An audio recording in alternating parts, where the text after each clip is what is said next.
If you like the story, you can support the author on Patreon. Link is in the description. Chapter 331, Netflix.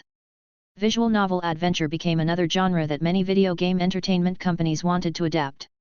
After a few weeks since the release of Phoenix Wright, Ace Attorney, it was already becoming a trend in Japan, especially in Tokyo. In fact, some TV channels partnered with Kishin, such as TV Asahi, even reported that many lawyers recommended the game to children. Some lawyers were even playing the game, and because of this, more and more people became curious about the visual novel adventure game. But of course, when there is praise, there is criticism. The other TV networks, such as NHK and Nippon TV, have TV shows that criticize video games. They mostly criticize Kishin video games, and they have experts that talk about the bad habits developed by playing too much video games. Although NHK, Nippon TV, and other TV networks were partners with Tora or Suzuki, the two companies that have a video game sector, NHK and Nippon TV, were only partners for anime production. In fact, not only Tora or Suzuki, but other companies that have anime studios were partnered with TV networks in Japan. The reason for the major TV networks in Japan to have negative opinions of video games was because after the growth of video games in Japan, the ratings of those TV networks were affected. As video games grew in popularity, many people played video games on the TV connected to the video game console. As a result, people's leisure time was not only TV channels' entertainment shows anymore. Now, there are video games, and it became another way for people's leisure time. Although major TV networks can't significantly impact the entire video game industry, they can still criticize it and make people aware of the negatives associated with video games. Now, with the visual novel game Phoenix Wright, Ace Attorney gaining recognition, it has become a target for criticism. Major channels even invited lawyers to critique the game since it focuses on the world of lawyers. However, this barely affects the game's sales. Moreover, even though they are the major TV networks of the country, Kishin has already established enough influence in Japan, particularly through Pokémon alone. With video games gaining popularity worldwide, local major TV networks in Japan can hardly do anything to hinder Kishin. This realization has dawned upon the executives of Nippon TV, NHK, and other TV networks. To be honest, they find it challenging to believe that a small company 5 years ago has developed to such an extent. If they had known 5 years ago, they might have been able to suppress or even eliminate it. 5 years ago, they would have never imagined that Kishin would become a globally recognized company. What these individuals didn't anticipate was that Kishin would not stop growing. After several years, they would reflect on today and contemplate how rapidly Kishin could have expanded to such an extent. In the USA, Kishin has founded another company connected to entertainment, named Netflix. Kishin also established a website for the company where users can subscribe to different tiers of Netflix on a monthly basis. For $19 per month, subscribers can rent DVDs and video game CDs from Netflix, with the company delivering the content by mail. Kishin, or Shinro Suzuki, has been working on founding the company Netflix for a few months, and it was officially founded around the end of May 1996. The Netflix service aims to provide entertainment through renting. Local DVD rentals had already emerged around the USA as DVDs gained popularity globally. With entertaining series and films being increasingly imported to DVDs, stores that traditionally distributed cassette tapes also started offering CDs. However, CDs were relatively expensive, ranging from $30 or more, depending on the film or series. To avoid wastage, stores distributing these DVDs began renting them out to customers. The same principle applied to video games from KS1 or TSX Fusion, where the games were on CDs, making their prices higher than DVDs. Consequently, stores distributing video game CDs also adopted a rental system for customers. Upon noticing this opportunity, Shin decided to capitalize on the situation and established a company named after a successful streaming service from his previous life, Netflix. Unlike the Netflix in his previous life, this new venture would not only provide services for DVD films or shows but also extend its offerings to video games. Kishin then began forging connections with distributors of DVD stores and vendors. Leveraging existing ties in film and show distribution through Kishin Pictures, the company swiftly established a distribution network partnered with Netflix. This network facilitated the realization of Netflix services, encompassing both films and video games. Not only that, but Kishin also established distribution networks for video game retail stores, such as the company GameStop. While it was a separate entity from Kishin, and Kishin didn't seem directly involved aside from owning a few shares, Shin's sister, Rookie, was the major shareholder of the company. GameStop gradually expanded as a video game retail chain, starting in Japan and then spreading to Asia. Through connections, the retail company established dozens of stores in the USA. Apart from GameStop, there are other video game distributors like Toys R Us with whom Kishin already had connections.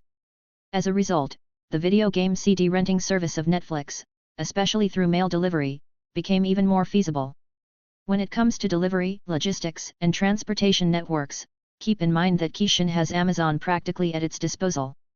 Amazon has expanded to the point where it has established a delivery infrastructure, logistics operations, and warehouses at the core of its business. So, Kishin's Netflix has also entered into a partnership with Amazon regarding transportation networks, logistics, and more, aiming to enhance the convenience and efficiency of the Netflix service. With Netflix and Amazon in collaboration, Amazon actively promotes the Netflix website on its platform. Concurrently, while being partnered with Amazon, Kishin also promotes Netflix on its own websites, in stores, and within malls. Chapter 332, Renting. In the year 1996, the Internet gradually grew in users, and more companies started to notice its potential. These companies established their own websites, typically focusing on customer support contacts and company introductions. However, during this time, these companies didn't fully leverage the Internet's potential. According to the National Telecommunications and Information Administration, NTIA, the number of Internet users alone in the USA was already around 36 to 40 million, an astonishing growth. A significant contributor to this surge was the intense competition among Internet service providers, ISPs, like America Online, Prodigy, etc. One ISP that stood out in this period was WorldCom. After being acquired by Kishin, WorldCom began providing better service and faster Internet speeds. Kishin's promotion of WorldCom attracted many subscribers in the USA, and they were not disappointed. People felt that, compared to their previous ISPs, WorldCom offered superior services. The customer service agents were also notably more respectful and patient. What customers observed was that the customer service agents had accents from Southeast Asia or India. However, that wasn't the main point. The crucial aspect was that the customers were satisfied. One such content WorldCom user was Jack Murray, a 30-year-old who disliked being out of the loop with global trends. Always wanting to stay ahead, he recently discovered the Internet and became fascinated by the ability to explore various content with just a computer. Previously thinking he could only access such content through newspapers or magazines, Jack registered on Yahoo to stay updated with trends. While surfing for the latest news, he received a message from a friend through Yahoo Mail, inviting him to check out an interesting website. Curious, Jack assumed it might be a Kishin website related to video game discussions, but he still clicked the link that his friend had sent him. This led Jack to the website called Netflix, leaving him both confused and curious. He thought, oh, not Kishin sites? Good. As the website loaded, Jack explored it and discovered it offered services like renting DVDs and video game CDs. Intrigued, he pondered, renting online? Well, this is a bit interesting. But how can I subscribe online? Is it checks through snail mail? Reflecting on e-commerce practices, Jack remembered that platforms like Amazon accepted checks through snail mail or slow credit card payment methods. However, he wondered if Netflix followed the same approach. After registering on the website, Jack clicked on subscribing to the basic tier. To his surprise, the web page changed, revealing that Netflix offered a variety of payment methods, more than other online sites. Users could pay through a specific bank linked to Kishin stores or branches, or to a bank, similar to the payment of bills. Additionally, if users were customers of certain banks with online access, such as Stanford Federal Credit, Wells Fargo, or Presidential Bank, they had more payment options available. These are the banks with which Kishin has partnered for Netflix payments. Kishin has established strong connections with these banks, given its borrowing and repayment history with them. Naturally, these banks hold a favorable opinion of Kishin. Now, Kishin invites them to join its endeavor, and considering Kishin's successful track record, these banks would be unwise to refuse. Customers with accounts at these partnered banks enjoy more convenient payment options, although it remains somewhat slow compared to e-commerce platforms not directly affiliated with major banks. Credit cards associated with the partnered banks of Netflix are also accepted. Upon discovering this, Jack was a bit surprised. Since a few major banks were partnered with Netflix, and Jack had an account with one of them, he decided to fill in the details and register on the legitimate website of that bank. Jack then proceeded through the meticulous process to pay for the basic tier of Netflix. After about half an hour, Jack finally managed to subscribe to the lower tier of Netflix. The process was somewhat cumbersome. He had to register on the bank website, fill in details for the existing bank account, and then wait for a call to verify his identity. Shortly after, the bank's customer service called to confirm his registration on the bank website. Following this, he could link his bank website user and the email he used for Netflix payment, achieving success as the bank website verified the Netflix tier subscription.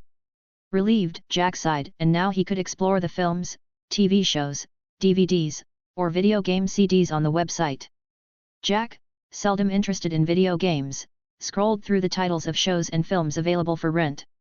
Although there were no pictures to display the CD covers, the films were labeled with the studios they belonged to, hundreds upon hundreds from various studios like Disney, Hanna-Barbera, and others that had partnered with Kishin. Among them were Pixar and Kishin Pictures, but they only had a limited selection, including films like Jurassic Park, Toy Story, and Mortal Kombat. As Jack navigated through the text links with film titles, he suddenly spotted his favorite movie, One Flew Over the Cuckoo's Nest. Excitedly, he exclaimed, "Great! This film is actually available on this site." Clicking on the film's title link, he rented it immediately. The site assured him that within a day or two, if Jack was close to a retail store of DVDs, he could receive it much faster. Feeling enthusiastic, Jack rented a few more films. However, he was soon reminded that he only had a basic tier. "Damn, I didn't expect to go on a renting spree here," Jack chuckled, now regretting that he had only subscribed to the basic tier. Chapter 333, Alternative Options for Gamers. The Netflix website, which allows subscribers to rent shows, films, or video game CDs or DVDs, was widely promoted by Kishin Website USA server and by Amazon for 2 weeks. In early June, it has been 2 weeks since the founding of the Netflix company, and the website has been around since its inception. Thousands of people in the USA have already subscribed to the website, with approximately 8,000 subscribers across various tiers. What attracted these subscribers was the impressive library of shows, films, and video games that Netflix offered. The extensive collection of hundreds of shows and films, especially for film enthusiasts, was a major draw. Subscribing to the monthly tier in Netflix was more favorable than renting shows or films DVDs in a physical store. Renting each new release DVD in stores costs around $4 to $6 for an overnight rental and $8 to $12 for a weekend. Older titles are priced at $2 to $4 for an overnight rental and $5 to $8 for a weekend, and this is for just one disc. The Netflix rental system differed significantly. Subscribers could opt for the basic tier at $8, allowing them to rent 3 to 5 discs per week. The basic tier included 3 disc rentals per week, and additional 2 disc rentals incurred extra fees. Subscribers at the basic tier could keep the discs for 3 days, providing a more convenient and cost-effective option compared to physical store DVD rentals. Many basic tier Netflix subscribers mistakenly rented 5 discs, resulting in additional charges for 2 discs. After returning the discs in 3 days, they couldn't rent more since the limit is 3 to 5 discs per week. Frustrated with renting a disliked film, many switched to renting only 1 or 2 discs. The second tier, priced at $12 per month, allows renting 5 to 7 DVDs or CDs, with extra charges for 2 additional discs. The premium tier, at $19.99 per month, enables subscribers to rent at least 10 to 12 DVDs or CDs. Similar to the basic tier, additional charges apply for 2 extra discs, and rentals can be kept for a week. Netflix's rental services offer a more economical and appealing option compared to physical stores. A minority of Netflix subscribers are gamers, utilizing the platform to rent video games. For those unable to afford 32-bit console games priced at $30 or more, Netflix provides an opportunity to play various games through its rental services. While gamers have the option to rent video games from retail stores like GameStop, it tends to be quite expensive. Additionally, gamers face the constraint of limited gaming hours before having to return the video game to the store. Consequently, in the USA, numerous gamers began exploring pirated video games for consoles like KS1 or TSX Fusion. However, KS1 pirated games were often unreliable, discouraging many gamers from purchasing them. Instead, they opted for TSX Fusion video games, which were more likely to function seamlessly in the console. As a result, a growing number of gamers shifted towards TSX Fusion consoles, attracted by the flexibility to play a variety of video games with assurance in their performance. In fact, within just a few months of TSX Fusion entering the USA market, it was gradually and steadily outpacing KS1 in popularity. The availability of pirated video games for TSX Fusion undoubtedly contributed to this surge in popularity. While KS1 retained a special place in the hearts of many gamers, affordability became a key factor. For numerous young individuals, KS1's video games were financially out of reach. Gamers with disposable income could easily acquire multiple KS1 video games, while those with tighter budgets could only manage 1 or 2 KS1 video games in a month. Recognizing this issue, Shin couldn't ignore it. This realization led to the founding of Netflix and the inclusion of video game rental services in its monthly tiers. Sure enough, within a few weeks of its establishment, Netflix garnered around 2,000 to 3,000 gamers subscribed to its monthly tiers. Counteracting piracy didn't require Kishin to completely eradicate the illegal production of pirated video games. Recognizing that piracy would persist as long as there were buyers seeking cheaper alternatives, Kishin took a different approach. By offering Netflix rental services at affordable rates, such as $8 for the basic tier, Kishin provided a much cheaper alternative to buying pirated video games. Renting several video games per week for $8 and the option to rent again after a week became an enticing offer. Gamers could explore a variety of video games through renting without the need to purchase potentially non-functional pirated copies priced between $8 to $15. As Netflix amassed around 9,000 subscribers, earning hundreds of thousands of dollars through different tiers, Kishin decided to launch a nationwide advertisement campaign on June 9, 1996. It was time to introduce the services of Netflix to unaware Americans through television channels. Chapter 334, Advertisement and Issue. In a certain TV channel in the USA, the advertisement of Netflix played out. On the advertisement scene, a split screen. On one side, a typical living room in 1996, kids fighting over the TV, popcorn crumbs everywhere, family arguing about what to watch. On the other side, a serene living room, a couple cuddled on the couch, smiling as they watch a movie without interruptions.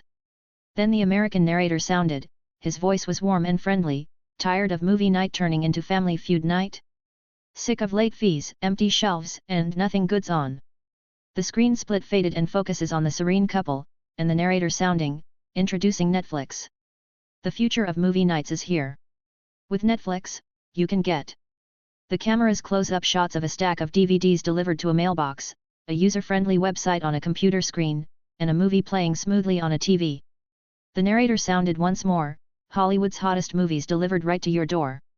No more driving, searching, or settling.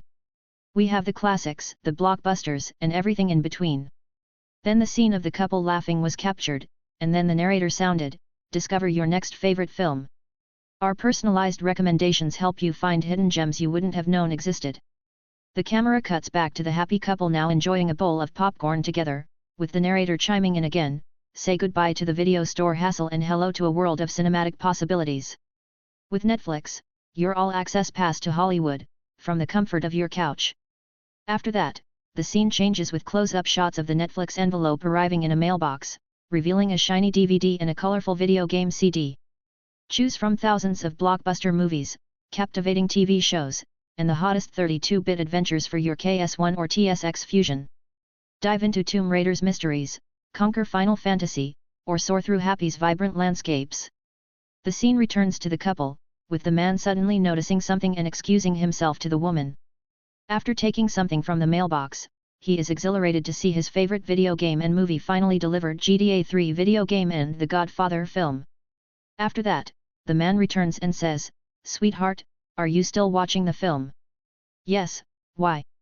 "I wanted to play a video game." When the man says that, the couple goes silent, and the woman pouts, "It's always about video games, what abo?" Before the woman can finish her words, the scene changes to a different montage, showcasing families enjoying rented DVDs and video game plays, parents engrossed in a movie, kids cheering during a game, friends gathered for a multiplayer session. Netflix. It's more than entertainment, it's family time, quality moments rediscovered. Bid farewell to conflicts over video games and embrace boundless adventures. Simply visit the Netflix website, choose from various subscription tiers starting as low as $8 after registration. After the narrator concludes and scenes of different families enjoying Netflix's rental services, along with the link to the Netflix website and glimpses of the web page, the advertisement finally concludes. Those who watched the advertisement were curious and interested. Netflix? I hadn't heard of it before. A woman in her 20s, having just seen the advertisement, decided to visit the Netflix website on her computer. Reading through the header and texts, she discovered that subscribers could indeed rent several DVDs or video game CDs. Intrigued, she decided to subscribe to the lower tier. Sunny, a young gamer who also watched the advertisement, was interested and visited the Netflix website.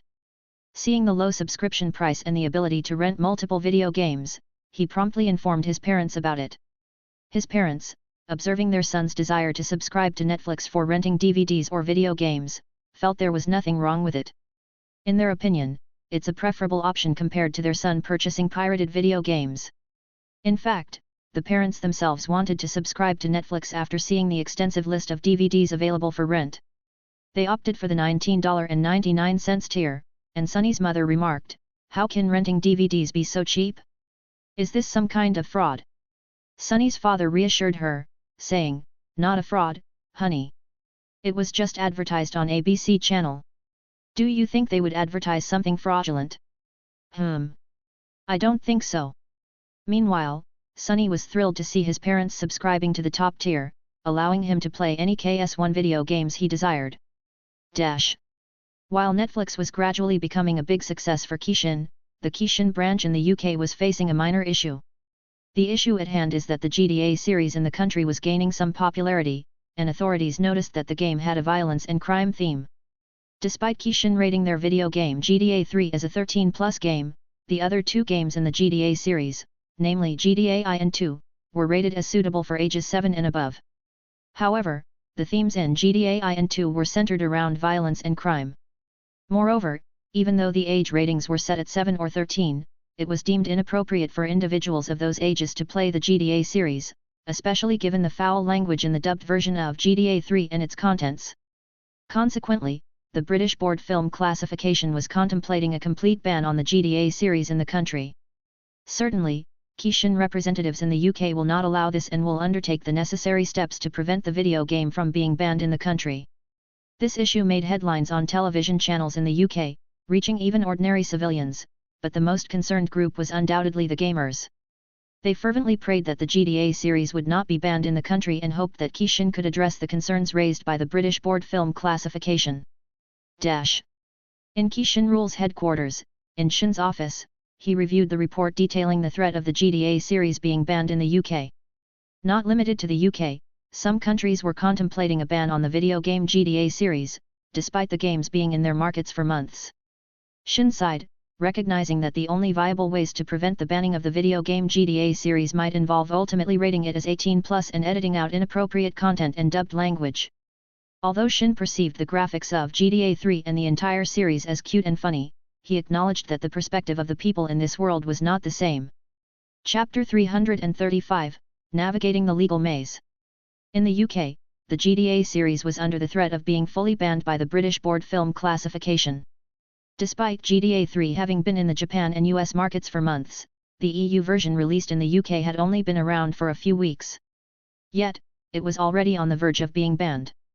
Many gamers in the country were also quite updated on the matter and scared about GTA facing a ban. BBC News criticised Kishin for releasing such a video game, and many civilians tuning in, with no idea about video games, felt that Kishin was truly a bad company. In the news, many experts analysing the matter pushed for the GTA series to be banned. Meanwhile, Kishin representatives decided to pacify the British Board Film Classification by presenting a version of GTA 3 with a slightly edited, inappropriate dubbed scene. They also labelled the video game as rated 18+, which also applied to GTA I and II. The situation had been ongoing for about a month, but the process was still underway. As the fate of the GTA series hung in the balance, with the decision on whether to ban it or not progressing, Kishin's competitors watched from the sidelines with smug smiles on their faces. Indeed, it was Tora and Suzuki. In fact, the influence of these two companies contributed to the situation Kishin is currently facing. Unable to compete on the same footing as Kishin, Tora and Suzuki sought ways to undermine Kishin by scrutinizing their video games. They discovered that the GTA series contained violent and crime-themed elements, prompting them to attack Kishin and push for the series to be banned in countries like the UK. The UK, led by the BBFC, became the first to take action against the multi-billion-dollar company, Kishin, criticizing the GTA series. Exploiting varying degrees of restrictions, cultural sensitivities, societal values, and legal frameworks across countries, Tora and Suzuki capitalized on these differences. Even without Kishin's competitors, concerns about a potential ban seemed inevitable.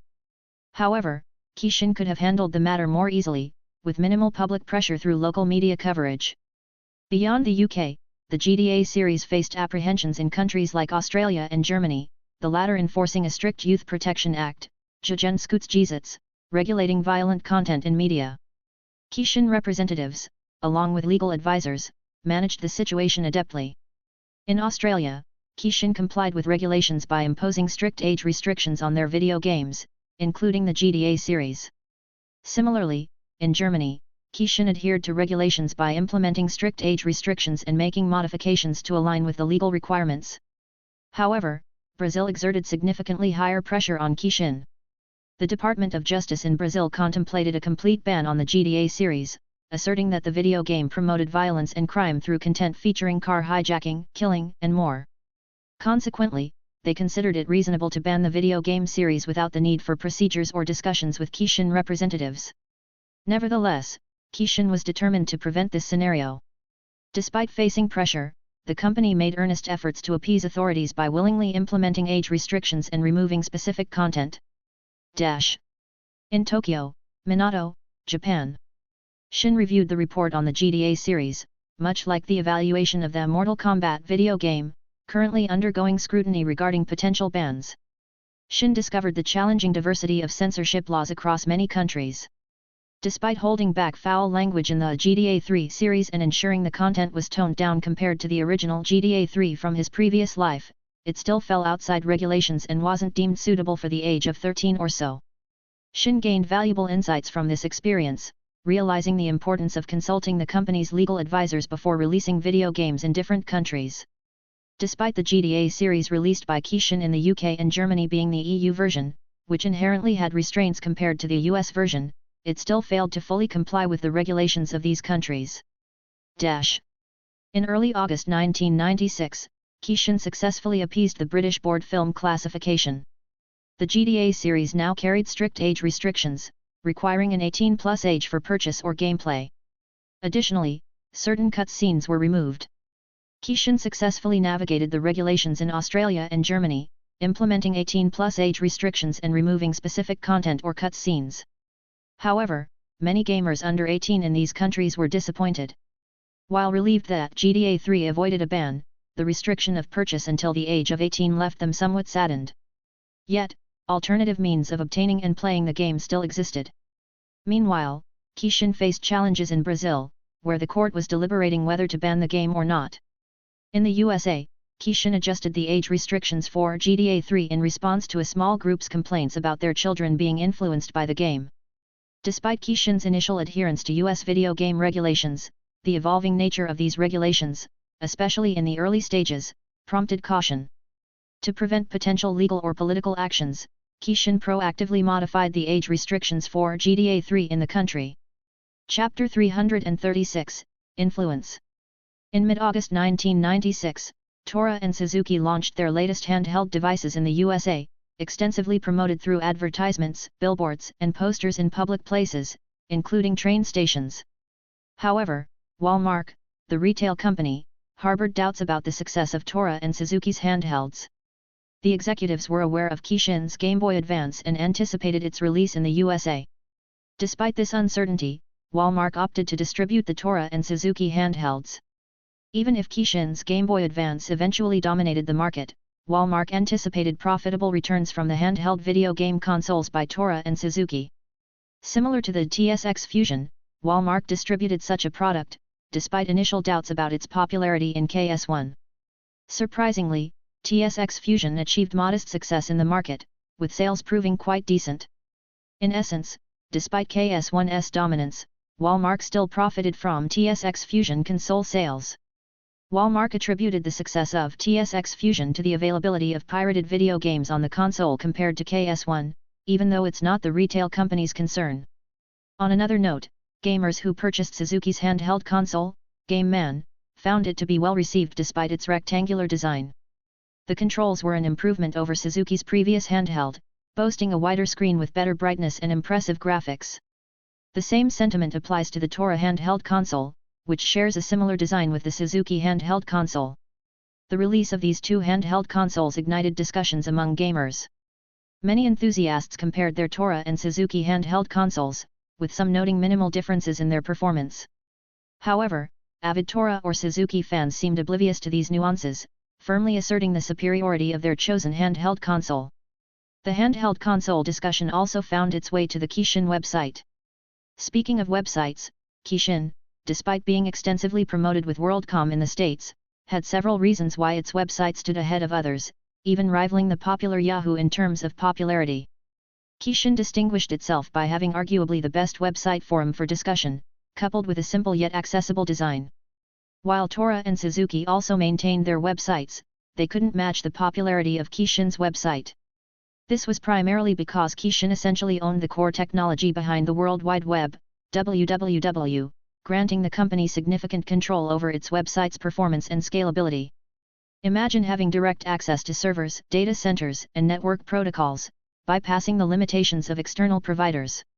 Even though Kishin was only a shareholder of WWW, it effectively owned the World Wide Web by holding 55% of the company's shares.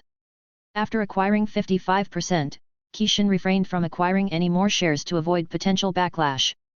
Being the major shareholder of WWW, Kishin's website was already at the forefront. Moreover, this position allowed Kishin to potentially influence the development of future web standards and protocols, giving their website a head start in adopting new technologies and features. This influence extended to shaping how website addresses work or optimizing data transfer methods. However, exclusive control over WWW could trigger concerns about monopoly power and stifle innovation, potentially attracting negative publicity and regulatory scrutiny. The risk of facing accusations of manipulating the web for the company's benefit led Kishin to exercise caution and avoid excessive exploitation of this advantage. Returning to the topic, in the Kishin website US forum, dozens of gamers engaged in daily posts discussing the latest handheld consoles. However, some posts garnered attention. Tooth_Fairy 420, many people are hyping about the handheld consoles of Tora or Suzuki, but what about Kishin? I heard they have released their latest handheld console in Japan. Rookies Cookies 10 Tooth_Fairy 420, they did. And it was said that the moment it was released, it immediately surpassed Suzuki's handheld console in sales. Gokuxbulma Rookies Cookies 10, yeah, and the design of Kishin's latest handheld was also considered superior to Suzuki's handheld too. Tooth_Fairy 420 Gokuxbulma, really? Good thing I didn't buy Tora or Suzuki handheld consoles. I'll wait for Kishin's handheld release and buy it instead. Many similar posts discussing Kishin's latest handheld console surfaced during this period. They didn't have to wait long. Just a few weeks after Tora and Suzuki introduced their latest handheld consoles in the USA, Kishin also unveiled their latest handheld console in the country. It all began with the Kishin advertisement, featuring the booming voice of the announcer exuding the charisma of a stadium announcer. Are you tired of bricks in your backpack? Is your game man the size of your lunchbox? Then grab your thumbs and say hello to the future. Introducing Game Boy Advance, the handheld revolution you have been waiting for. After the announcer lightly criticized the Suzuki handheld, the scene transitions to a montage featuring a young girl flipping open a Game Boy Advance, sunlight catching its iridescent shells. A skateboarder effortlessly maneuvers through a vibrant city on the screen. Kids huddle on a bus, lost in pixelated worlds, connected by laughter and the glow of the device. The Game Boy Advance folds like a dream, weighs less than a juice box, and packs a punch stronger than a sumo wrestler. No more batteries. Plug it in and play all day, from sunup to streetlights. Some gamers who watched the advertisement didn't even react before it finished, they immediately texted their friends about it. After just a few days, the hype around the Game Boy Advance seemed to surpass the handheld consoles of Tora and Suzuki, which had been in the USA market for a few weeks. While some attributed it to the sleek design of the Kishin Game Boy Advance compared to others, many believed it was because Kishin held more influence in the video game industry, and people trusted that Kishin would meet their expectations. Chapter 337, Marvel vs. Kishin Fighters and Unboxing. The Game Boy Advance video games released in the USA, such as Pro Skater, NBA Jam, and, finally, Marvel vs. Kishin Fighters, were showcased and previewed in television advertisements. The US versions of these games looked promising, with some not yet released in Japan. These video games were specifically tailored for the USA market, and their popularity in Japan was uncertain. However, Marvel vs. Kishin Fighters stood out, a game allowing characters from Marvel and fighters from Kishin fighting video games to be matched and engage in battles. Fighters from Street Fighter, Mortal Kombat, and Tekken can battle against Marvel characters like Spider-Man, the X-Men, Captain America, Iron Man, Hulk, and the Fantastic Four. The merging of these fighter universes in a video game was undoubtedly a great idea, capturing the attention of comic fans, especially Marvel enthusiasts. While many of these fans were casual gamers, the introduction of Marvel comics into video games, even for handheld consoles, piqued their interest. Rudy, a young guy exploring the Toys R Us game and console section, gazed at the Marvel vs. Kishin Fighters poster on the wall. He and his 3 friends came to the mall to purchase the hyped Game Boy Advance. Marvel and Street Fighters, Mortal Kombat crossover? Rudy asked curiously. Though familiar with Marvel from childhood comics, he didn't anticipate its adaptation into video games. His friends overheard and joined him in examining the poster. One friend informed him about the video game, saying, "Yeah, that's also a Game Boy Advance video game." Afterward, Rudy and his friends finally acquired the sought-after handheld console. At this moment, Rudy was quite excited, especially when he observed the Game Boy Advance box placed inside the luxurious Kishin paper bag. Once they had the Game Boy Advance in hand, they each headed home, eager to unbox their precious acquisitions. Rudy, sharing the same enthusiasm, rushed home and promptly grabbed his digital camera. Turning it on, he aimed to capture the moments of unboxing his Game Boy Advance. Unbeknownst to Rudy, what he was about to do mirrored the popular unboxing videos that would become a trend on the future internet. Little did he realize that his footage of unboxing a Game Boy Advance would become a part of electronic handheld console unboxing history. "This is the best day of my life," Rudy exclaimed, positioning his camera just right to film the unboxing. As Rudy noticed the Game Boy Advance box wrapped in shrink wrap, a plastic film tightly heated around the product's box, he appreciated how it enhanced the box's visual appeal. "I have to be careful opening this. I need to find something sharp," Rudy muttered, his voice captured by the camera's recording. Rudy went to the kitchen, bringing a sharp pair of scissors with him. With great care, he meticulously cut open the shrink wrap, maneuvering around the corners and tight spaces of the box. Rudy treated the task as if he were handling the most precious thing in the world. The camera captured this perfectly. The carefulness of Rudy's actions, from his hands delicately opening the box, was truly admirable. After dealing with the shrink wrap, Rudy finally opened the box to reveal the Game Boy Advance neatly packaged inside. Taking the Game Boy Advance in his hands, Rudy continued to handle it with utmost care, and the camera captured every moment of his meticulous attention. He then powered on his Game Boy Advance, and the logos of both Game Boy Advance and Kishin appeared on the screen. However, the screen indicated that no video game cartridge was inserted into the handheld. Observing this, Rudy inserted the video game Marvel vs. Kishin Fighters. He found the concept intriguing, Marvel characters facing off against Street Fighter and Mortal Kombat characters. As for the other characters, he wasn't familiar with them. At the time, Tekken wasn't as widely recognized among gamers worldwide compared to Street Fighter and Mortal Kombat. Only those who frequented arcades were likely familiar with Tekken characters. Once the video game was inserted into the handheld cartridge slot, the Game Boy Advance and Kishin logos flashed before the title Marvel vs. Kishin Fighters appeared.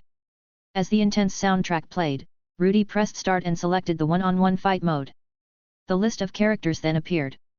Rudy opted for the character Spider-Man and, following that, selected a character named Kazuya Mishima. Honestly, Rudy was unfamiliar with Kazuya Mishima, judging solely from the Japanese-sounding name. The round commenced, and Rudy found himself controlling the character Spider-Man in the 2D pixelated fighting gameplay. He skillfully maneuvered his in-game character, and the animation of Spider-Man trapping Kazuya with his spider web looked smooth and impressive. "Damn, this guy is much tougher than I expected," Rudy muttered as he guided Spider-Man to jump and evade Kazuya's attacks. He continued playing the video game for half an hour, forgetting that his camera was still recording the moments. However, as the camera's battery gradually drained, Rudy realized it was still on, with only about 3% remaining. He promptly stopped recording and charged the digital camera. The Game Boy Advance, without much suspense, became quite successful after its first week in the USA market. Game Boy Advance video games also became a topic of discussion among many gamers. Comics fans, driven by curiosity, purchased the handheld and were not disappointed. Similarly, some skaters bought the handheld to play Pro Skater, but it didn't seem to satisfy them enough. However, they found satisfaction in other video game offerings. Chapter 338, James. Around the month of September, the Kishin Pictures have long finished filming Spider-Man, and it was already in the process of editing and assembly. It was editing the raw footage and assembling with a rough cut, outlining the movie's structure and narrative flow. The CGI artists received this rough cut as a reference point for their work. The process involved putting visual effects, sound design, and music. This process took a long time, and if these processes were finished, the film would be color graded by colorists. Once all are complete, the film is assembled into a final cut. The final cut undergoes further refining and adjustments based on feedback from test screenings and studio executives. Spider-Man will probably be good enough to be distributed to cinemas and DVDs. After Kishin finished filming Spider-Man, the project Harry Potter film had not even started yet. The production team couldn't find a suitable protagonist, a kid that looked exactly like Harry. When they were able to find a suitable one, the kid was still too young. Upon learning about the issue, Shin realized that the actor for Harry Potter might still be too young or may not exist in this world. However, he received a report that the UK team was actually able to search for the actor, but unfortunately, the actor was still too young. Despite Shin's desire to produce the film promptly, without the appropriate cast, it may not even match up to his previous life's version. However, it seemed like fate had chosen the kid for the role of Harry Potter. Shin decided to postpone the Harry Potter film project for now, considering alternative searches for suitable actors or waiting for Daniel and the other cast members to grow up. He explained these difficulties to Myra, his wife, and she didn't mind waiting for a few years. In the meantime, Shin had Kishin Pictures start film projects titled Titanic and The Lost World, Jurassic Park. With the budget and funds Kishin Pictures is receiving, they can handle the production of 2 film projects simultaneously.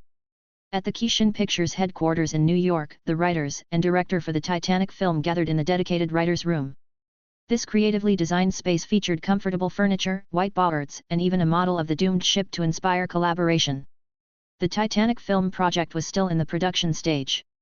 The writers were actively brainstorming ideas and polishing the plot. Filming was about to begin, and the team didn't need to worry about the cast, as casting had been handled a few weeks ago. The Titanic was also penned by James Cameron in this world, and Shin didn't even need to lift a finger. James Cameron had actively sought out Kishin Pictures Studio for the production of Titanic in the year 1995. Flashback. Around 1995, James Cameron approached studios like Warner Brothers for the production of Titanic. After negotiations, he couldn't accept the terms provided by the studio. He also approached 20th Century Fox, but they were hesitant and doubtful of the film's success.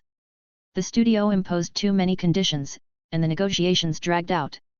Facing this, James considered other film studios that might be willing to produce and fund the film. Then, he remembered the film studio behind Jurassic Park, Kishin Pictures. James went to Kishin Pictures and submitted the script to the company. He was aware that his script would undergo a multi-layered analysis, so he patiently waited. What James didn't know was that, unlike ordinary film studios, although Kishin Pictures development executives and script readers would analyze the script, it would be reported directly to the studio executives. However, these executives wouldn't be the ones making the final decision, they would inform the true controller of Kishin Pictures, Shinro Suzuki, thus streamlining the process. The positive aspect was that, upon hearing James Cameron's name and the script title Titanic, Shin promptly had someone contact James and presented him with a favorable offer. James, who had submitted the script to Kishin Pictures just 2 days prior, was personally invited by the Kishin Pictures executives at that time. Though James was a bit surprised, he went to the Kishin Pictures headquarters, where the studio executives treated him exceptionally well, unlike executives from other film studios. This unexpected warmth raised suspicions for James. He felt that something wasn't quite right, not because of the offer itself but because of the unusually pleasant treatment he was receiving. Despite the excitement deep inside him after Kishin Pictures presented a compelling offer to produce Titanic, he remained composed, calming himself to consult a lawyer for any potential contract clauses. Gradually, James decided to choose Kishin Pictures over other film studios due to their willingness and generosity. Kishin Pictures offered better terms and had fewer conditions for the film. They simply wanted a fictional love story between the male and female leads. James was willing to accept, given the favorable offers from the film studio. He couldn't ask for more, and certainly, he wouldn't face the same treatment as the other film studios, especially the stingy Big Six. Back to the present. Kishin Pictures had even constructed a replica of the Titanic ship in Mexico. James, now the director of Titanic, was genuinely impressed by Kishin Pictures' quick decision to build the Titanic ship replica.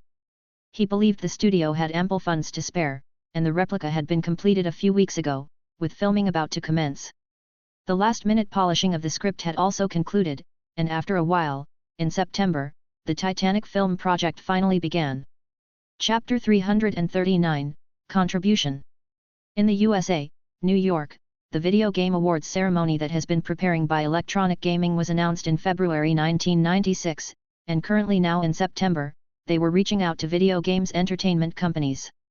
Many video game entertainment companies were reached out by Electronic Gaming and GameFan to participate in the event, and most of the video game entertainment companies were more than willing to participate in the event. After all, if their video games received awards, it could help promote those video games. A few video game entertainment companies aren't really willing to participate in the event, but it seems like the company backing Electronic Gaming and GameFan were powerful enough, as the Game Awards ceremony event was even going to be aired on some TV channels.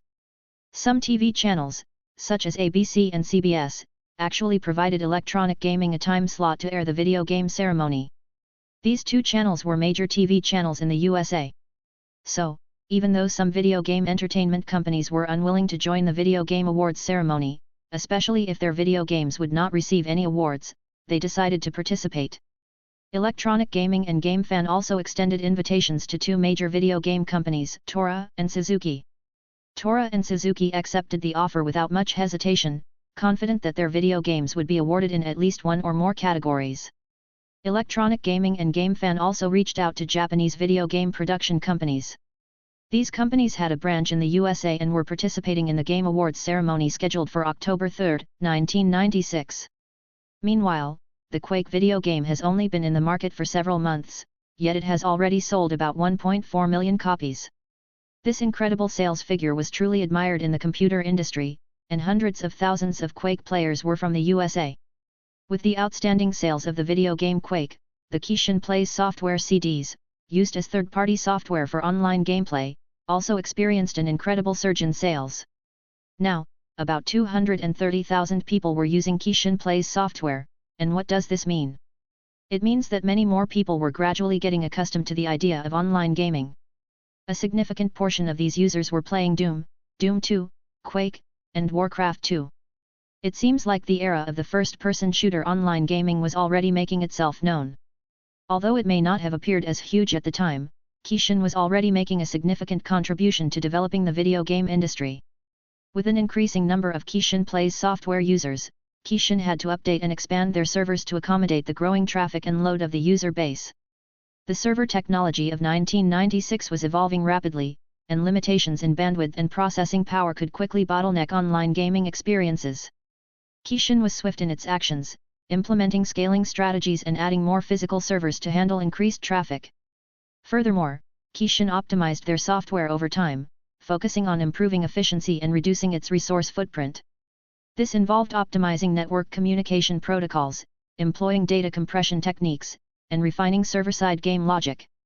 Despite the expensive nature of scaling infrastructure, requiring ongoing investment, and the need for a dedicated team to maintain software stability and address technical issues with a growing user base, Kishin navigated through these challenges in pursuit of innovations, even if it meant incurring losses with Kishin Plays software.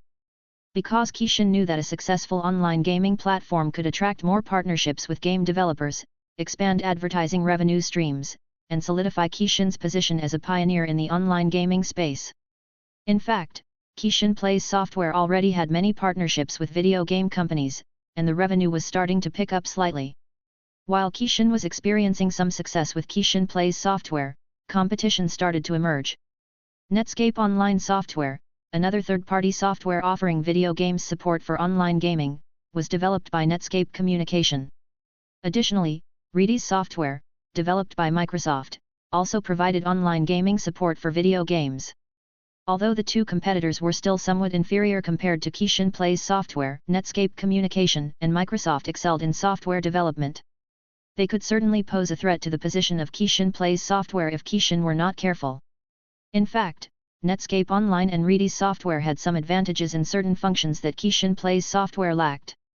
However, Kishin Plays software also possessed more advantages that Netscape Online and Redis software clearly lacked. Even then, it can be observed that despite the great progress of Kishin Plays software, it still lacked something that the new competitors had.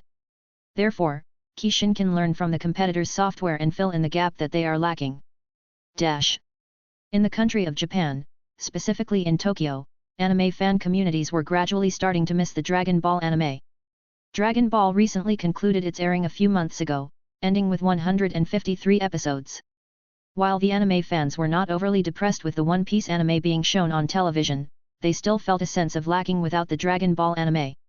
A few months prior, they were actually more disheartened by the conclusion of Dragon Ball in the manga. However, the depression among anime fans was lifted when the author of the Dragon Ball series continued to produce a Dragon Ball manga, titled Dragon Ball Z, which already has about 27 chapters. Anime fans were eagerly anticipating an anime adaptation and couldn't wait any longer. Then, around mid-September 1996, Kishin announced that they were about to air a new anime. Naturally, anime fans were anticipating the return of Dragon Ball, and their excitement was palpable, expectations brewing in the air. Even some salarymen were quite thrilled, discussing Dragon Ball with their friends in the office. Topics ranged from Goku being an alien to various other elements. Clearly, the men were genuinely excited, while most of the women observed, amused by the enthusiasm of the muscle-headed men. However, after Kishin and its anime productions revealed that the anime set to air around October 1996 was named Sailor Moon, specifically an anime targeted towards girls, many men in Japan started to playfully curse Kishin. Chapter 340, Mistake? The Kishin announcement of anime releasing a girly anime Sailor Moon was criticized by many anime fans. The anime fans, viewers at home, cursed after watching the Kishin and its anime productions press conference. What is this? I'm waiting and expecting for Dragon Ball, yet Kishin is releasing a girl anime? Sh1T.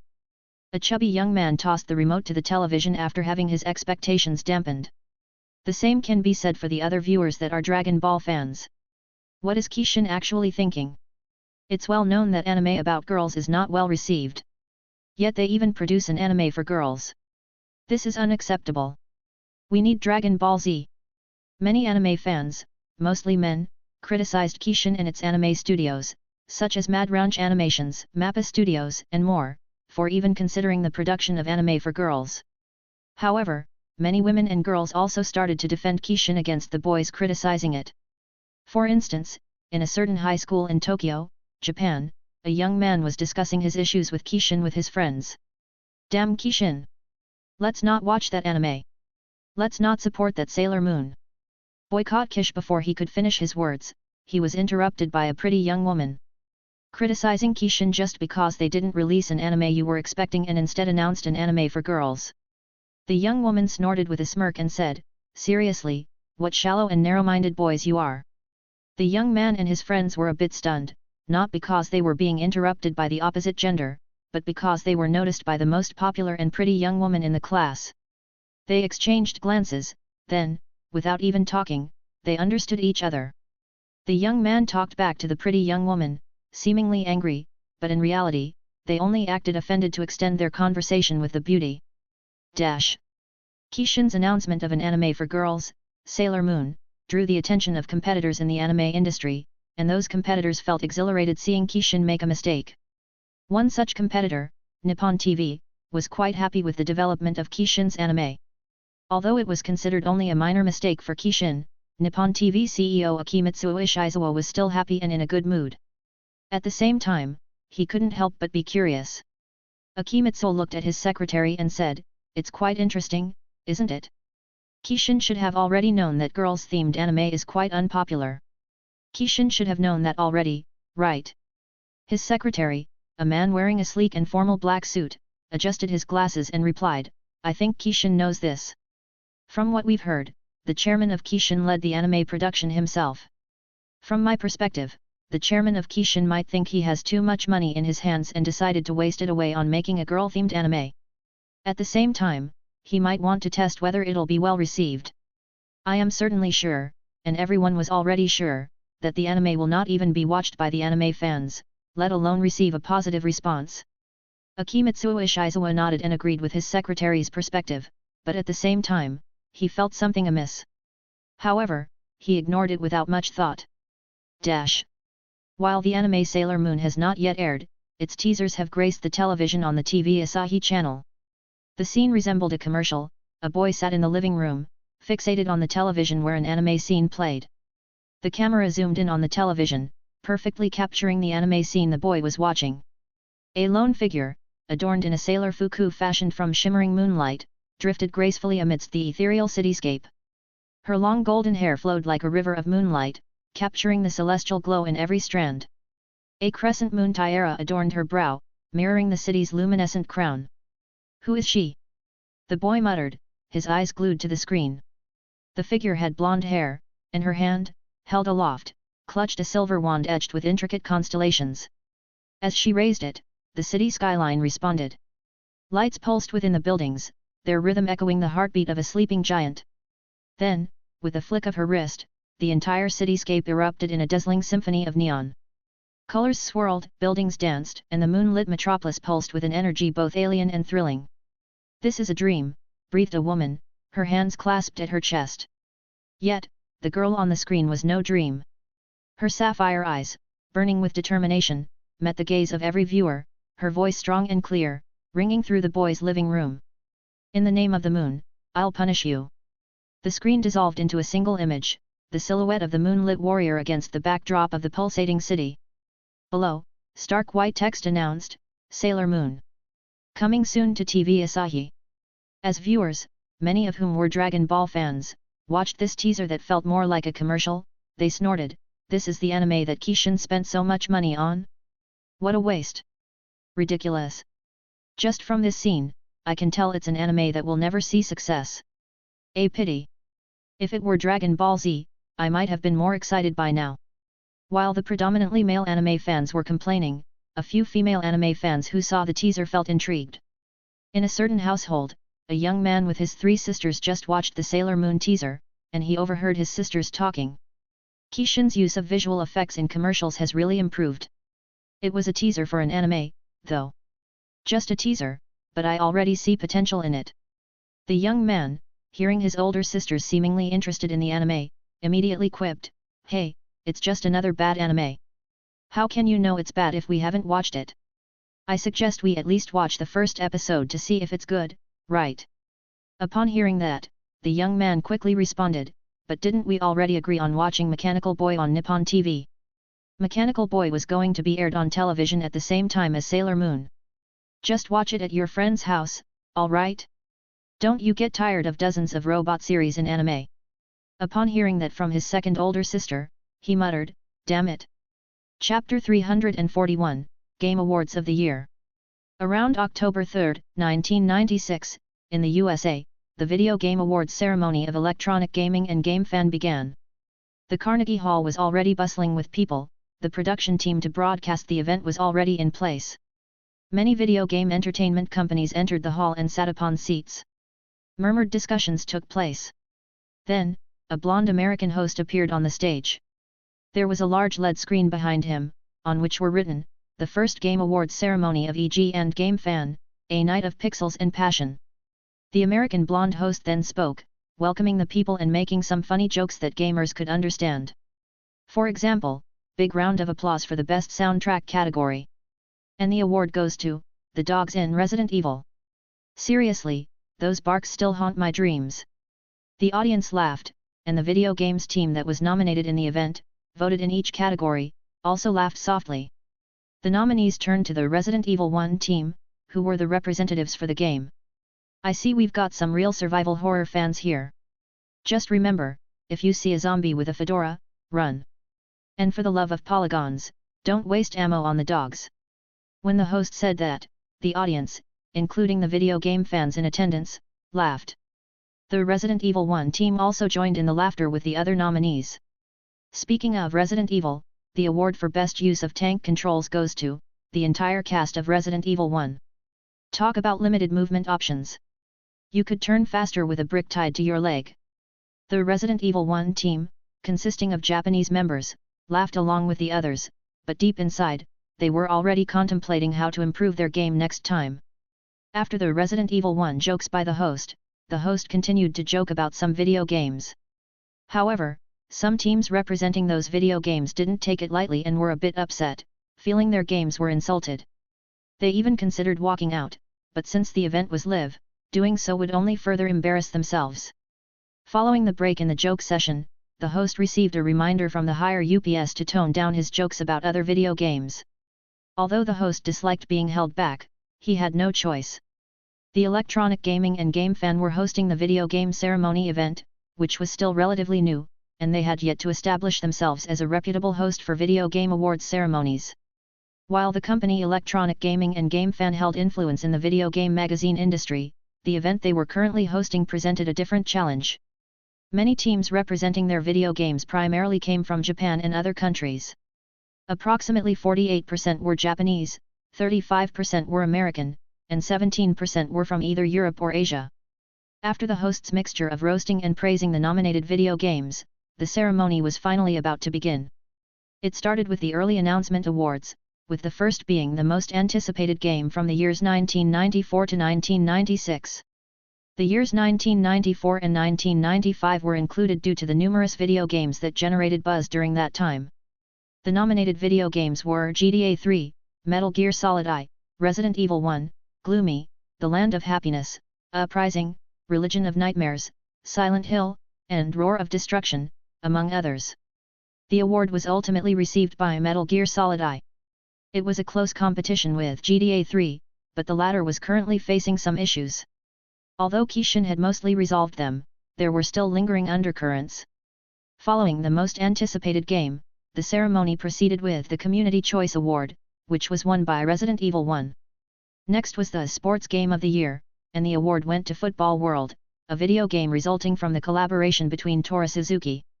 Kishin was still focused on developing sports video games, offering mainly 8-bit or 16-bit casual sports games like football and basketball. After the early awards categories, the ceremony delved into other segments such as Best Action, Best RPGs, and more. Interestingly, some of Kishin's action and RPG video games from a few years ago were also nominated and received votes. Viewers watching the Video Game Awards ceremony at home through television were keenly interested in discovering which video games were considered the best in various categories. Surprisingly, most of the award-winning games hailed from Kishin. However, certain categories saw victories for video games from Toru Suzuki, Kuma Games, Shin Rhodes, and others. The majority of the video games hailed from Japan, with Kishin being a significant contributor to this trend. While some game developers didn't secure awards, they didn't feel disheartened, considering the event's relatively early stage and lack of prestige. They found satisfaction in the exposure their video games received on television. Though not overly disappointed, they pledged to create even better video games to surpass Japanese companies in the future. As the Video Game Awards ceremony continued, the Best Game of the Year award was awarded to GTA 3. The reason behind GTA 3 winning the award was its graphics, pushing the limits of the 32-bit system, along with a captivating setting, compelling story, and top-notch sound effects. The game developers weren't overly surprised by GTA 3 winning the Best Game of the Year. Despite moral issues with the game, they believed it was the rightful recipient of the accolade.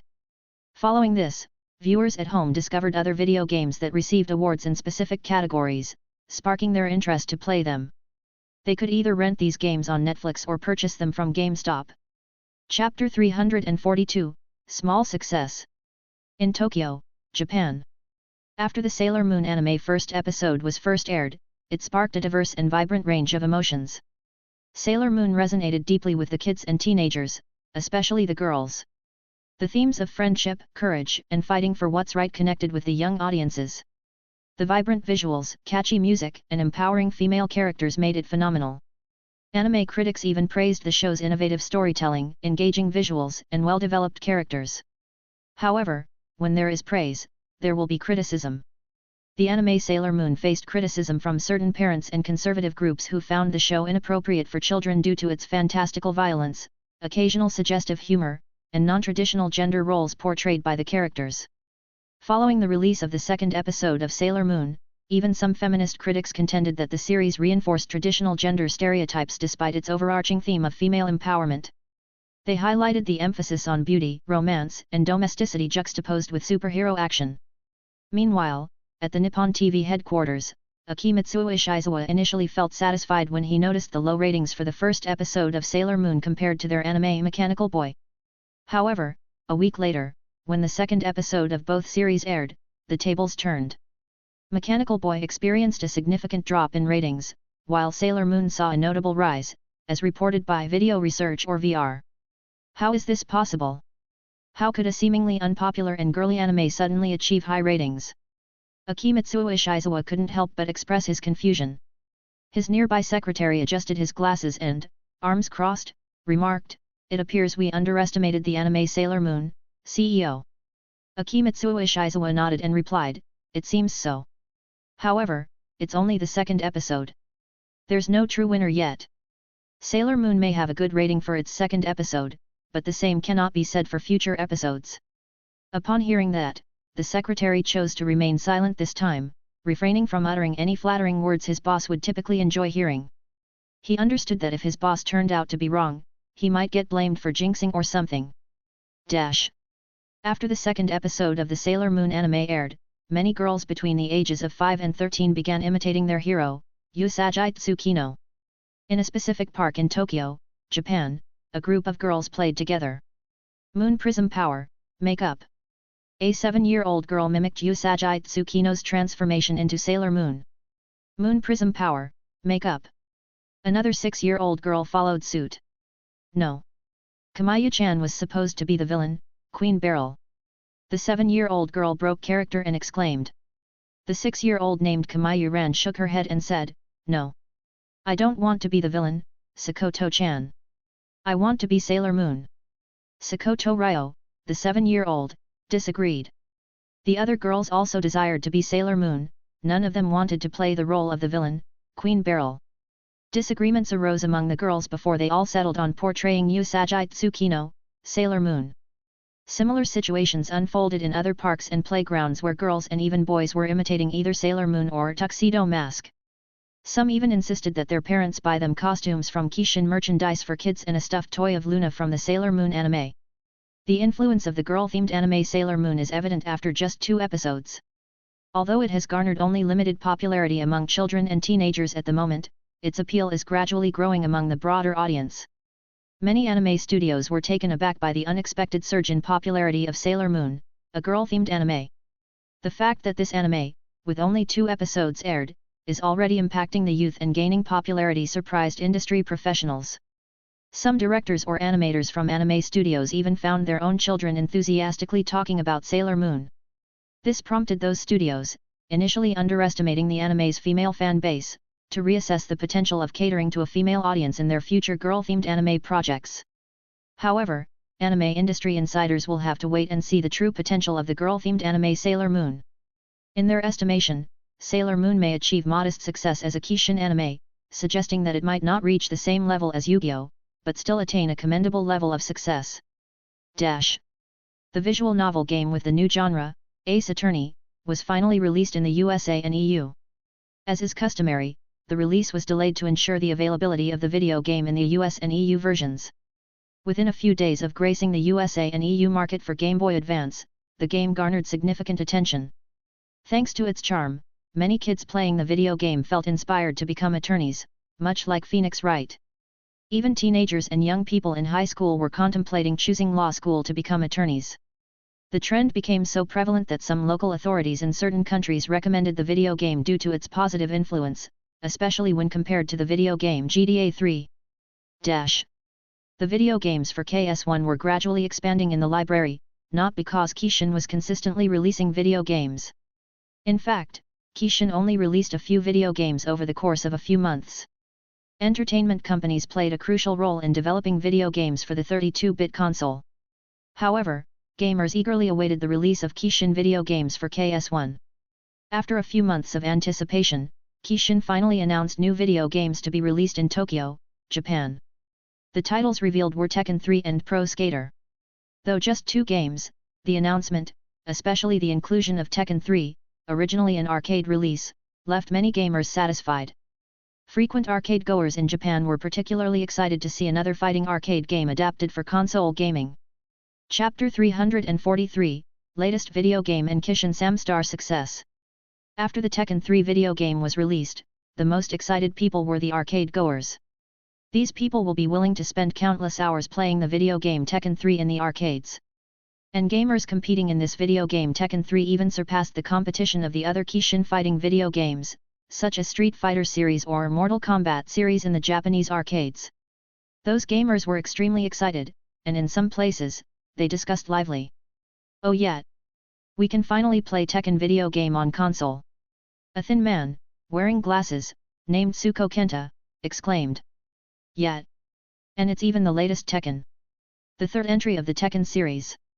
Suko Kenta accompanied his gamer friend as they entered the GameStop store, engaging in lively discussions about the characters of the Tekken series. After purchasing the video game Tekken 3, Suko Kenta, joined by his friend Ito Fumio, planned to engage in one-on-one gameplay. As they played Tekken 3, both Suko Kenta and his friend were pleasantly surprised by the superior graphics and movements on the KS1 console compared to the arcades.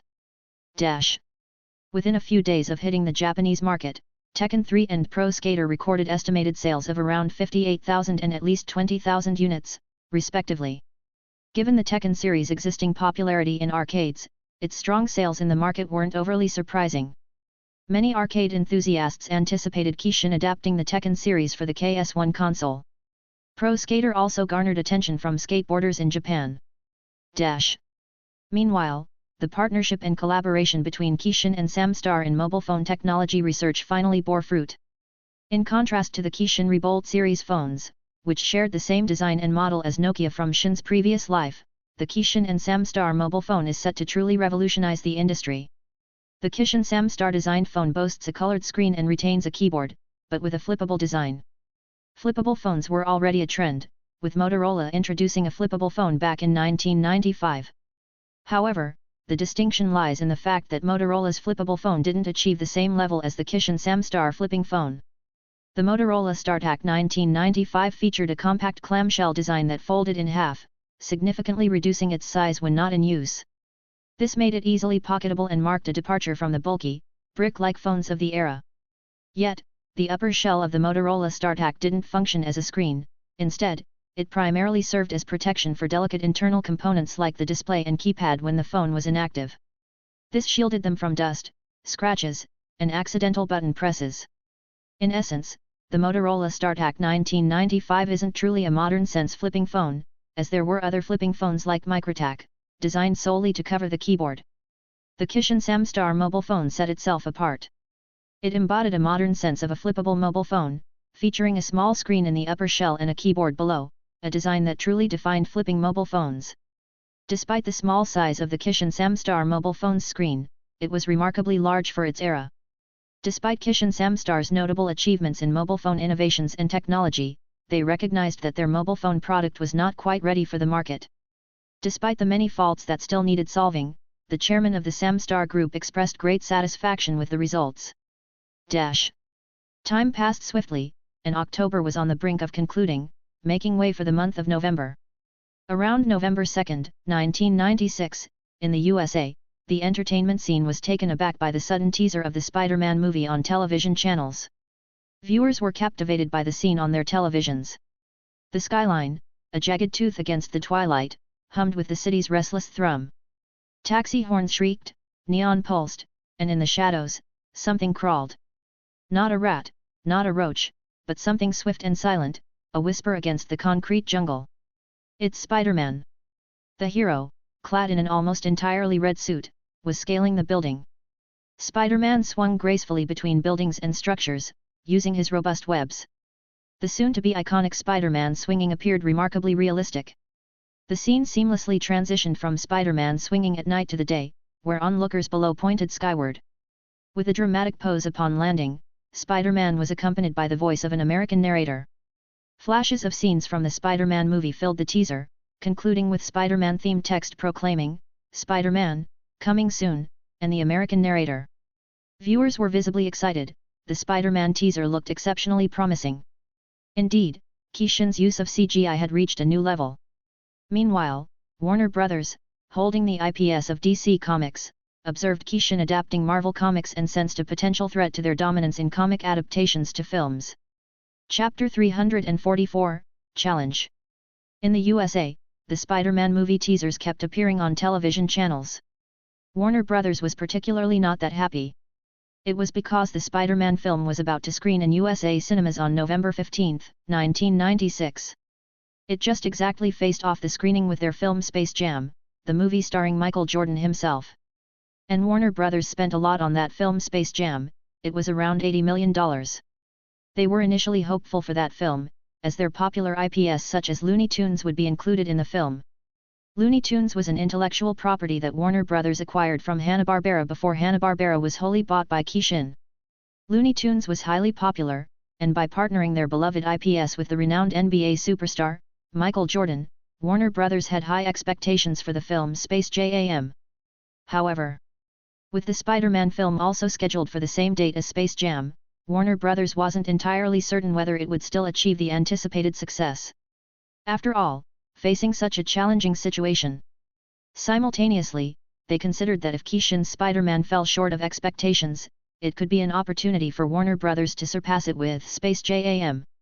Rather than succumbing to fear, Warner Bros. Decided to market Space Jam in a similar manner to the promotion of Spider-Man. Warner Bros. Recognizes that while the Spider-Man film boasts impressive CGI, the pacing of the story might not be as strong. After all, its director, Sam Raimi, lacked experience in superhero movies, having directed only one with less than impressive success. Moreover, Warner Bros. Has Michael Jordan as the star of their movie, a factor likely to attract many, especially basketball fans. So, they believe they stand a high chance of making Kishin Pictures realize they can't simply launch an attack on one of the big six. Trailers for Spider-Man and Space Jam graced television channels, capturing the attention of many anticipating two potentially blockbuster films set to release on November 15, 1996. In a specific location in the USA, a group of friends gathered to discuss the upcoming films in November. "Guys, what do you think of the Spider-Man adaptation? From the trailer and teasers alone, I'm sure it's going to be a good movie," a blonde young man exclaimed. "Spider-Man? Nah, I don't think so. I believe the Michael Jordan movie will be the one," a tall man with dark hair stated. "Yeah, I agree. I'm quite excited about the Michael Jordan movie." Upon hearing his friend's opinion, the blonde young man retorted, "Really? You all want to watch a children's movie? Looney Tunes playing basketball with Michael Jordan? How on earth will that be interesting?" The tall man frowned slightly and responded, "What do you mean, a children's movie? What about Spider-Man? It's a comic, right? Wasn't it meant for children too?" Then, the red-haired young man, seated next to the blonde young man, interjected, "No. Spider-Man may be a comic, but it's not intended for children." "Damn, who cares? Comics are comics," the tall man remarked before asking, "Anyway, what do you think? Should we go for the movie Space Jam?" "No. Let's go for Spider-Man," the red-haired young man asserted. "You're making a mistake choosing that movie. I'll tell you, it's just going to be another superhero average movie like Superman, Batman, or something. Don't you learn at all?" Another tall young man expressed. With this, the group appeared to split into two factions, those interested in trying the movie Spider-Man and those leaning towards Space Jam. "Let's just decide it with votes," the blonde young man suggested as the group entered a round of debate. The group agreed, and after posing the question of which movie to choose, they would raise their hands, and the votes would be counted. Spider-Man garnered 8 votes, while Space Jam secured 12 votes. With these results, the group of people decided to watch the movie Space Jam together. Although others initially wanted to try the movie Spider-Man, it doesn't mean they'd fight with their friends over a movie. Besides, they were also a bit excited to watch the Michael Jordan movie. As November 15, 1996, approached, many people purchased tickets for the movies scheduled for that date. They were able to buy tickets ahead of time through MoviePhone. Movies like Spider-Man and Space Jam were undoubtedly the hot tickets about to hit the screens.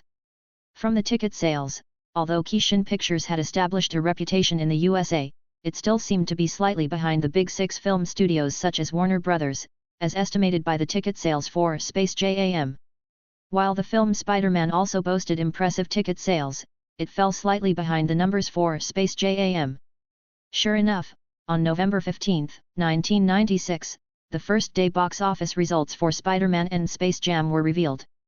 Warner Brothers was quite exhilarated as their film Space Jam emerged victorious in the first battle. Meanwhile, Kishin Pictures was not overly concerned. Even though Warner Brothers' film won the first-day sales, it didn't guarantee continued triumph.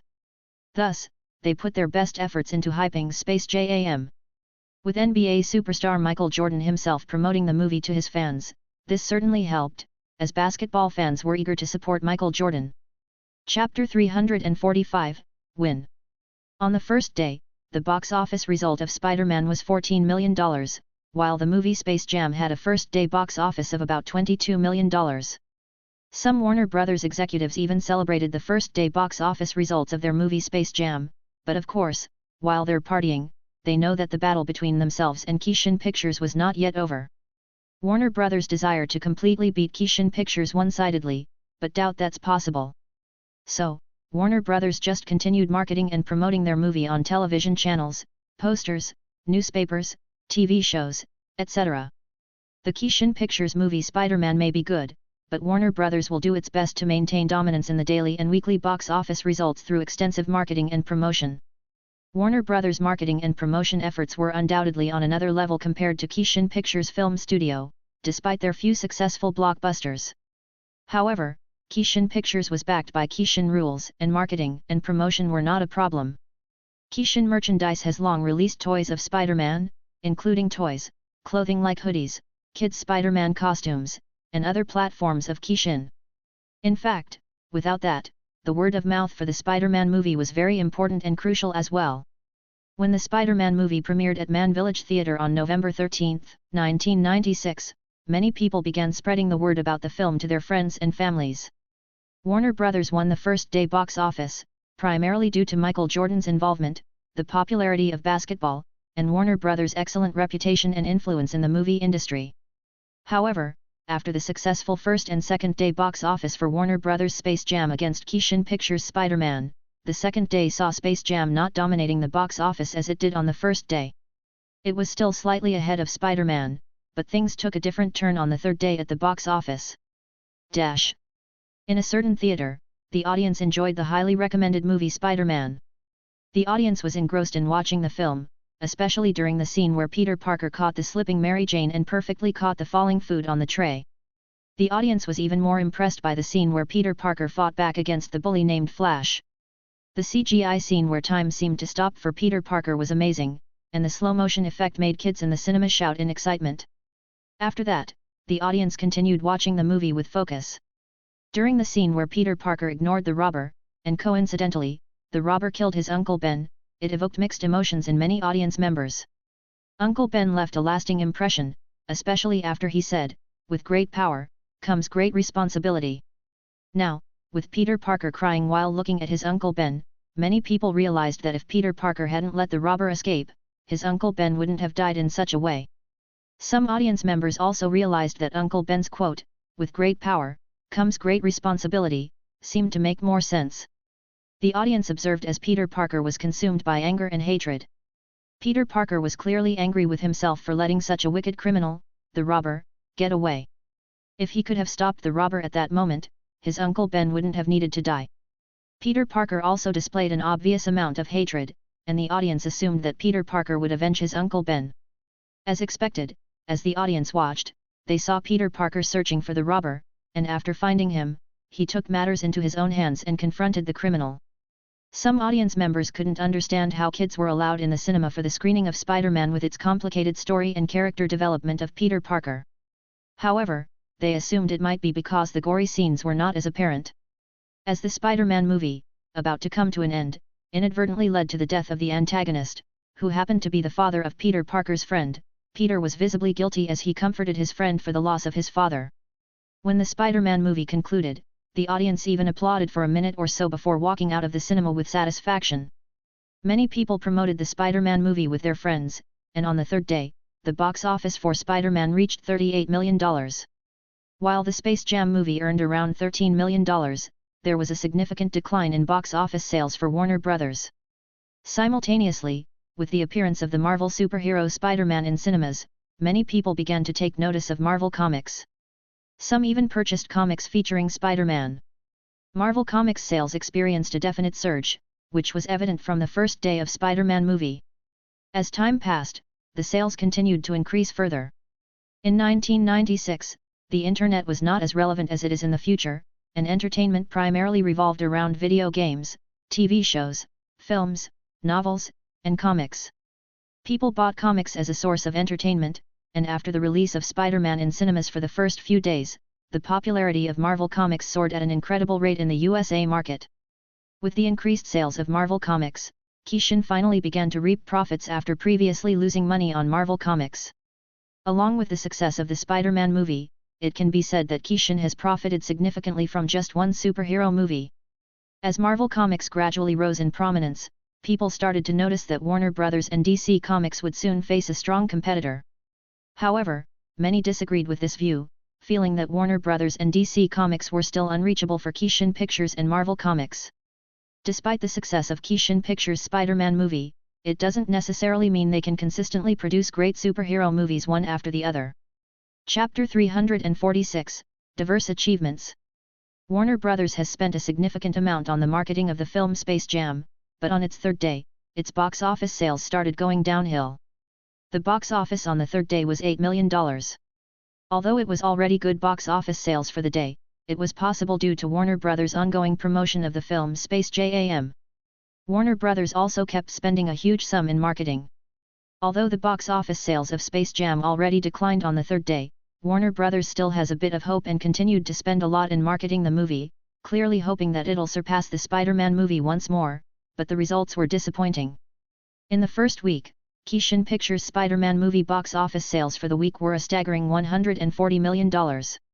While the box office sales for Warner Bros. Space Jam movie reached about $40 million, its initial success in the first and second days sharply contrasted with a decline starting on the third day, despite Warner Bros. Marketing efforts.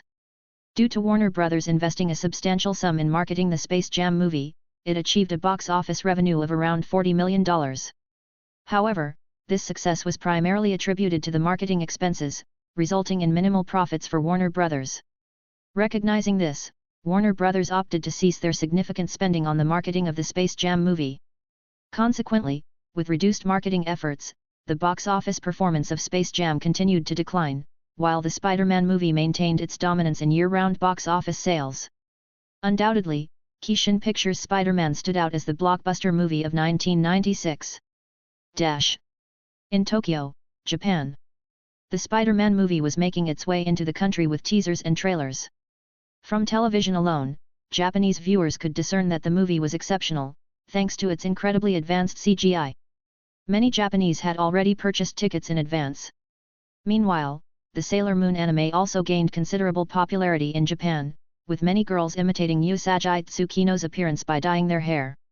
The anime would soon influence other countries like South Korea, Taiwan, Hong Kong, and Singapore, as the Sailor Moon anime was undergoing the dubbing process for these countries' languages.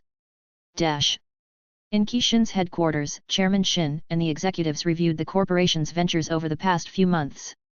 The executives in charge of the entertainment sector, including anime, films, novels, manga, and comics, enthusiastically recounted the recent success of the entertainment department and its subsidiaries. Shin smiled faintly upon hearing the good news that their challenge or provocation to the Big Six Warner Bros. Was effective, and now, the film studio had suffered a slight loss. Time passed by in a blink, and in early December 1996, the Sailor Moon anime began airing in South Korea and Singapore. After a few episodes had aired in those countries, the anime's influence was considerable. Many young girls, in particular, purchased Sailor Moon merchandise from Kishin Merchandise or other distributors. The impact of the Sailor Moon anime in other countries was something that many Japanese anime studios hadn't anticipated. the anime targeted at girls became a sensation in other countries, surpassing the debut of Dragon Ball, Yu-Gi-Oh!, and others. Perhaps only Pokémon could match the sensation of the Sailor Moon anime. In mid-December 1996, the Spider-Man movie was gradually distributed to Japan, South Korea, Singapore, Hong Kong, and Taiwan. Although the box office sales in Asia were not as super successful as in the USA, it still achieved success, and Kishin Pictures profited significantly. The consecutive and consistent blockbuster movies produced by Kishin Pictures were undeniably eye-catching. Many, especially in the USA, began to speculate about Kishin Pictures. Some theorized that the film studio was contracted by a devil or that behind Kishin Pictures was the controller of the world, people orchestrating politics, the economy, and even the weather. Shinro Suzuki was naturally implicated in these speculations. Many found it suspicious that such a young man could build a billion-dollar corporation from scratch, even with the support of his wealthy family. Some guessed Shinro Suzuki might be an alien or had sold his soul to the devil. Meanwhile, Shin remained completely unaware of people's speculations about him and his company. Currently, Shin, with Myra, was simply annoyed at Luigi, the family's golden retriever dog, who had just farted in their room before nonchalantly leaving and closing the door. If Shin didn't know any better, he would have thought that the dog did it intentionally. Meanwhile, Myra, in the room with him, just laughed at Shin's expression. "I don't know if Luigi did that intentionally, but I'll probably never know," Shin said. He then showed something to Myra. "Anyway, look at this phone and tell me what you think." Myra examined the phone in Shin's hand. After holding it, she noticed it had a flippable design, similar to the Motorola StarTAC. When she flipped it open, she was surprised to find a large screen on the upper shell and a keypad in the lower shell. She couldn't help but exclaim, "This is a phone." "Yeah, it's the new phone developed by Kish and Samstar through joint research," Shin explained while turning the phone. Myra was astonished as she observed the colorful and bright screen. "This will definitely become a hit." As she curiously explored the phone, she became more and more impressed. Compared to ordinary cell phones with small, dull screens, the one in her hand was revolutionary. In early January 1997, the announcement came that Starcraft 1 and Fallout 1 would be released for the PC platform. PC gamers were gradually getting accustomed to the release of various video games, providing them with many choices, including Kishin's video games. Despite the increasing options, Kishin still maintained its reputation for producing the best video games, and many were eagerly anticipating the release of their new games. Chapter 347, Impending Event. The video games Starcraft and Fallout have its advertised as a small banner in the KP software, further making people aware of the video games that were about to be released on January 20, 1997. Online gamers were booming in popularity at the end of 1996, and if there were functions such as chatting, the online gamers were definitely having a competition of words in video games such as Doom or Quake. In Tokyo, Japan. In Kishin Rule's headquarters, in the chairman's office. Shin was currently reviewing the financial report of his company on the computer, and although the report was very positive, Shin wasn't wearing any smile. Instead, Shin felt a profound sense of solemnity, and the reason for this was the 1997 Asian financial crisis. It was looming, and Shin knew that many businesses and civilians in the Asian region would be severely affected. Shin was already taking steps to safeguard his company from the crisis, perhaps even turning a small profit from it. During this period, Shin implemented financial monitoring systems to detect early signs of economic instability. In this parallel world, Shin was unsure when the crisis would occur or if it would start on the same date as in his previous life. He couldn't be certain. Fortunately, Kishin had already achieved global market expansion, reducing dependence on a single region. This allowed the company to tap into different economic conditions and consumer bases. Kishin also initiated the development of adaptable marketing strategies to respond to changing economic conditions, ensuring effective promotion even in the face of a financial crisis. Additionally, the company established flexible supply chain strategies, guaranteeing access to resources and components even if traditional supply chains were disrupted during the crisis. Shin diversified Kishin's portfolio by entering business sectors historically resilient during economic downturns, creating a diversified revenue stream. He also diversified his personal investments across asset classes, including stable currencies and precious metals. Shin's plan involved leveraging his knowledge of impending market turmoil, allowing Kishin to invest in companies and sectors expected to be less affected or even benefit from the crisis such as healthcare, domestic consumer staples, or companies in less exposed regions. This diversification acted as a hedge against losses in other parts of the portfolio. With Shin's insight, he could identify undervalued assets or distressed companies during the crisis, enabling Shin to make opportunistic acquisitions at bargain prices. This strategic approach could lead to long-term advantages for the company. Indeed, Shin was contemplating short selling, identifying companies and industries most vulnerable to the crisis based on their financial exposure to Southeast Asia and reliance on exports. Shin could strategically short sell their stocks before the crisis hits, profiting from their subsequent decline in value. However, short selling entails high risks, demanding careful timing and execution. In this parallel world, Shin couldn't be certain it would unfold exactly like in his memory of his previous life. Regardless, knowing the crisis was imminent allowed Shin to develop contingency plans, secure additional funding, and implement early cost-cutting measures, mitigating potential damage. If the 1998 financial crisis unfolded and struggling companies emerged in the video game industry, Shin could strategically offer financial support or partnerships to those in its own industry or key suppliers. This would strengthen Shin's network and potentially lead to acquiring valuable assets at a discount later. With Shin's knowledge guiding Shin, they could navigate the turbulent markets during the crisis. Identifying advantageous investment opportunities as markets fluctuate, they could adjust their strategies accordingly. Shin meticulously arranged everything, confident that Shin would be effectively shielded, and his personal assets of billions would remain unscathed, unlike the economic struggles that caught him off guard in Japan a few years ago. With Shin's connections to the Japanese government, in the event of the 1997 Asian financial crisis officially beginning, Shin could propose an appropriate policy to address the crisis. The Japanese government has nurtured close relationships between the government and large corporations, known as keiretsu. These relationships involve mutual support and cooperation, with the government providing subsidies, loan guarantees, and regulatory support, while corporations contribute to economic growth and employment. Although Shin wasn't on the keiretsu level yet, Shinro Suzuki, hailing from the Suzuki family, was a part of a keiretsu. Additionally, he had royal blood in him, courtesy of his mother's lineage from the royal family. The government's relationship with Shin or Shinro Suzuki has been favorable, given his background. Moreover, Shin, his company, has been contributing to Japan's economy. Consequently, no government officials are likely to mistreat Shinro Suzuki. In fact, Shin's level of relations with officials in the government surpasses even that of his brothers, who have been part of the family business Suzuki Group for a longer period than Shin. The Japanese government is known for its complex and sometimes opaque regulatory environment. Shin also frequently employs dedicated teams or lobbyists to navigate regulations and maintain positive relations with government agencies. While Shin contemplated his government relations, his thoughts shifted to Samstar Group. According to Shin's intel, Samstar was planning to terminate its joint partnership with Shin once Shin had fulfilled its purpose. Despite Shin retaining ownership of the technologies developed for the cell phone in collaboration with Samstar, allowing Shin to sell similar flippable phones post-partnership, Samstar was confident in its researchability.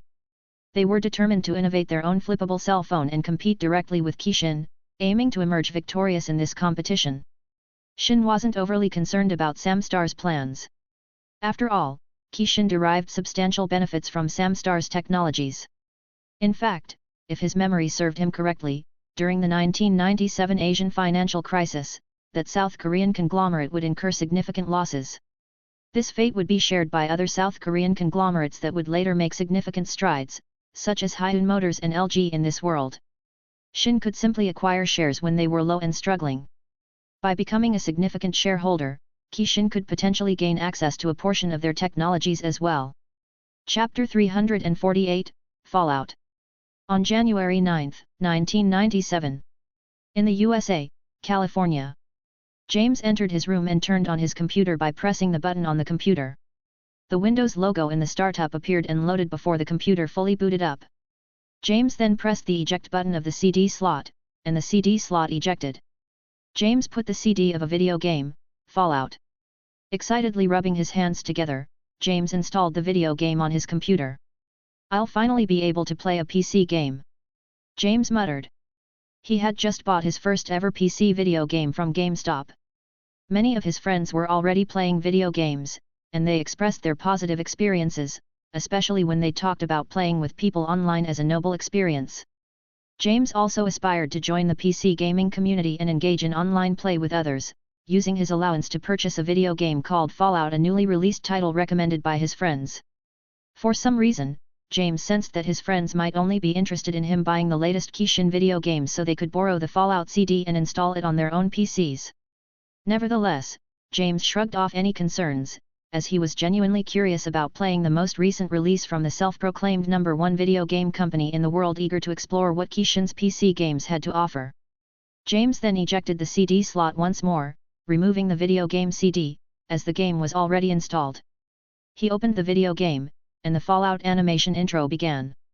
Against the black background, white text Fallout appeared, accompanied by the music soundtrack. The scene transitioned to black and white with sound effects, replicating the old 1930s television effects. A simple cartoon animation depicted a character watering plants, swiftly changing to the cartoon person waving in the foreground before the vault closed, revealing the number 13 in front.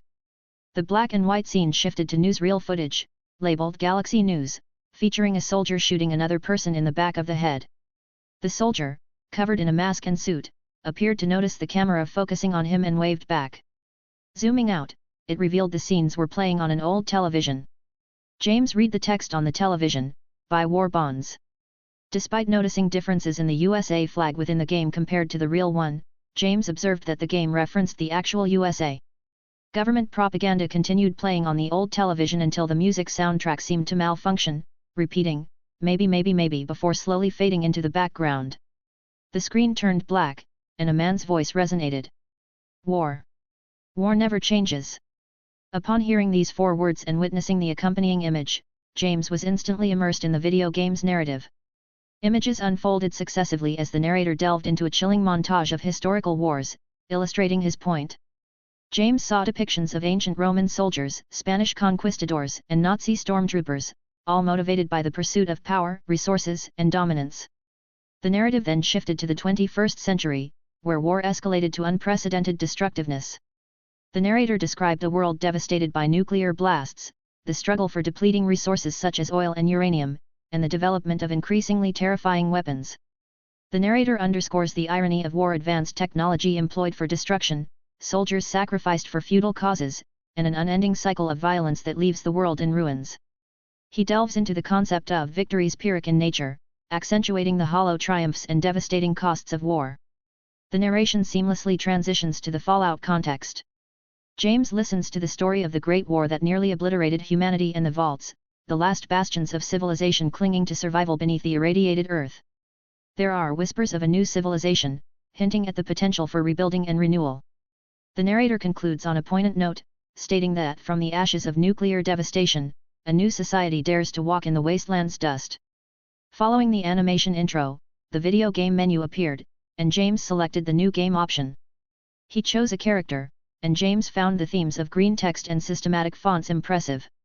The design of the game menu gave a sci-fi vibe, which suited the game's genre. As the narration smoothly transitioned to the Fallout context, James learned about the Great War that nearly obliterated humanity and the vaults, the last bastions of civilization clinging to survival beneath the irradiated Earth. He then discovered the ability to modify his character's status, even though it was constrained by points and featured positive and negative signs for each stat. Despite being new to PC gaming, James wasn't ignorant of video games in general. As a TSX Fusion console gamer, he was familiar with RPG settings, as RPG games were also popular in the world of video game consoles. Following that, a 3D animation featuring an elderly man within the player's vision presented the in-game character with a mission to acquire a chip. The video game officially commenced, and the camera positioned high up, allowing James to control his in-game character using a mouse cursor. In the initial stages of the game, James observed the capability to pick up items and equip them. As James played the game and explored the surroundings, he gradually encountered mutated creatures. Navigating the cave of Vault 13, James battled mutated creatures before successfully stepping out of the harsh wasteland. Continuing to play, his in-game character ventured into a new map called Shady Sands.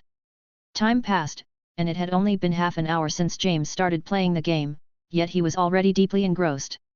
As James gained levels and invested in skills like lockpicking or speech, he felt his character evolve. Successfully picking a locked door or negotiating his way out of a challenging situation felt empowering, turning him into a resourceful survivor. This is what James enjoyed about video games. They truly transported him from reality into the immersive world of the game. Now, he felt as though he was the in-game character, navigating the world on a mission to find a chip. However, this was just a fleeting escape for James. The immersion in the game offered a thrilling yet bittersweet departure from everyday life. James craved the excitement and adventure, yet beneath it lingered a subtle yearning for the stability and familiarity of reality. Chapter 349, Shin's Ridiculous Attempt. The PC video game Fallout came out first in January before the PC video game Starcraft, and it was just the first few days since Fallout was released, but many gamers in the USA or Japan gaming community were talking about it. Well, the PC video game Fallout contained a sensitive topic, after all. And that is, war. Although the gamers in the Kishin website gaming community faithfully discussed the charm of the game, many people posted their own opinion about the game narrative of war. Especially, when the images of the atomic bomb dropped in Hiroshima felt intentional, and as the narrative of war in the game continued, what the game is conveying is the harmful, harsh, and devastation left by war. Either it was the Roman ensuing war, Spanish, or Hitler, and then in the game setting, which felt like sci-fi, and the evident contributors of the Great War in the game were the two superpowers, USA, European Commonwealth, and China, as it was clearly stated in the narration itself. Many people who played the game felt the game was unique and interesting, but some people felt like the game had an interesting concept and view of war, but few people also felt that the game is a warning.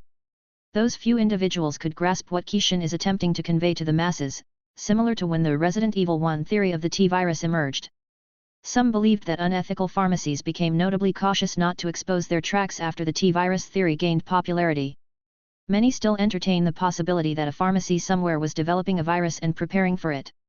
In the Yahoo community, some individuals started sharing their perspectives on the PC video game Fallout.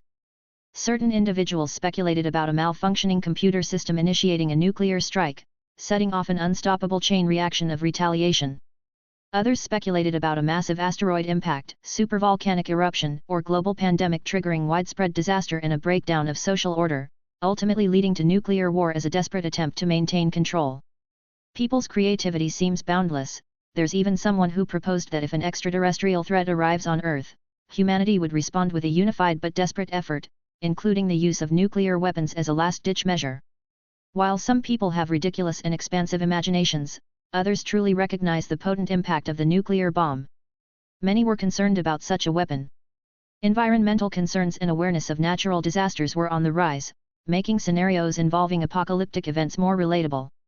However, many Americans who have confidence in their country don't believe that the powers in East Asia could match their military might even in hundreds of years.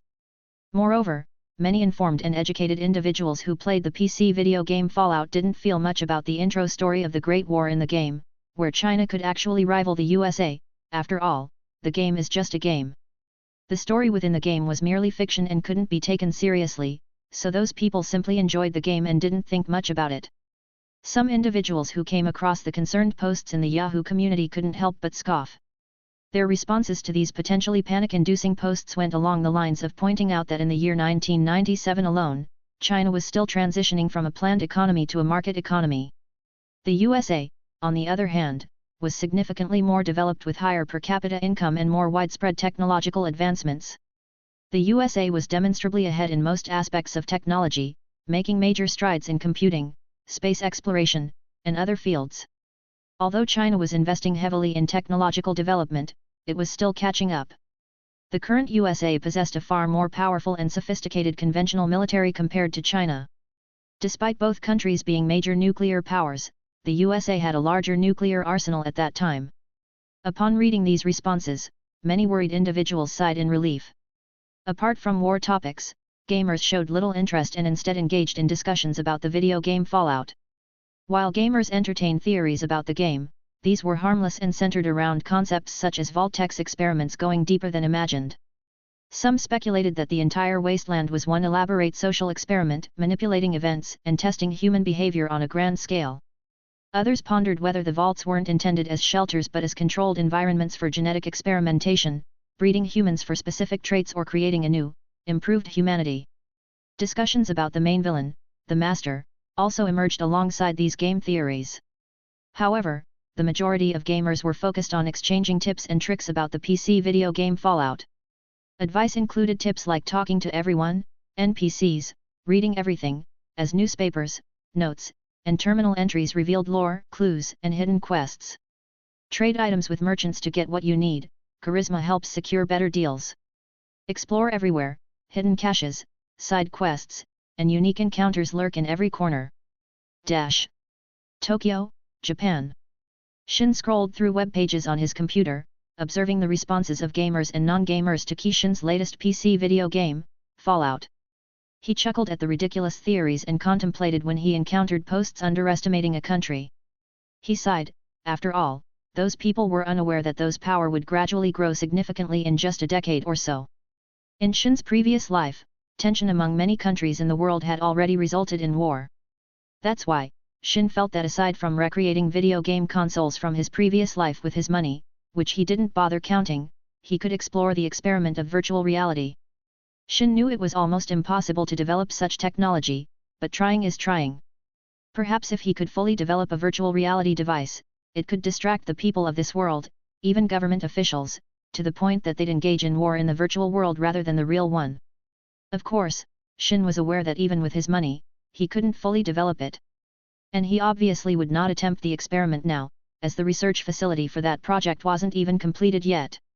To some, this might seem like a ridiculous project, but Shin, with his current financial capability, felt he could afford to invest some money in it.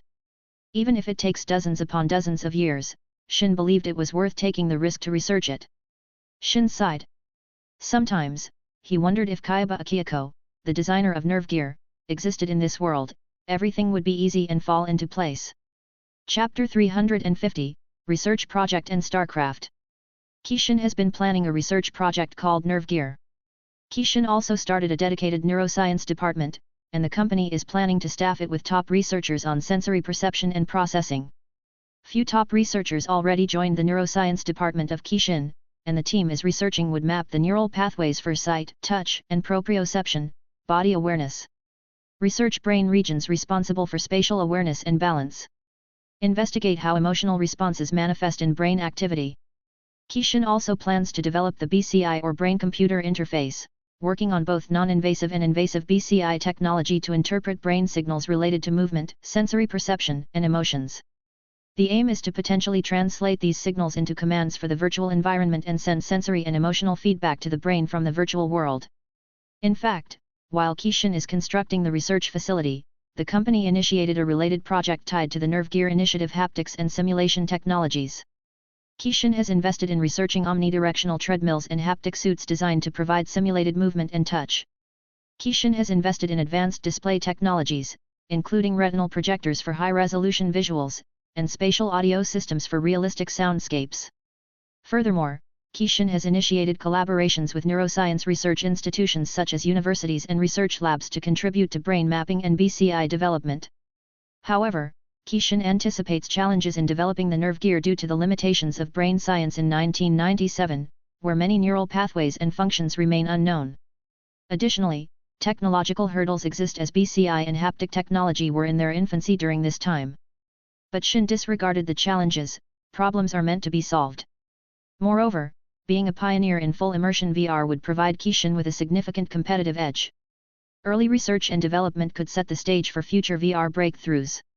Responsible development, with ethical considerations, could establish Kishin as a leader in responsible technology.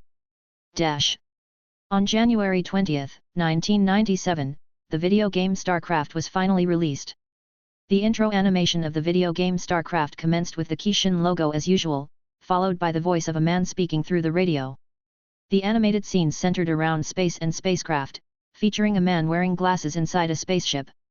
The man communicated with others through signals until a massive battlecruiser emerged, launching a sudden attack with a beam of light towards the glasses-wearing man named Jim.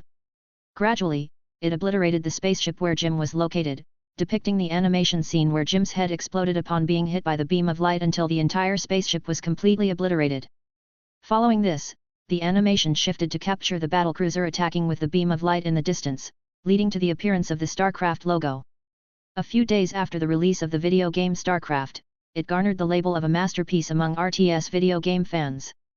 Magazines reviewing the video game Starcraft were full of praise, with only minor professional criticism that paled in comparison to the acclaim.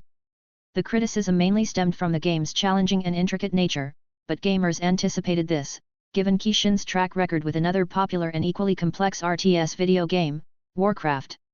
Notably, many observed the similarities in gameplay and themes, such as campaigns, between Warcraft and Starcraft. Not surprising, considering they were developed by the same company. Starcraft experienced a surge in popularity within a few weeks in Japan and several notable countries in Asia. In North America, discussions about the video game were constant. In Asia, Starcraft swiftly became a gaming trend, especially in South Korea. Unexpectedly, the video game gradually gained recognition in China as well. In the 90s, China experienced a PC boom, leading to a surge in PC ownership and creating a necessary hardware base for Starcraft. Despite Kishin not having a strong presence in China, the company's video games were available through businesses that imported consoles and games from Kishin and resold them at higher prices to those who could afford it. Additionally, piracy of video games was widespread, making them more accessible in the country. The rapid fame of the video game Starcraft in China can be attributed to the availability of a pirated version just a few weeks after its official release. Consequently, the pirated version of Starcraft became well known in various parts of the country.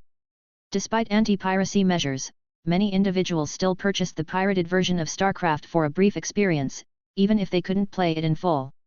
In addition to Kishin's video games gaining relative popularity in China, the anime productions were also recognized. Kishin successfully negotiated with major TV channels in China for the broadcasting of Kishin anime in the country, including titles like Dragon Ball, Pokemon, Yu-Gi-Oh!, and more. Interestingly, more Chinese individuals were passionate about anime than even the Japanese themselves. They enthusiastically purchased anime items, clothing with anime designs, and various toys and action figures. Despite the merchandise being unofficial, it was evident that anime was gradually becoming one of the most popular forms of entertainment in the country. While some Chinese critics accused Dragon Ball of copying their Monkey King, the Kishin team behind Dragon Ball didn't deny it. In fact, they acknowledged it. This admission resonated positively with some young fans, but it didn't sit well with others who were unhappy, despite Kishin's acknowledgement. Tensions heightened, especially when another popular anime, Sailor Moon, was broadcast in the country. Certain individuals expressed discontent as the anime influenced young girls and boys alike. Whether it was girls playing the role of Sailor Moon or boys emulating Tuxedo Mask, a segment of the population disliked the growing fascination with Japanese culture among the youth. Some perceived the growing popularity of anime as a threat, believing it weakened their people and viewing it as a supposed conspiracy by Japan against their country that should be banned. However, an outright ban on anime was unlikely, given that Japan's advanced animation technology, including studios like Suzuki, Tora, and others, was actively assisting Chinese anime studios in enhancing their own capabilities. Many Chinese anime studios had already adopted Japanese animation techniques. The surge in anime popularity, along with Japanese character appeal, fueled a robust demand for related merchandise, spanning toys, figurines, clothing, and accessories. Chinese companies were distributing these products, and Kishin had already established connections with these distributors, enabling the distribution of Kishin merchandise throughout the country. Whether they approved or not, both video games and anime played a role in boosting the Chinese economy. Chapter 351, Overestimated. Around February, Kishin has been able to successfully collaborate with Japanese universities and research labs leading in robotics, haptics, and VR technology development. The same could be said for the USA as well. Kishin has a good and strong presence in the country, and Kishin was able to collaborate with prestigious American universities and research institutions with strong neuroscience and engineering programs. Since Kishin has headquarters in Silicon Valley, it also has access to cutting-edge research facilities and talent pipelines in Silicon Valley and other tech hubs. In the year 1997, the internet was booming with the dot-com explosion. Capitalists were throwing money with a .com suffix, leading to rapid startup growth and skyrocketing valuations. IPOs were celebrated like sporting events, with Netscape's 1995 debut setting the record. Yahoo, Amazon, eBay, and others were still in the process of defining their business models, but their impact was already undeniable. Online shopping was gaining traction, email was replacing traditional mail, and the sound of dial-up modems was the backdrop of the era. Moore's law continued to propel rapid advancements, ushering in faster processors, smaller transistors, and more affordable memory, thereby paving the way for powerful PCs and the onset of the laptop revolution. Meanwhile, in the preceding year of 1996, Kishin not only funded a research project for university students but also emerged as the major investor supporting their endeavors. Kishin researchers and scientists actively contributed to a research project called Backrub, providing resources and influence to students whom Shin foresaw as future tech giants. One of these students would go on to become the founder of Google. In the year 1997, the research project Backrub transformed into Google, and with Kishin's assistance, the website of the Google search engine graced the internet. In Tokyo, Japan. Shin reviewed the report on the internet boom, a smile playing upon his lips. Shin almost couldn't believe it when he finally handled and looked at the progress Kishin has made in the internet industry. As the internet surged in popularity, Kishin, holding key patent rights related to internet protocols and technologies, began generating substantial revenue through licensing fees paid by various internet players. Considering Kishin receives average dividends and royalties from major internet players, a significant portion 55% of the World Wide Web, unbeknownst to the public, holds valuations in the tens of billions of dollars. However, those shares were merely overvalued stocks that skyrocketed due to investor speculations. Shin anticipated the arrival of the dot-com bubble around 2000, understanding that the internet market capitalization would likely crash. However, Shin remained unperturbed. With the foresight of the impending dot-com bubble burst in a few years, he planned to ready his company. If the company could effectively monitor internet irregularities, Shin intended to gradually short-sell overvalued stocks before the crash, especially in internet companies where Kishin had invested, thereby profiting from the ensuing decline. With foresight, Shin could discern overvalued sectors and companies before the bubble burst, allowing him to gradually redirect their dividends and royalties into more stable industries or emerging technologies outside the internet. This strategy minimized his company's exposure to the crash. As Kishin operated as a private company, it could execute moves and investments discreetly, avoiding public scrutiny and making strategic decisions with agility. Despite the public's limited awareness of Kishin's influence in the internet industry, even if disclosed, the profits made remained obscured. While people might speculate on the estimation, the accurate figures would elude them. Being a private company, Kishin wasn't legally obliged to publicly disclose its investments to the same extent as public companies. Unless involving publicly traded companies through stock exchanges, certain investments typically entailed publicly available records that might reveal Kishin's involvement. Currently, with Kishin having genuinely profited in the internet industry, its current net worth stands at $28 billion. This reflects Kishin's true net worth, distinct from the $270 billion representing 55% of the World Wide Web, which was merely a market capitalization influenced by investor speculations. The actual net worth is considerably lower. A notable example is Yahoo, with a market capitalization of $110 billion in the year 1997.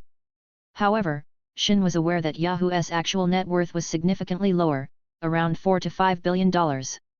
Despite this, just a few days ago, Shin came across a report revealing that Yahoo pursued aggressive acquisition strategies and partnerships during this time, driven by their market capitalization of $110 billion. Shin could discern Yahoo's ambition to dominate the market. The company sought to capitalize on its market capitalization, utilizing a high stock price for acquisitions through stock-for-stock deals. This involved offering their own shares in exchange for the target company's assets, effectively leveraging market confidence to buy beyond their actual cash reserves. In addition, Yahoo took on debt to finance these acquisitions, using future profits or the acquired assets as collateral. While this approach bolstered their immediate purchasing power, it also introduced financial risk and necessitated interest payments.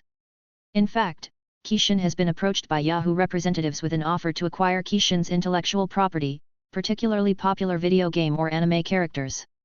Yahoo was quite insistent, especially showing a strong desire to acquire Pokémon and Sailor Moon. Moreover, Yahoo expressed interest in the video game industry and successfully partnered with Tora. Impressed by Yahoo's remarkable growth and recognizing its potential, Tora, with a market capitalization of $38 billion, willingly embraced collaboration with Yahoo, whose market capitalization stood at an impressive $110 billion. As other corporations, including Tora, witnessed Yahoo's success, they realized the internet held the key to the future, a gold mine that had been overlooked. Tora Corporation's board shifted their focus to the internet, leveraging their video games to willingly partner with Yahoo. The board members and investors saw a bright future ahead, believing that Yahoo possessed significant potential and growth, potentially surpassing even the previously rising global market presence of Kishin. Chapter 352, Villain or Hero. Around March 1997, a certain anime in Japan caused seizures to hundreds of children in the country. The one responsible for it, the anime studio under Tora Corporation, apologized and compensated the ones affected. When Shin heard of this news from TV, he remembered that Pokemon episode was the cause of such an incident. However, since Shin specifically instructed the anime studios not to feature a sequence of flashing lights and intense colors due to it being a seizure-inducing sequence for people with photosensitive epilepsy. Now, the Tora anime named Mechanical Boy will undergo a hiatus while regulations on animation and the use of flashing lights are tightened. Kishin Foundation was actively spreading awareness, but most anime studios in Japan remained skeptical until Tora's anime actually caused seizures in children. Several studios, especially those under Nippon TV or Suzuki Entertainment, promptly edited out sequences with flashing lights and intense colors in response to the incidents. On March 28, 1997, Tora and Suzuki officially ended their alliance. This news surprised many gamers since Tora and Suzuki were well-known partners in the gaming industry. Following the breakup, Tora joined forces with Yahoo, an internet company. Yahoo aimed to enter the video game industry and develop their games with the partnership, allowing them to create their own video games. Meanwhile, anime studios under the Suzuki Group aired an anime adaptation of the popular manga Slam Dunk. The first episode captured the attention of many basketball fans, causing NHK to surge in viewership. However, it still couldn't compete with TV Asahi's Sailor Moon or even Shin-chan. However, NHK wisely avoided scheduling their anime in the same time slot as those popular shows on TV Asahi, recognizing that the allure of Kishin's anime was beyond their understanding. Additionally, Suzuki's RPG video game, titled Justice Knight, Church, was gaining popularity in both Japan and the USA. While the game's setting appeared to draw inspiration from Christianity, such themes have become commonplace in the video game industry, particularly within the RPG genre. Featuring classes like priests as healers and knights as fighters, it's evident that the game takes inspiration from medieval Europe. Despite initially being considered a failure due to low sales a few months after its release, Justice Knight, Church experienced a sudden surge in both sales and popularity. This was challenging to explain, but experts in the magazine attributed its success to its graphics and, notably, its complex and difficult gameplay, which intrigued RPG gamers in Japan. The fascination of Japanese gamers with the RPG genre left Suzuki optimistic about the video game's potential. They actively promoted the game in the USA, where it indeed achieved a modest success. This is why Suzuki Electronics was willing to break up the alliance with Tora, as they didn't want their RPG video game success to be solely credited to Tora. Tokyo, Japan. The signs of the 1997 Asian financial crisis were becoming evident. Shin reviewed a report on the situation in Southeast Asia. Several Southeast Asian economies, particularly Thailand and Indonesia, were now experiencing significant current account deficits. This indicated that they were importing more goods and services than they were exporting, creating an imbalance in their external trade. There's also the issue of rapidly depreciating currencies. Even before the crisis officially began, the currencies of vulnerable economies like the Thai baht and the Philippine peso showed signs of depreciation against the US dollar. This signaled a loss of confidence in these currencies and the possibility of capital flight. Additionally, there's rising inflation. Rapid economic growth fueled by easy credit and foreign investment led to inflationary pressures in several Asian countries. This, in turn, eroded the purchasing power of local currencies and intensified economic instability. Shin, with insider information, knew that in the months leading up to the crisis, Soros hedge fund, Quantum Fund, had reportedly taken substantial short positions on various Asian currencies, especially the Thai baht. This implied they were betting that the currencies would depreciate in value. As the crisis unfolded in July 1997 with the Thai baht devaluation, Soros short positions undoubtedly yielded significant profits, further contributing to the currency's downward spiral. Although Shin understood that the Asian financial crisis wasn't solely triggered by currency speculation, with years of unsustainable growth, financial imbalances and weak banking systems creating underlying vulnerabilities, making the region susceptible to external shocks, Soros' shorting of Asian currencies added fuel to the fire during the crisis. His actions were just one piece of a much larger puzzle. Shin, armed with future knowledge, couldn't do much to prevent the financial crisis, given its complexity and deep-rooted causes. However, what Shin could do was strategically guide the Kishin Foundation to invest in stable assets and currencies outside the affected region. They could even consider purchasing distressed assets at bargain prices after the crisis hit. This strategic approach could have generated significant profits, which they could then use to support countries in need. Kishin also recruited financial experts and economists with direct experience in Asian markets to conduct thorough, data-driven analyses of the potential crisis. Through established channels, they could relay this information to international financial institutions, IFIs, allowing the report to be submitted to IFIs and potentially garner more attention, sparking further investigation. Furthermore, Kishin Merchandise strategically focused on sourcing materials and production from the affected countries, thereby boosting their economies and creating job opportunities. While Shin contemplated manipulating the market for humanitarian purposes, he recognized the potential backlash and wisely decided against it. Besides that, Shin didn't involve his company too much in the inevitable crisis, recognizing that altering the course of the crisis might have unforeseen consequences, potentially harming other countries or industries in unexpected ways. Shin also ensured that his actions were transparent and accountable to avoid ethical concerns and accusations of manipulation. Although Shin did what he could to help, he knew it wouldn't stop the inevitable. In a way, he anticipated the crisis, expecting Samstar stocks and other major South Korean companies to drop significantly. Kishin could then step in for a shopping spree. Anticipating the incredible comeback these Korean companies would make, Kishin planned to invest heavily in their stocks at bargain prices during the crisis, reaping significant returns in the long term. After investing, Kishin would become a hero, as increased foreign investment through their actions would potentially contribute to faster recovery and development in South Korea, creating jobs and stimulating the economy. Reflecting more deeply, Shin wasn't sure if he was a villain or a hero. Chapter 353, Convention and Project. In Japan, cosplay events were already quite common and became quite popular after Kishin initiated a cosplay event years ago. Other anime studios collaborated to also initiate an event for cosplay. On April 1, 1997, April Fool's Day, a major cosplay event took place. It was a collaboration among corporations to host a manga and anime convention, attracting thousands of attendees and boasting a dedicated cosplay section. Kishin was one notable corporation that joined forces with the others. The event took place at Tokyo Big Sight. Named Mang Anime, cosplayers were already visible outside the building before the event began. Various cosplayers appeared, with a predominant theme of Pokemon characters. Additionally, there were Dragon Ball characters, but some looked comical due to fake-looking hair and mismatched faces. A surprising moment occurred when Sailor Moon cosplayers appeared. Unexpectedly, a grown man, appearing like a gym enthusiast, joined in wearing sailor suits and a dyed wig. This sparked discussions among the crowd. Two friends exchanged comments while pointing at men cosplaying Sailor Moon in cute outfits. "Check that out!" A young man dressed as Goku exclaimed, eyes wide. "Is that kind of cosplay even allowed?" A cute-looking friend dressed as Ash inquired. "Yeah, there are no rules in cosplaying," Goku confirmed with a nod. "Ugh! If I had known, I could have worn sailor suits." Ash exclaimed, disappointment in his eyes. "I don't know you. You think I'm creepy or something?" Observing men cosplaying Sailor Moon, some onlookers couldn't help but exclaim, "My eyes! My precious Usagi-chan was ruined. Somebody ban men from cosplaying our precious Sailor Moon. Only girls or women allowed. Even boys are allowed but just not that. Shut up."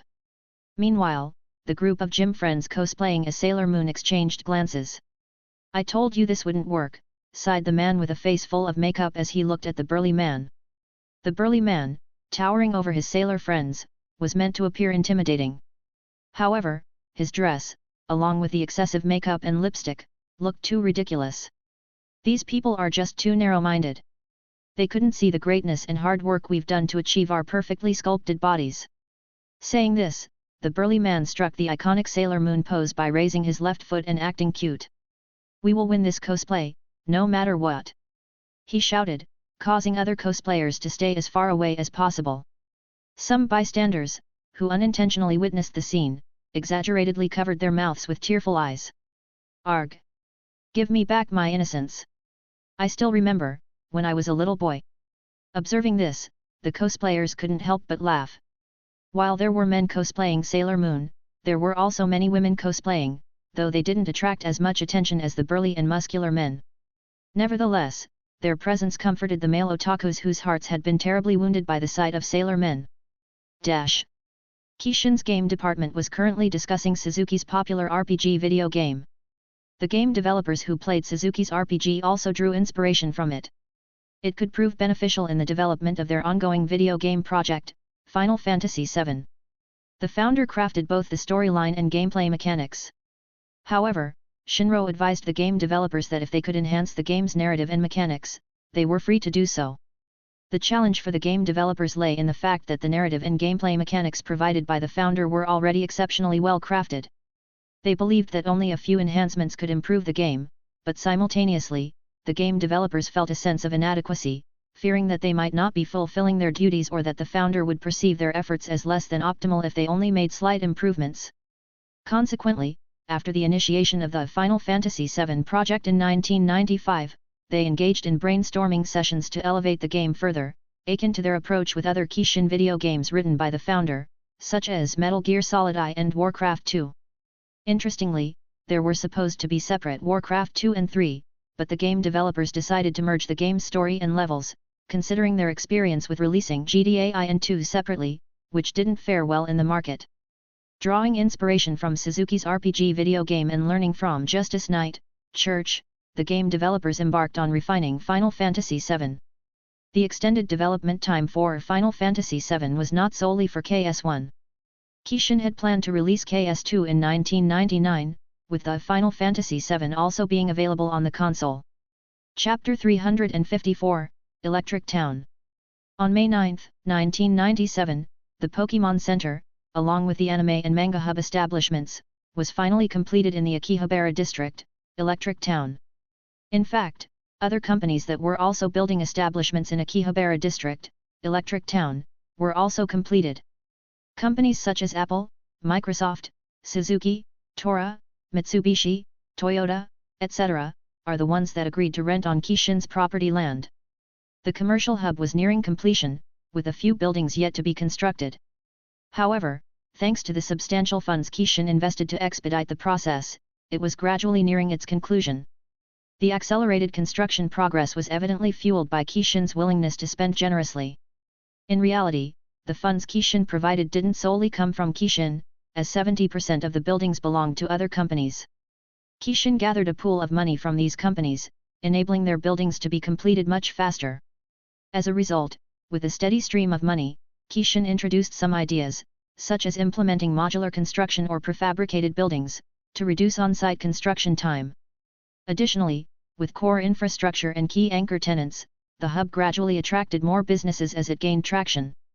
Kishin, having talents such as actors, actresses, and singers in its subsidiary company Kishin's talent agency enlisted Japanese and even Hollywood stars to promote the soon-to-open Akihabara District Electric Town. The news of Kishin's grand opening of the Akihabara District Electric Town was covered by Japanese TV channels. On May 13, 1997, around 9 a.m., Kishin chairman Shinro Suzuki cut the ribbons of several Kishin establishments in Akihabara District Electric Town one by one. Viewers witnessed the young Shinro Suzuki holding a large pair of scissors, cutting the ribbons of the completed Kishin establishments. After the opening, many people were now able to enter the Kishin establishments in Akihabara District Electric Town.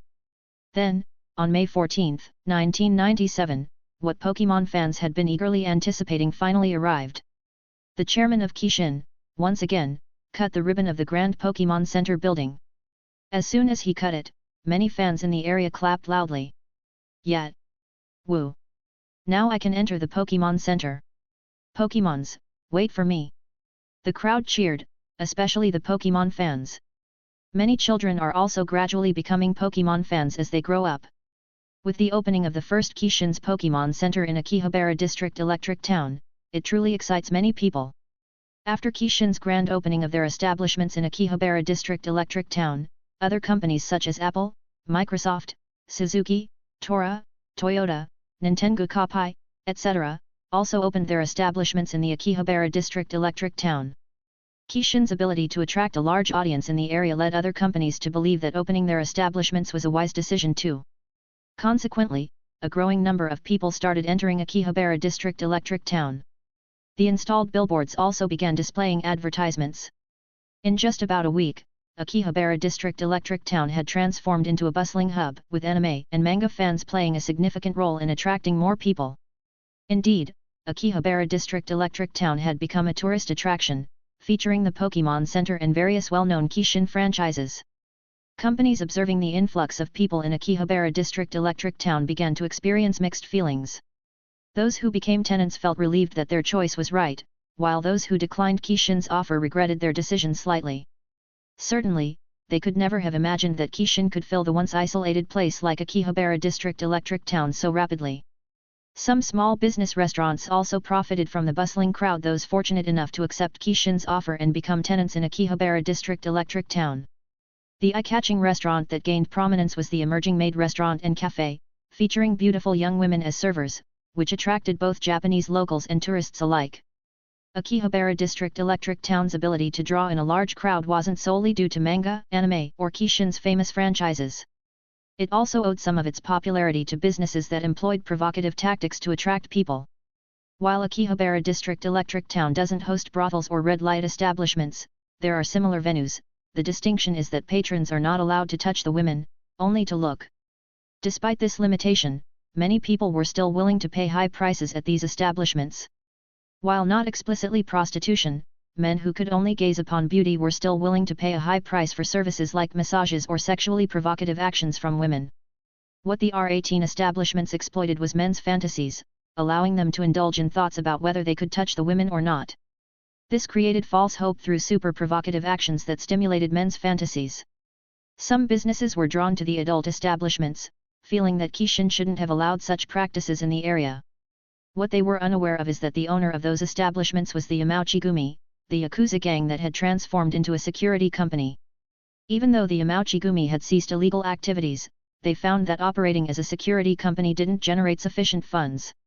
Feeling guilty about relying on Kishin's financing, Shin provided them with a formula for an adult business that was legal and government approved. With their establishments in Akihabara District Electric Town proving quite popular and profitable, the Yamauchi-gumi now had the funds to cover their needs. Additionally, they could contribute significant amounts to Kishin through tenant payments, surpassing the contracted amount. May passed, and June arrived. Shin was becoming more prepared as the 1997 Asian financial crisis loomed. He ensured he was ready for whatever might unfold. While in his previous life world, Shin could profit from short selling during the 1997 Asian financial crisis, this parallel world had its differences. If Shin were overly confident, he could end up being the only one suffering in the end. Regardless, even without short selling, Shin made sure Kishin gradually acquired assets resistant to the crisis, particularly in sectors like agriculture, food, and staples. Before the crisis hit, Kishin had prepared extensively, as mentioned in previous chapters. Additionally, Kishin had funds prepared for the potential acquisition of stocks in companies like Samstar, Hyun Motors, Lucky Golden Group, and more. Chapter 355, Asian Financial Crisis. The month of June passed by like lightning, and in July, the 1997 Asian financial crisis that has been awaited by Shin for quite some time finally occurred. And as Shin expected, it started with Thailand, facing mounting foreign debt and currency pressures, abandoned its fixed exchange rate peg with the US dollar. The Thai baht rapidly depreciated, triggering a domino effect across the region. Investors, fearing devaluation in other regional currencies, began withdrawing capital from Asian markets, further exacerbating the situation. Thailand's crisis quickly spread to Indonesia, Malaysia, the Philippines, South Korea, and other regional economies. Shin could have obviously used the financial power of his company to short currencies such as the Thai baht, making significant profits. However, he was against such an idea. Not only would he not be helping the country by doing that, but he would also be causing more harm. And, the reputation of Kishin is as important as the profits. Shin wasn't really desperate for money, as he could gain billions in the future. Although he would still profit from the financial crisis by leveraging his future knowledge and acquiring profitable staples unaffected by the crisis, most of the profits acquired would be directed to the Kishin Foundation. This would create jobs in those countries through Kishin subsidiaries, ultimately benefiting Kishin's overall business established in those nations. Kishin's significant investments in industries that could weather the crisis, such as healthcare and consumer staples, proved to be the right choice, remaining stable despite the financial downturn. Meanwhile, in South Korea, major companies like Samstar and Hyundai Motors were facing difficulties as the days of the Asian financial crisis continued to pass. The major companies owned by the so-called chaebols relied heavily on foreign loans, fueling rapid economic growth but leaving them vulnerable to currency fluctuations. The fixed exchange rate, pegging the Korean won to the US dollar, masked underlying weaknesses and inflated asset prices. The weak financial system of South Korea, characterized by insufficient regulation and risky lending practices, made banks susceptible to the crisis. The people of South Korea were growing restless as the Asian financial crisis significantly impacted the country, broadcasted on TV news channels. The won plummeted, making foreign debts significantly more expensive and triggering widespread insolvency. Financial institutions burdened by bad loans went bankrupt, further crippling the economy, which seemed to be entering a recession. Shin merely observed, discerning from reports of South Korean conglomerates currently grappling with the onset of the Asian financial crisis. Although many conglomerates were still struggling to survive, what they didn't know was that the financial crisis would affect South Korea so profoundly that it would last at least 2 years. Not only that, the long-term social and economic repercussions lingered for several years, with full recovery estimated to have taken around a decade. Shin remained patient. After the start of the Asian financial crisis, he didn't immediately acquire stocks of the South Korean conglomerates. He would have to wait, perhaps for months, until those companies reached their lowest point. Shin observed the situation with the second motor company in South Korea, Daewoo Motors. He anticipated the company's impending collapse, considering the possibility for Kishin to acquire it and gradually enter the motor industry. Meanwhile, Samstar appeared to be faring well. However, Shin patiently waited, wondering if the proud company or chaebols would seek assistance from him. Despite Samstar chaebols expressing a desire to sever the partnership with Kishin, they had not yet cut ties, indicating that Kishin was still partnered with Samstar. Shin planned to acquire stocks of Samstar, Hyundai Motors, and Lucky Gold around November when they offered lower stock prices. The later years, 1998 to 1999, might present opportunities for even more affordable prices due to prolonged economic hardship. However, earlier purchases in 1997 could showcase Kishin's foresight and risk tolerance. And with Kishin having a partnership with Samstar, Shin knew it was advantageous to acquire a significant amount of stocks. In Samstar headquarters, in the chairman's office. The current chairman of the company, Han Jin-sang, was dealing with a headache. He had recently inherited the position from his father, Han Woon-suk, thinking he could relax and let his talented employees handle things. However, he didn't expect the sudden onset of the financial crisis. Feeling anxious, he observed the stock prices of Samstar Group fall, noticing the same downturn pattern in other South Korean companies. Damn it, Han Jin-sang couldn't help but slam his hand on the table, gripping it tightly. The secretary on the side remained silent. Damn it, damn it. How can we continue with the plan when this damn crisis is upon us? Han Jin-sang muttered, his eyes sharp with anger. The company had just completed a prototype of the research for the company's mobile phone, thanks to Kishin's innovative ideas and some ingenious technological research. Han Jin-sang had been planning a scheme to effectively terminate the partnership with Kishin while retaining most of the patented technologies on the completed mobile phone. However, before the plan could even begin, the financial crisis hit his country and company hard. Han Jin-sang, with his limited knowledge in economics and finance, initially believed that Japan should be struggling as much as South Korea. However, he was disappointed to discover that Japan wasn't as affected as their country. This indicated that Kishin was still faring very well. In fact, there were even reports that Kishin was helping affected countries in Southeast Asia by providing jobs and assisting their economies through acquiring materials at a cheap price in those nations. The fact that a 2-year-old small Kishin subsidiary, Kishin Farm, was selling agricultural products and staples at affordable prices in those countries seemed to indicate that Kishin was profiting from the situation while maintaining a positive image. Right now, Han Jin-sang obviously couldn't deal with the pressure and was contemplating contacting Kishin for assistance. He muttered, investments. Their investment will definitely help us in this situation. Unbeknownst to Han Jin-sang, the secretary near him was listening carefully. The secretary smiled faintly as he adjusted his glasses. The secretary was, in fact, one of the spy of Kishin. Chapter 356, Scheme. Around the month of September, Samstar chairman contacted Shin. Shin smiled as he knew what the Samstar chairman was up to. And sure enough, after talking on the phone, Han Jinsang was practically asking for Kishin's investment. But Shin knew how to capitalize on the situation. He aimed to leverage the full potential of the patented technologies for mobile phones jointly owned by Kishin and Samstar. Certainly, Samstar didn't agree immediately, as what Kishin sought to acquire were the pivotal assets of mobile phone technology patents, licenses, or even production facilities from Samstar, all at a discounted price due to their financial desperation. In South Korea, at Samstar headquarters, Han Jinsang felt intensely angered by Kishin's offers. Damn it! They knew we are in a tough situation and wanted to take advantage of it. Han Jinsang muttered through gritted teeth. Maybe we should agree to their offer, Chairman. Han Jinsang turned to his secretary in surprise before reprimanding, are you insane?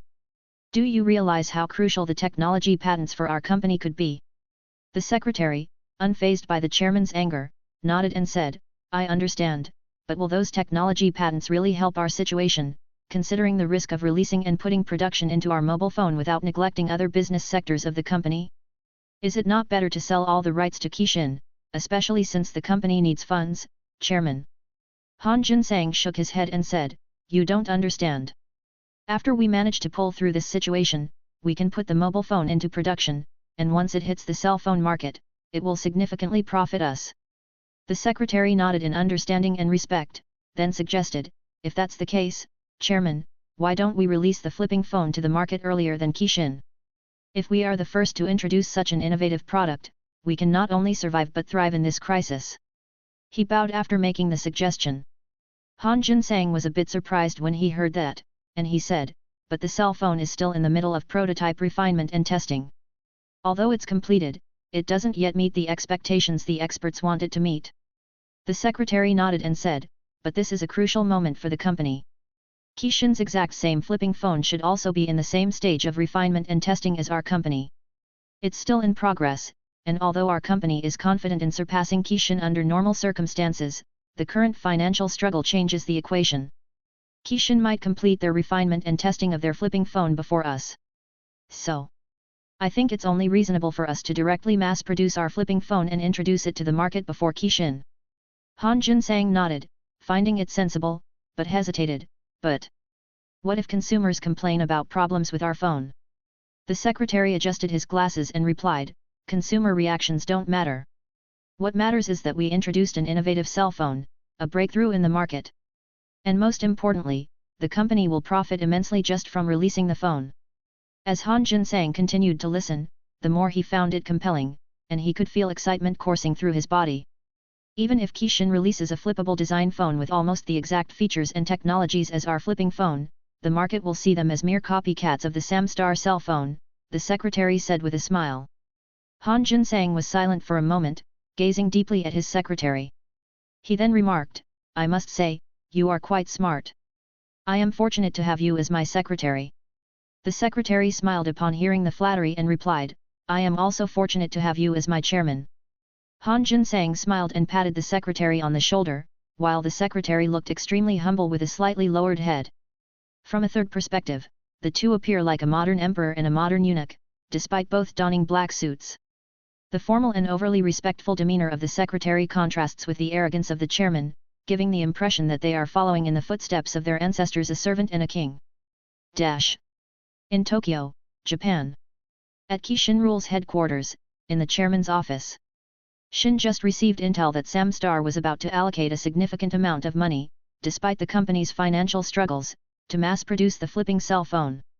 Their sole aim was to be the first to introduce the cell phone to the market. Shin smiled.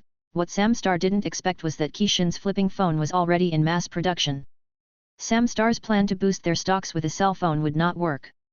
Moreover, they would be wasting a significant amount of money putting their cell phone into mass production since Kishin would release the phone in the market first.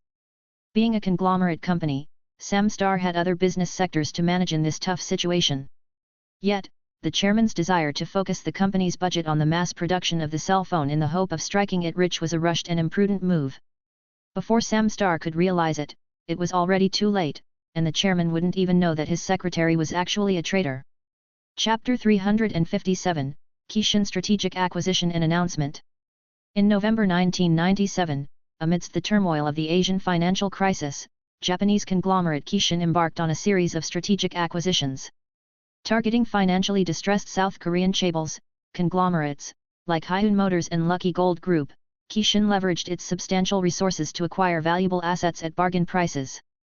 These acquisitions, including notable deals for Hyun Motors Engineering and Construction, Kia Motors, and Korea Telecom, sent shockwaves through Korea. The government, understandably, viewed Kishin's activity with cautious scrutiny. Fearful of potential economic dominance and historical grievances resurfacing, some in Korea perceived the acquisitions as a veiled attempt by Japan to exploit their vulnerability during a time of crisis. Consequently, as media outlets fueled public sentiment through pointed reports, protests arose against Kishin's involvement. However, it is evident that public opinion remained nuanced. While some Koreans saw Kishin's investments as a lifeline and injection of much-needed capital, job creation, and potential economic recovery, others vehemently opposed it, viewing it as a loss of national sovereignty and economic self-reliance. Kishin's primary motivation, beyond immediate financial gains, likely lay in strategic benefits, access to potentially profitable Korean companies, market share expansion, and regional economic influence. However, any claims of altruism or genuine economic support for South Korea required careful consideration. Furthermore, Kishin's path wasn't paved with ease. Resistance emerged from diverse stakeholders: existing shareholders, labor unions, and the South Korean government itself. Successfully navigating cultural differences and managing public perception became crucial for the long-term success of these acquisitions. Moreover, the Korean chaebols were often family-controlled, with strong networks of domestic shareholders and creditors. They weren't eager to relinquish control and resisted hostile takeovers. Despite the challenges, Kishin was able to acquire 36.2% of Hyun Motors and Construction, Kia Motors for 48%, and Korea Telecom for 9%. While Kishin was making a move in South Korea, in Japan, and the USA, Kishin announced a KS1 video game despite the financial crisis: Final Fantasy VII. Even though Japan was one of the countries affected in the 1997 Asian financial crisis, its economy was still experiencing an ongoing recession even without the financial crisis happening. Many people, especially in the working class, could still afford to buy video games as an escape from the cruel reality unfolding in front of them. With the financial crisis happening, several countries outside Japan in Asia protesting, millions of people affected, resulting in various types of financial suffering such as being unable to pay bills, put food on their table, and more, the world seemed to turn a bit darker. But video games serve as a momentary escape from reality for people. The moment Final Fantasy VII was advertised on television, showcasing the fantastical world of Final Fantasy VII as a refuge from financial worries, it could resonate. Emphasize the emotional escape and immersive experience. Magazines, in particular, highlighted the game's length, replayability, and additional content to justify the price. Consider offering early bird discounts or limited edition bundles with enticing extras. Although Kishin hadn't officially released the video game Final Fantasy VII yet and had only announced it, the gaming community in the USA and Japan seemed quite excited. Especially when they saw the graphics alone, they felt that Final Fantasy VII had a similar graphic quality to GTA 3. Most Final Fantasy RPG gamers believed that the RPG video game would be amazing, and they were excited to see its release.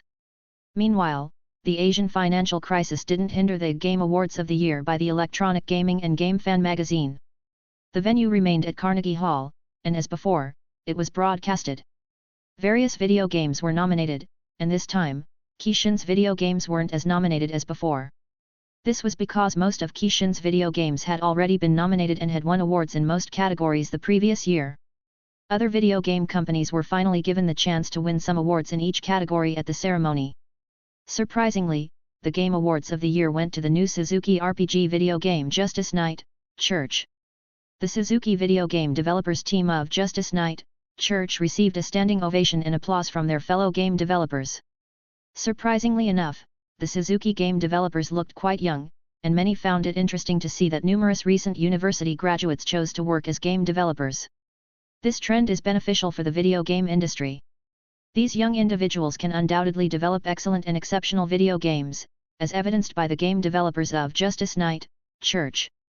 But these people seem to forget the one most important person in the video game industry, the one who sparked the industry to success once more.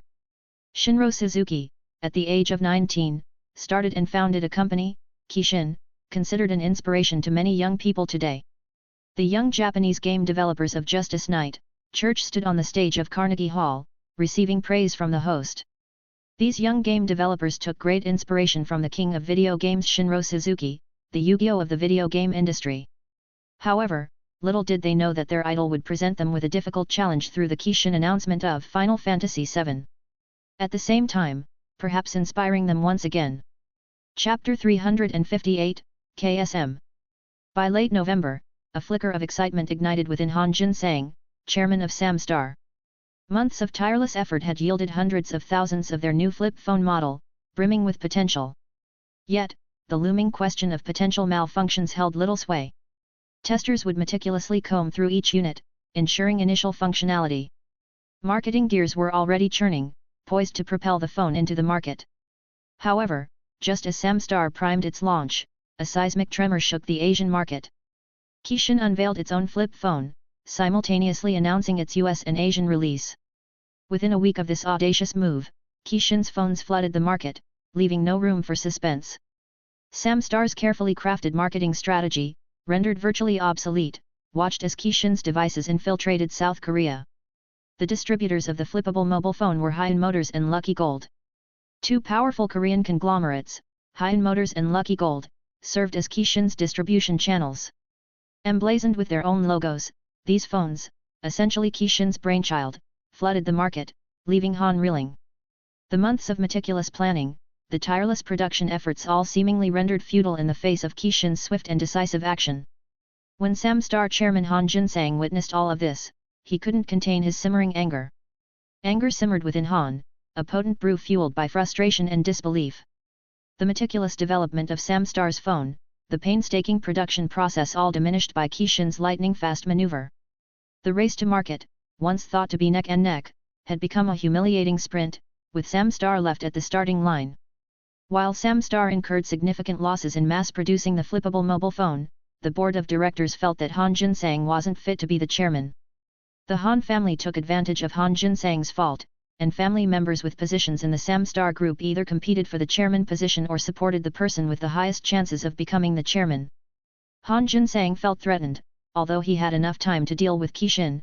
The greater threat loomed over his family members rather than external companies. As Han Jun-sang sensed everything worsening, the worst was yet to come. A certain Han family member was being supported by Kishin to become the chairman of the Samstar group. In reality, Shin knew that the person they were supporting had low chances of becoming chairman, but Shin wanted to leverage that fact against Han Jun-sang, emphasizing how easily he could be replaced.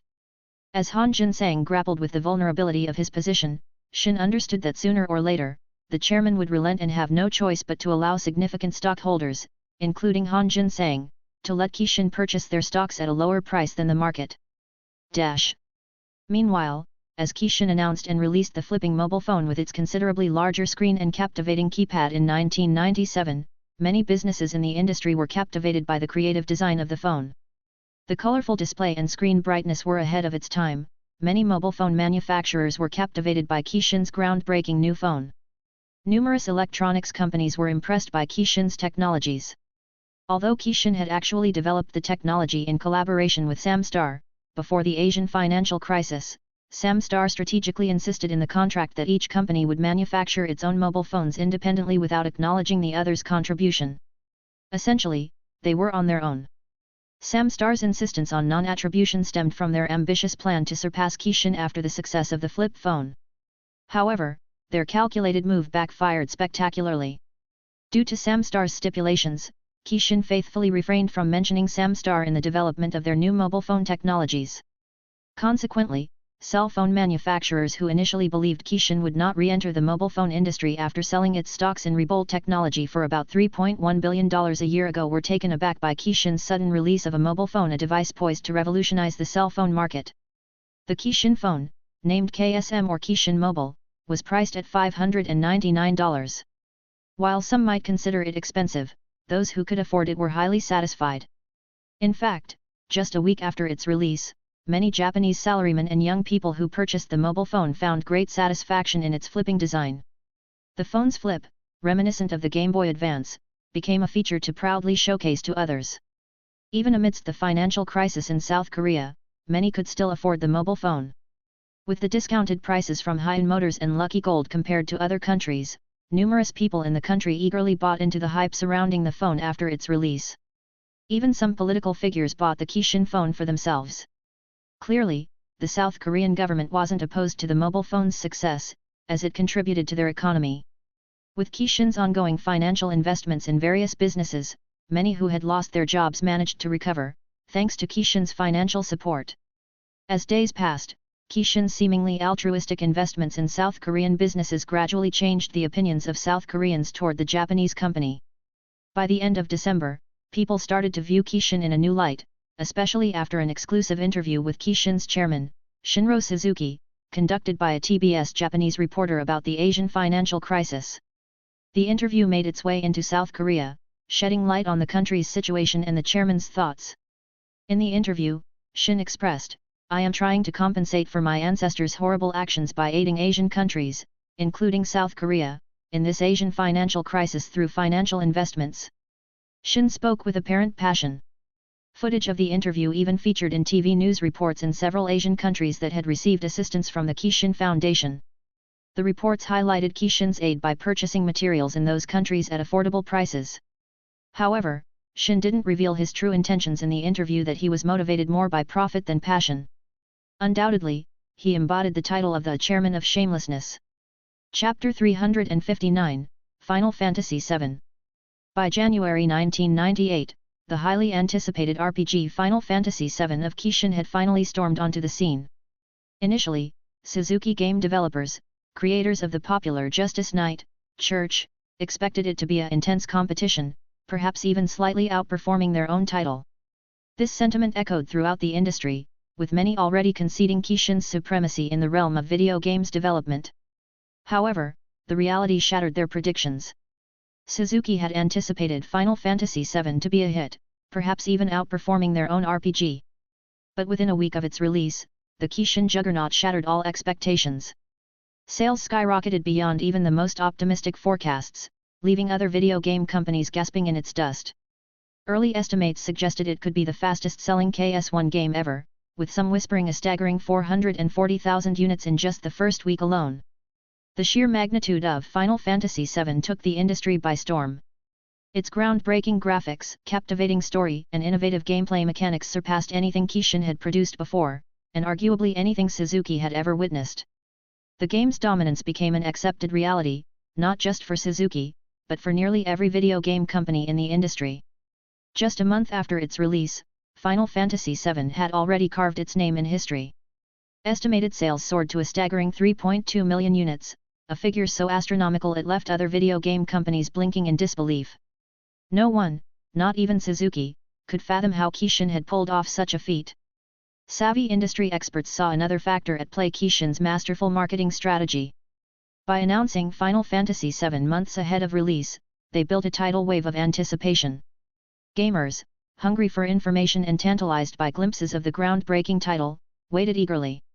Then, when the game finally landed, it was like opening the floodgates.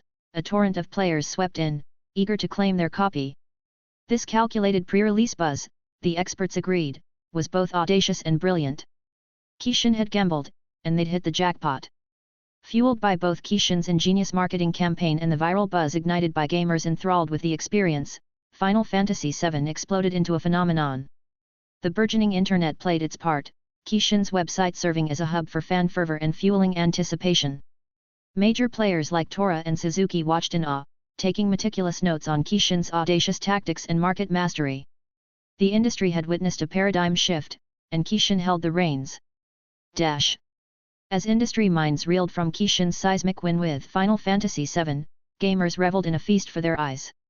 The game's graphics, a dazzling spectacle of pre-rendered wonder, stood shoulder to shoulder with the mighty GTA III, yet Final Fantasy VII carved its own path. Its meticulously crafted world, a tapestry of cyberpunk splendor and fantastical charm, swallowed players whole, immersing them in a depth no pixelated cityscape could match. Final Fantasy VII wasn't just a feast for the eyes, it was a symphony for the soul. Its pre-rendered visuals, breathtaking in their detail, rivaled any pixelated landscape. But the true magic lay beneath the surface. The story, a twisted epic of environmentalism, corporate greed, and existential conflict, captivated players with its emotional depth and complex layers. The soundtrack, a genre-bending masterpiece weaving orchestral grandeur with rock and techno pulse, became an instant legend, forever intertwined with the game's emotional tapestry. For those enthralled by the game's innovative materia system, the possibilities were endless. This customizable magic system offered a playground of strategic experimentation, empowering players to forge their own unique paths through Midgar's labyrinthine depths. In Final Fantasy VII, every element sang in harmony, creating an experience that resonated far beyond the screen. Beyond the spectacle, Final Fantasy VII weaved a web of captivating characters. Cloud, the brooding protagonist grappling with conflicting identities, resonated with players seeking redemption. Sephiroth, the silver-haired harbinger of chaos, became a villain for the ages, his chilling presence forever etched in gamer hearts. The supporting cast, each with their own quirks and struggles, added depth and texture to the world, forging bonds of loyalty with players who championed their journeys. Finally, the world itself breathed life into the experience. Midgar, a sprawling metropolis where sci-fi and fantasy intertwined seamlessly, pulsed with a lived-in authenticity. Players navigated its labyrinthine streets, ventured into its grimy underbelly, and soared above its neon skyline, marveling at the meticulous world-building that made Midgar feel not just real, but tangible. This potent cocktail of captivating characters, a gripping narrative, and a meticulously crafted world propelled Final Fantasy VII to unprecedented heights. Its popularity wasn't limited by borders, it carved its name in the gaming pantheon, conquering the hearts of players in the USA, Europe, and Asia. Across those regions, JRPG veterans erupted in applause. They hailed the evolution of the genre, praising the intricate narrative, compelling characters, and strategic depth. For some casual players, the story's layered complexity and gameplay mechanics proved daunting, yet the sheer beauty of the visuals and the emotional resonance of the soundtrack left them undeniably impressed. The innovative materia system sparked debate among RPG purists. Some found its accessibility casual, while others applauded its flexibility and depth. For graphics enthusiasts, the pre-rendered backgrounds and meticulously crafted character models were a feast for the eyes, heralding a new era in visual storytelling. Storytellers and emotional adventurers found themselves captivated by the mature themes and roller coaster of emotions woven into the complex narrative. They applauded the depth and intricacy, praising it as a landmark in storytelling. Music lovers, meanwhile, hailed the soundtrack as a masterpiece, its genre-bending elements and emotional impact resonating deeply within them. Of course, no masterpiece is without its critiques. The steep learning curve presented by the materia system and combat mechanics proved daunting for some, especially newcomers to RPGs. Some found it overly complex, hindering their journey through the captivating world. However, the deliberate pace of the narrative, prioritizing atmospheric world-building and character development through extensive dialogue, wasn't for everyone. Some found the journey a tad sluggish, yearning for a quicker tempo. Similarly, the relatively linear progression of the main story, despite offering some exploration, wasn't as open-world as certain players craved. Additionally, the reliance on text captions in pre-rendered scenes, absent the immediacy of voice acting, proved jarring for some, disrupting the immersive experience. Finally, the English translation, while largely effective, wasn't without its quibbles. Some inconsistencies and awkward phrasing popped up, though these were minor blips on the radar for most players. Despite these minor flaws, Final Fantasy VII received overwhelming praise, captivating the hearts and imaginations of gamers worldwide. Kishin's groundbreaking RPG blended stunning visuals, a captivating story, unforgettable characters, and innovative gameplay, solidifying its status as a landmark title and forever reshaping the RPG genre within a month of its release. Chapter 360, Ambitious Acquisition. The resounding success of Kishin's RPG masterpiece, Final Fantasy VII, resonated far beyond the realm of gamers. Amidst the turmoil of the Asian financial crisis, it became a beacon of hope and inspiration for countless struggling video game developers and companies. Final Fantasy VII dared to weave a complex tapestry of mature themes and nuanced character development, a breath of fresh air in the industry. Witnessing this, developers were empowered to push boundaries in their own projects, exploring darker narratives. Kishin's pioneering use of 3D graphics and pre-rendered cutscenes established a new visual benchmark for RPGs. Developers responded with renewed focus on graphical fidelity, pouring resources into enhancing their game's graphics and exploring the immersive potential of 3D environments and cinematic storytelling techniques. The innovative materia system of Final Fantasy VII sparked a wave of creative ingenuity. Developers embraced the concept of customizable magic systems and diverse combat mechanics, prioritizing strategic depth and player agency to craft engaging and experimental gameplay experiences. Amidst the dazzling 32-bit revolution ushered in by Final Fantasy VII, Kishin's humble 8-bit Tetris from 1991 continued to hold its own. In fact, the annual Kishin Tetris tournament, already intense, had reached new heights the previous year with the introduction of the delayed auto shift (DOS) technique. This innovation added layers of complexity and strategic depth, pushing players to new limits. Many competitors in the Kishin entertainment system scene were veterans who'd grown up on these 8-bit classics. For them, the tournament wasn't just about competition, it was a nostalgic reunion, a chance to relive childhood memories through pixelated perfection. While the 32-bit revolution unfolded, driven by titles like Final Fantasy VII, the enduring charm of 8-bit classics remained undimmed. Tetris wasn't the only retro champion. Super Mario Bros., Dr. Mario, and others continued to draw passionate competitors. Notably, the competitive scene for these pixelated gems wasn't confined to established players like Kishin, Tora, or Suzuki. Beyond the realm of major company-sponsored tournaments, a vibrant independent scene flourished. Community-driven events, often hosted and organized by enthusiastic players themselves, offered a platform for celebrating a wider range of 8-bit titles and fostering a sense of camaraderie amongst retro gaming enthusiasts. With the rise of 32-bit gaming, giants like Tora and Suzuki shifted their focus to capitalize on the burgeoning market. Their attention naturally gravitated towards the potential profits and technological advancements of the new era, leaving the 8-bit scene largely unexplored. This wasn't necessarily a conscious decision to abandon the community, rather, it was a strategic move aligning with the industry's prevailing trends and future prospects. However, Kishin, under the leadership of the ambitious Shin, saw potential in the enduring appeal of 8-bit and 16-bit gaming communities. Instead of dismissing these communities as relics of the past, Kishin saw the merit in nurturing them. This strategic decision not only fostered loyalty among a passionate player base but also secured a valuable niche market in a rapidly evolving landscape. The lingering grip of the Asian financial crisis continued to squeeze many companies, even as market conditions slowly improved. Among them, Samstar, with its recently launched flip phone, struggled to match the success of Kishin, the pioneer of this innovative technology. While Samstar garnered some industry attention for being the second player in the flip phone market, their impact paled in comparison to Kishin's groundbreaking introduction of the product and its underlying technology. Consumer criticism of Samstar's flip phone as a mere imitation of Kishin's design reached a fever pitch, with some Kishin fans even demanding a copyright lawsuit. While industry insiders were aware of a collaborative effort between Kishin and Samstar on the flip phone technology, the public remained largely uninformed. This lack of transparency led to confusion and fueled accusations of plagiarism, even though other companies understood the complexities of collaborative development and refrained from public interference. Capitalizing on the success of the flip phone, other mobile phone manufacturers began approaching Kishin and Samstar. These companies sought licensing agreements to utilize both the innovative technology and the popular design in their own devices. While royalties offered a revenue stream for both companies, this strategy had limitations. The licensing deals involved phones that were still under development, delaying the influx of substantial profits for Kishin and Samstar. This factor, combined with ongoing economic difficulties, contributed to Samstar's continued struggles and falling stock prices. Facing persistent financial difficulties, Samstar's leadership ultimately opted for a strategic move, the divestment of a significant portion of its shares to Kishin. This decision, driven by the challenging economic climate and Samstar's struggle to capitalize on the initial success of the flip phone technology, proved difficult for Chairman Han Jun-sang.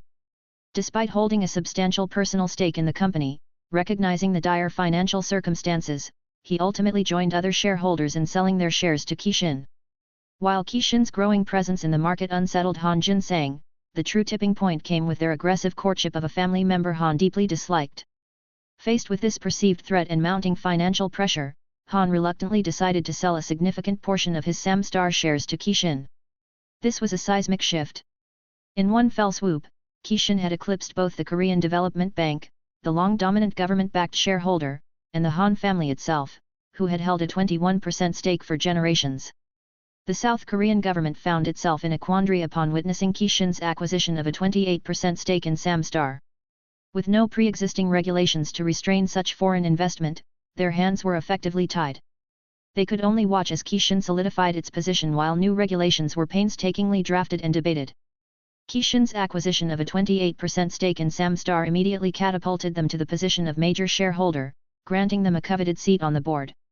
This, coupled with their significant voting power, empowers Kishin to exert considerable influence over the company's direction.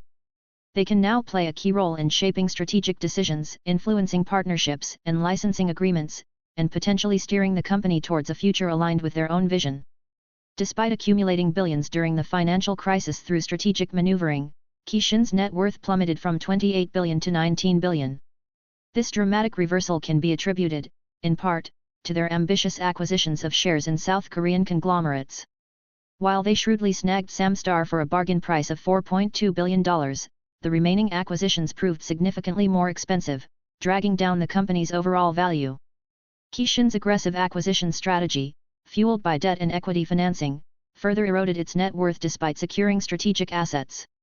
While the Ministry of Finance expressed concern about the mounting debt, Shin, the company's leader, remained confident. He believed the acquired assets, including Kishin's stakes in the future American tech giants like Amazon and Google, outweighed the financial risks and secured the company's long-term future.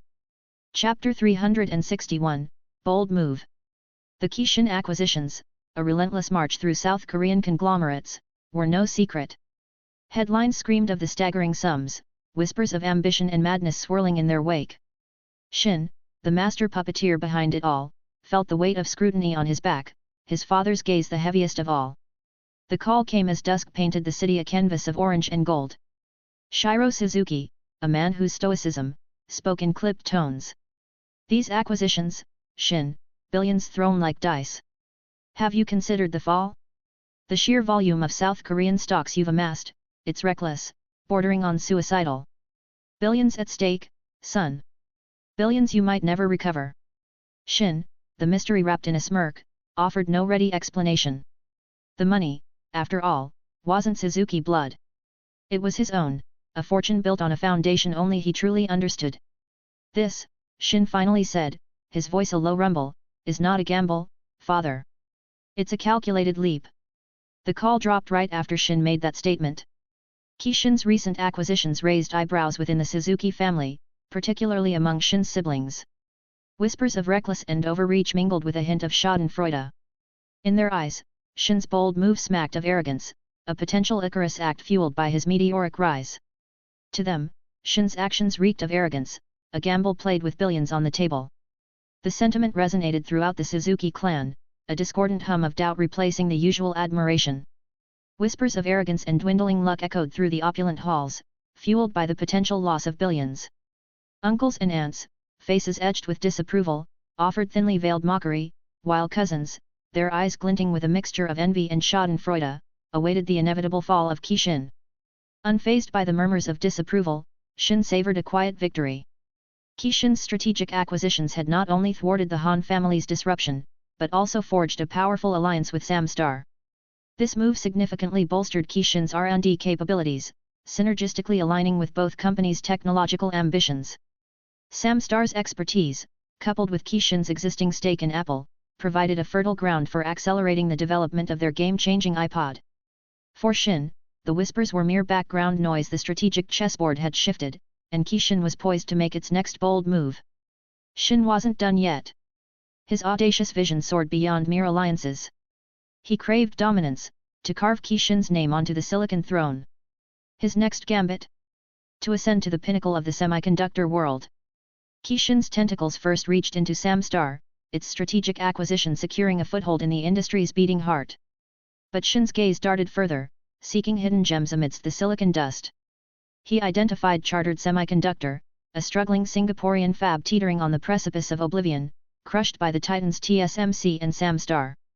But Shin, with his uncanny foresight, saw potential where others saw only failure. Quietly, Kishin began acquiring Chartered's stock, amassing a sizable stake in the beleaguered company. Not content with mere acquisitions, Shin set his sights on vertical integration. Kishin poured resources into expanding its electronics manufacturing capabilities, aiming to control the entire chip-making chain. This involved acquiring or developing crucial processes like wafer production, chip design, and testing. In a covert operation, Shin also poached key engineers and executives from TSMC and Samstar, enticing them with lucrative salaries and stock options.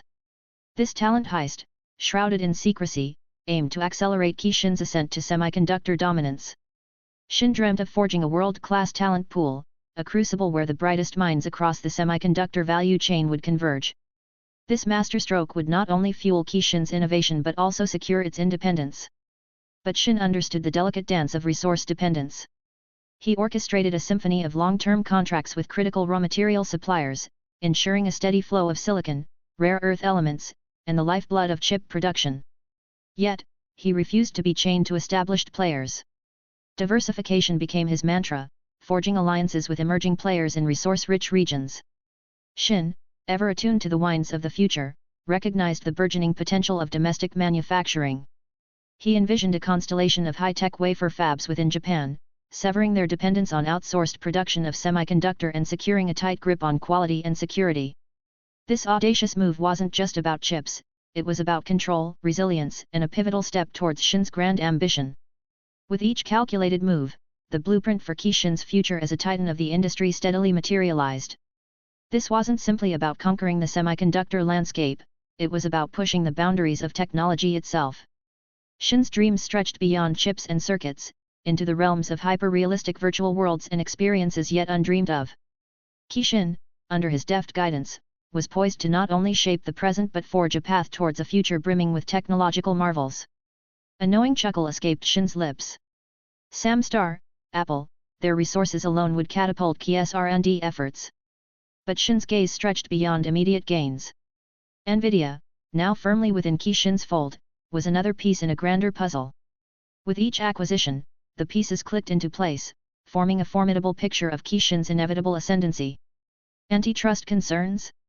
A ripple beneath the surface, barely enough to ruffle Shin's composure. He had seen, in his past life, how companies like Google, Apple, and Amazon had navigated similar terrain. Kishin, with its nimble strategy and Shin's uncanny foresight, would surely find its way. After all, as long as there was innovation to pursue, competition would be an inevitable companion. Shin wasn't worried, he was exhilarated by the challenge. While Shin envisioned Kishin as the frontrunner, he wasn't blind to the dynamics of competition. He understood the value of a healthy ecosystem, where rivals pushed each other to innovate. The Torii-Suzuki alliance in the video game sector served as a prime example. Their struggles, while posing no immediate threat to Kishin's dominance, provided a necessary counterpoint, spurring Kishin to refine its strategies and maintain its cutting edge. Therefore, it wouldn't be entirely inaccurate to say that Kishin strategically allowed Torii and Suzuki some breathing room. This wasn't a naive act of charity, but a calculated play.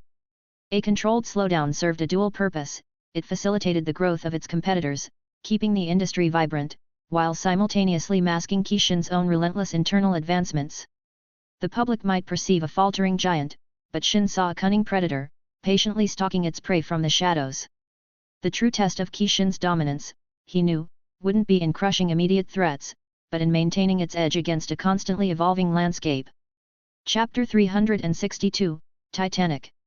Riding the wave of success from Sam Raimi's Spider-Man, Kishin Pictures unleashed another highly anticipated film, The Lost World, Jurassic Park. This long-awaited sequel to the iconic Jurassic Park franchise generated significant buzz and box office expectations. Buoyed by the public's renewed confidence in Kishin's ability to deliver blockbuster thrills, The Lost World promised to return audiences to the awe-inspiring world of dinosaurs. The film's potential to capitalize on the Spider-Man momentum and recapture the magic of the original Jurassic Park fueled widespread excitement. Spider-Man's web-slinging success on the big screen sparked excitement for the potential of other Marvel characters to follow suit, with Kishin Pictures playing a key role in bringing them to life.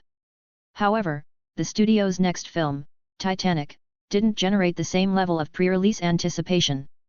While the film boasted a renowned female lead, some skepticism surrounded the casting of Leonardo DiCaprio in the titular role. His relative lack of experience compared to his co-star left some audiences questioning his suitability for the demanding part. Public opinion on Leonardo DiCaprio's casting was divided. While some admired his fresh-faced charm, others questioned whether he could hold his own against his seasoned co-star. March 1998 saw the eagerly awaited arrival of The Lost World, Jurassic Park, the second installment in the beloved franchise. However, while the film performed respectably at the box office, its first week gross fell short of its predecessor's record-breaking opening. Additionally, its overall performance trailed other Kishin Pictures blockbusters, raising questions about its commercial impact. While The Lost World did achieve financial success, its box office performance didn't quite match the stratospheric heights of both the original Jurassic Park and other Kishin tentpoles. Kishin Pictures' box office performance for The Lost World fell short of expectations, leading some industry analysts to predict a decline in the company's dominance. Meanwhile, within the industry, whispers emerged that Kishin Pictures' run of success might be coming to an end. Some major studios predicted a quiet period for the company, with fewer blockbuster releases in the near future. Little did they know, however, that the seemingly unassuming Titanic was poised to make a global splash. April 1998 saw the premiere of Titanic, not in the usual Hollywood fanfare, but in bustling Tokyo. This unconventional choice raised eyebrows, though Kishin Pictures had strategically cultivated strong distribution channels in Japan, making it a viable and potentially lucrative launchpad for the film. Further solidifying their commitment to the Japanese market, Kate Winslet and Leonardo DiCaprio, the film's lead actors, embarked on a whirlwind of interviews and appearances on major Japanese television shows, generating significant pre-release buzz. Leonardo DiCaprio, already a popular figure in Japan, enjoyed a particularly enthusiastic reception at the Tokyo premiere. His charming looks and youthful appeal drew throngs of female fans, eager for a glimpse of the film's star. The entire cast of Titanic was in attendance, greeted by a sea of supportive Japanese fans. This enthusiastic welcome can be attributed to several factors, including Kishin Pictures' strong presence in the Japanese market and the cultural affinity audiences often feel towards films originating from their own country, as seen with Suzuki Pictures' successes. From the moment the curtain rose on Titanic in Tokyo, a hush fell over the audience. Film critics, perched with their pens poised, and ordinary viewers alike were instantly transported to the opulent world of 1912. The choreography, capturing the era's grace and energy, wove a spell of elegance. The opulent costumes, the rhythmic waltzes, the vibrant ballroom scenes, it was a symphony of visual delight, a fantastical portal into a bygone era. Then, there was the ship itself. The magnificent Titanic, rendered in breathtaking detail on the silver screen, stole the breath away. Every rivet, every polished deck, every towering mast became a character in its own right. Awestruck gasps rippled through the theater as the camera panned across the vessel, its majesty filling the space with a tangible wonder. As the story unfolded, a tapestry of emotions began to embroider itself onto the faces of the viewers. Jack and Rose's burgeoning love, innocent and passionate, ignited hearts across the room. Critics nodded in appreciation, recognizing the skillful weaving of classic romance with social commentary. Laughter bloomed with Jack's wit and Rose's spirit, echoing through the darkened hall. But as the iceberg loomed ominously on the horizon, a collective tension gripped the audience. Hands clenched, breaths held, eyes glued to the screen. The music swelled, mirroring the rising panic, and soon, tears began to trickle down cheeks. Film critics, usually stoic analysts, found themselves wiping their eyes, the emotional power of the impending tragedy breaking through their professional armor. The fateful night itself brought forth a maelstrom of reactions. Screams of horror resonated with the passengers' plight, punctuated by sobs of despair. Acts of selfless courage on the sinking ship were met with applause and choked whispers of admiration. Even seasoned reviewers were visibly shaken, their notes abandoned in the face of the overwhelming human drama unfolding before them. By the time the final credits rolled, a profound silence hung in the air. The last notes of the score lingered, echoing the emotional journey the audience had just taken. A few sniffles, a slow, cathartic sigh, these were the only sounds that dared to break the spell. Film critics, usually quick to scribble their pronouncements, sat quietly, pondering the weight of what they had just witnessed. Leonardo DiCaprio and Kate Winslet, stepping out onto the stage after the film's credits rolled, were met with a wave of adoration unlike anything they'd ever experienced. The thunderous applause echoed through the Tokyo International Forum, its intensity momentarily stealing their breath. It wasn't just the volume, but the sheer emotional weight of the response, a palpable wave of appreciation washing over them from the packed audience. Chapter 363, Audience Mixed Reactions and RE2. The Japanese release of Titanic by Kishin Pictures sparked diverse audience responses. A prominent theme was the debate over Jack's fate. Many viewers questioned the necessity of his death, suggesting Rose could have shared the space on the floating debris. Conversely, others felt Jack's sacrifice was crucial to the film's emotional impact, arguing it wouldn't have resonated as deeply without his tragic demise. Notably, female viewers, particularly Leonardo DiCaprio fans, expressed strong emotional reactions to Jack's death, often characterized by sadness and disbelief. While some fans voiced their opinions on Kishin's forums, the debate mostly centered around the film's emotional impact. Despite its limited release, Titanic quickly garnered significant attention in Japan, remaining a box office powerhouse even a month after its debut. Finally, in May 1998, the film crossed the Pacific, reaching American audiences. Much like their Japanese counterparts, many viewers in the US questioned the necessity of Jack's death, sparking similar discussions about alternate endings and the film's emotional core. The debate over Jack's fate in Titanic wasn't confined to casual moviegoers. Even seasoned film critics weighed in, some echoing the sentiment that his death felt unnecessary. The scene on the door could have played out differently, wrote one reviewer, suggesting possible solutions like sharing the debris or utilizing other life-saving options available on the sinking ship. Others argued that the sacrifice, however heartbreaking, was central to the film's emotional core. The tragedy elevates the love story from a simple romance to a poignant exploration of selflessness and loss, read another analysis. While a different ending might have been possible, it wouldn't have carried the same thematic weight. Others argued that the sacrifice, however heartbreaking, was central to the film's emotional core. The tragedy elevates the love story from a simple romance to a poignant exploration of selflessness and loss, read another analysis. While a different ending might have been possible, it wouldn't have carried the same thematic weight. Among general audiences, the reactions were similarly mixed. Frustration mingled with admiration for the film. Jack could have survived, Rose was just stupid, one viewer lamented online, reflecting on the agonizing scene where both could seemingly fit on the floating door. Another commented, "Damn, the movie just wanted to force down the bad ending to our throat to leave an impression. Stupid ending, but great movie overall." As Kishin Pictures' Titanic sailed triumphantly beyond Japanese shores, its international performance sent shockwaves through the boardrooms of Hollywood's Big Six studios. Executives accustomed to Hollywood dominance watched in stunned amazement as the film carved its path to global box office glory. Initially dismissed as a potential flop following the lukewarm reception of The Lost World, Jurassic Park, the Kishin Pictures production defied all expectations. The staggering $480 million it amassed worldwide in just a month silenced skeptics and forced a re-evaluation of Kishin Pictures' capabilities. Jaws dropped across the board, from the bustling boardrooms of Disney to the sun-drenched offices of Suzuki Pictures. Whispers of disbelief turned into murmurs of admiration as the underdog, Kishin, emerged as a formidable force in the cinematic landscape. The sheer magnitude of Titanic's success was perhaps its most remarkable feature. Rather than experiencing a typical box office curve, the film defied expectations by continuing to ascend.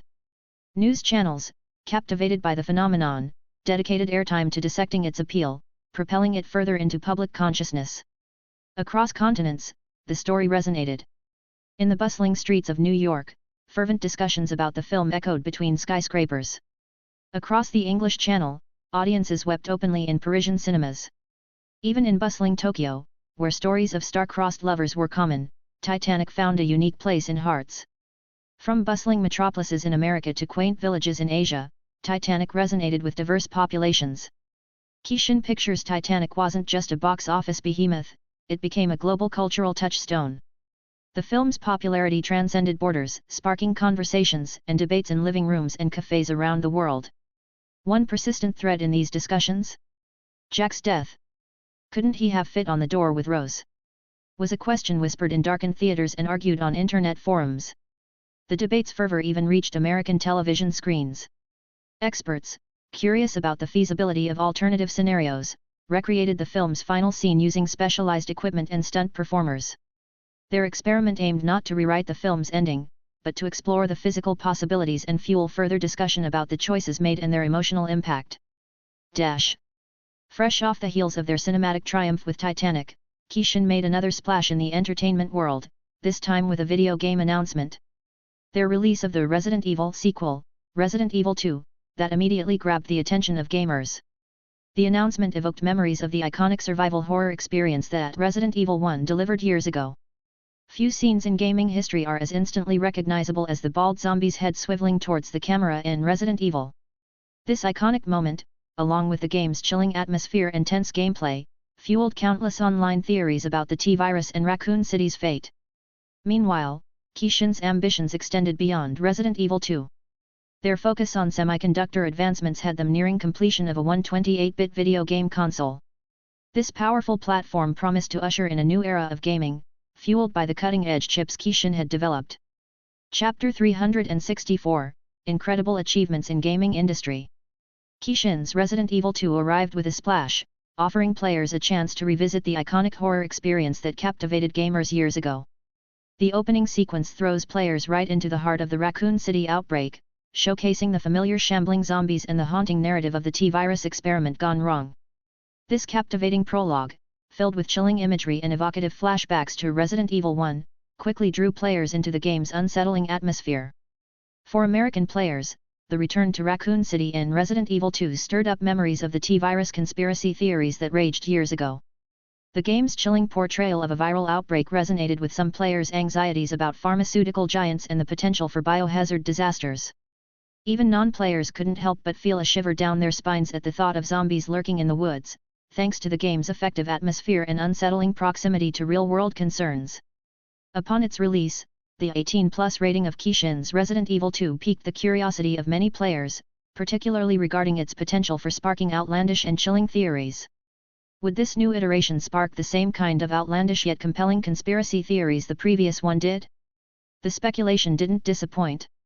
Whispers of the T-Virus and biopharmaceutical conspiracies, echoing the game's themes, began circulating online, particularly in gamer communities. Surprisingly, the epicenter of these discussions wasn't mainstream media, but the burgeoning internet giant Yahoo. Their community website saw threads dedicated to dissecting T-Virus theories, with gamers eagerly sharing their interpretations and speculations. Beyond the flurry of theories ignited by Resident Evil 2, players couldn't help but notice the significant advancements from its predecessor, Resident Evil 1. Whether it was the stunning visuals, refined gameplay mechanics, the introduction of an open world, or a more engaging narrative, the sequel demonstrably surpassed its origins in most aspects. Kishin's Resident Evil 2 followed in the footsteps of the blockbuster RPG Final Fantasy VII with another impressive launch. In its first week, the horror game sold over 380,000 units in North America alone, grossing a staggering $19 million. While not directly comparable to Final Fantasy VII's sales, which reached an estimated 440,000 units in Japan and 500,000 in North America during its first week, Resident Evil 2 proved its own brand of success. The title's strong performance solidified the belief that video games, beyond traditional genres like JRPGs, could achieve massive success. Kishin's Resident Evil 2 continued the streak of impressive performances, with estimated global sales reaching a staggering $480 million within the first month. This remarkable figure placed the game among the industry's elite, second only to the legendary Final Fantasy VII and the groundbreaking Grand Theft Auto 3. Such consistent success cemented Kishin's position as a gaming powerhouse. Despite Shin's success in propelling Kishin to new heights in video games, film, and even toys, his family uncle, aunts, or cousins remained skeptical. Skewed by their dislike for Shin himself, they clung to the belief that Kishin's massive acquisition of South Korean conglomerate stocks, even at seemingly bargain prices, was a reckless gamble. They saw the market downturn engulfing these companies as Kishin's downfall in slow motion, blind to the success in other ventures. The massive debt Kishin had incurred from the acquisitions fueled these concerns. Many business analysts echoed the Suzuki family's perspective, warning that if Kishin didn't rein in its ambitions, it risked a spectacular downfall. Despite his advancing age, Shin's grandfather, Sazuma Suzuki, found himself surprisingly enthralled by the recent Kishin games. Though nearing the end of his journey, perhaps a few years or a decade away, his mind remained sharp as ever.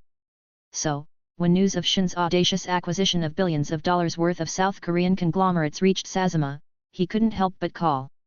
He didn't question Shin's decision, not outright. He simply wanted to understand the young man's perspective, to hear the reasoning behind such a seemingly reckless gamble. Shin, ever the ambitious grandson, launched into his explanation. While Sazuma couldn't help but find some aspects of his reasoning a tad outlandish, his trust in Shin remained unwavering. He had witnessed the young man's brilliance and intuition firsthand, and despite the whispers of risk and folly swirling around him, Sazuma chose to believe. Sazuma, a man accustomed to calculated moves, had already devised a surprising contingency plan. If Shin's audacious gamble with Korean conglomerates backfired, and billions evaporated into thin air, Sazuma would ensure his grandson's landing was soft. A significant portion of his vast inheritance would be Shin's, a silent lifeline woven into the fabric of family. Of course, this remained a secret, a testament to Sazuma's quiet love and unwavering faith in Shin. Sazuma kept his concerns about Shin's bold moves close to his chest. Despite their occasional visits, with Shin, his wife Myra, and their son Shinichi gracing the Suzuki mansion every now and then, Sazuma hadn't shared his concerns his grandson. Sazuma knew Shin, knew his grandson's pride and unwavering self-belief. Sharing his concerns would only elicit a wry smile and a confident "Don't worry, Ji-chan. I've got this." Unbeknownst to Sazuma, the Suzuki family, and the skeptical business community, Kishin had another ace up its sleeve. Soon, the company would unveil a product that would reshape the world, the iPod. Through a strategic collaboration with Apple, Kishin managed to swiftly develop this revolutionary device. While Apple contributed to its development, the iPod remained wholly owned by Kishin. Unlike the bulky Discman or Torres Marathon, the iPod offered a revolutionary leap in music portability and convenience. The iPod. Developed in a swift collaboration with Apple, this pocket-sized marvel, fully owned by Kishin, would pack thousands of songs onto a tiny disc in replacement of NAND flash memory for now, since Kishin's NAND flash memory technology was still in its early stages. The chunky Discman and long-lasting Torres Marathon would soon seem relics of the past as iPod promised unparalleled convenience and accessibility for music lovers everywhere. Chapter 365, Brewing Storm. In the sleek confines of Apple HQ, Steve Jobs fiddled with a sleek, silver device, the iPod prototype, a collaboration with Kishin Electronics. A satisfied smile played on his lips. "This is truly impressive," he murmured, his voice laced with genuine admiration. Yet, beneath the surface, a flicker of disquiet danced in his eyes. The iPod, with its revolutionary design and functionality, was undeniably a game-changer. But the bittersweet truth gnawed at Jobs. While Apple had contributed to its development, the core technology and patents belonged to Kishin. Apple, in this partnership, was more of a supporting player, destined for a smaller share of the potential profits. A pang of disappointment echoed in his chest. He'd always been a champion of innovation, the driving force behind groundbreaking products like the Mac.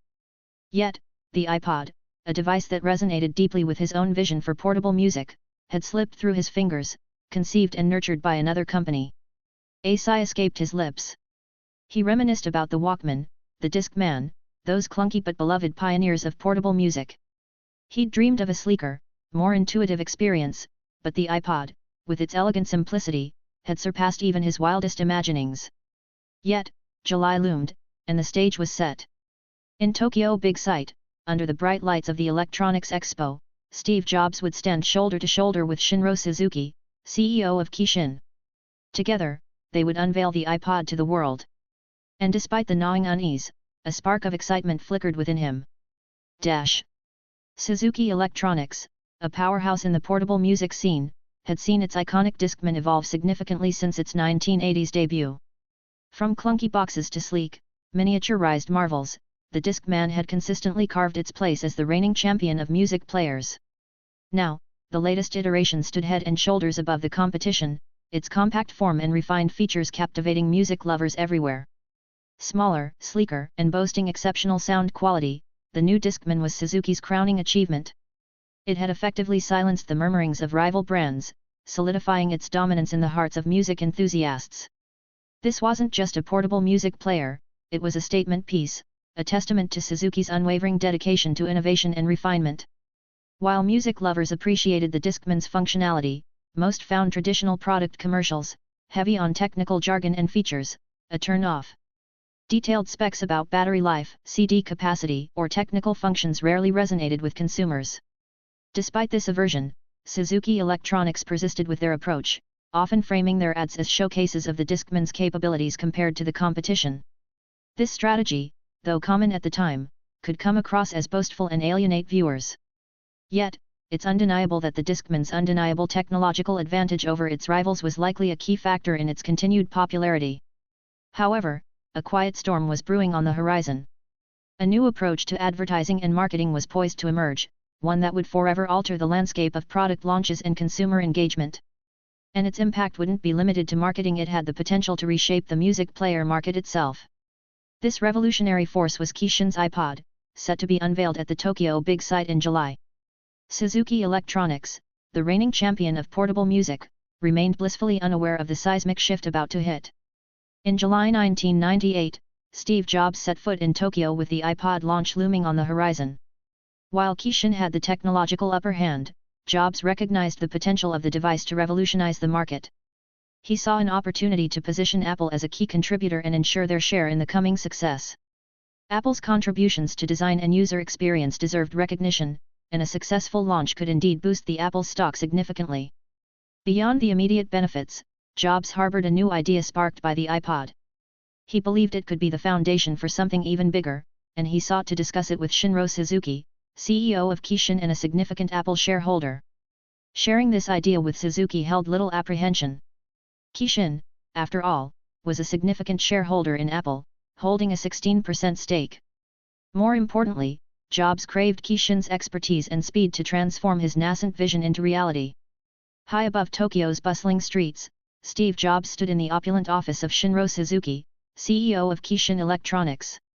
The sleek, glass-walled space offered panoramic views of Minato Ward, dwarfing the city's labyrinthine streets.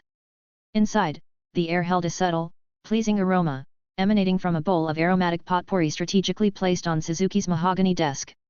Suzuki, a man of quiet intensity, greeted Jobs with a firm handshake. His office reflected Kishin's success, shelves lined with figurines of the company's beloved mascots, a miniature Rodin thinker gracing the desk beside the potpourri.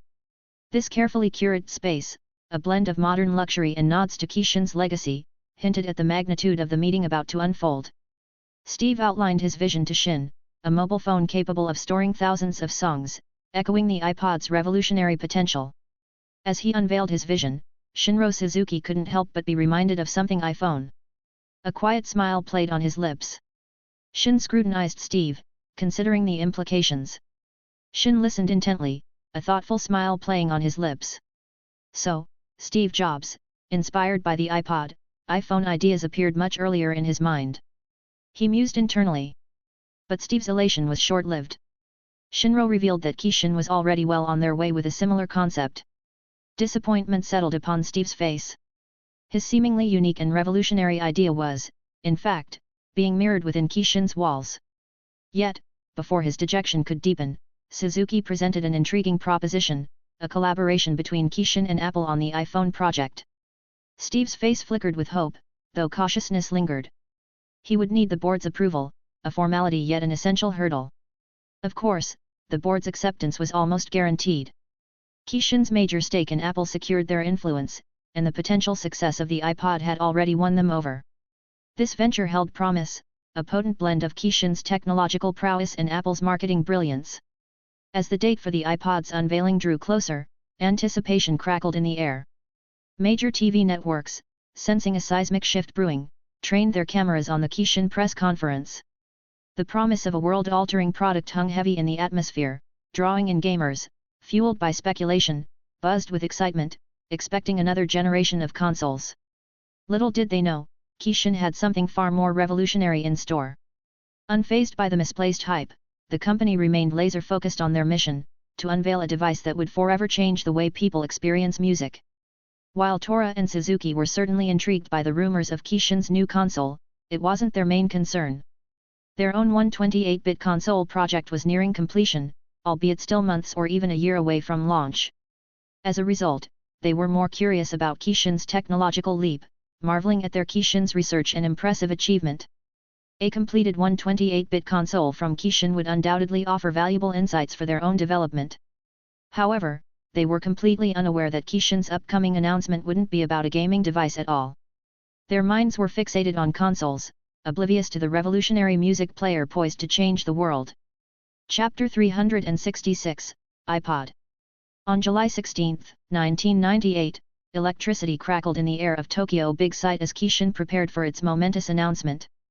Anticipation buzzed among gamers, whispers of a next-generation KS1 console fueling their excitement. Media outlets swarmed the venue, cameras poised to capture the unveiling.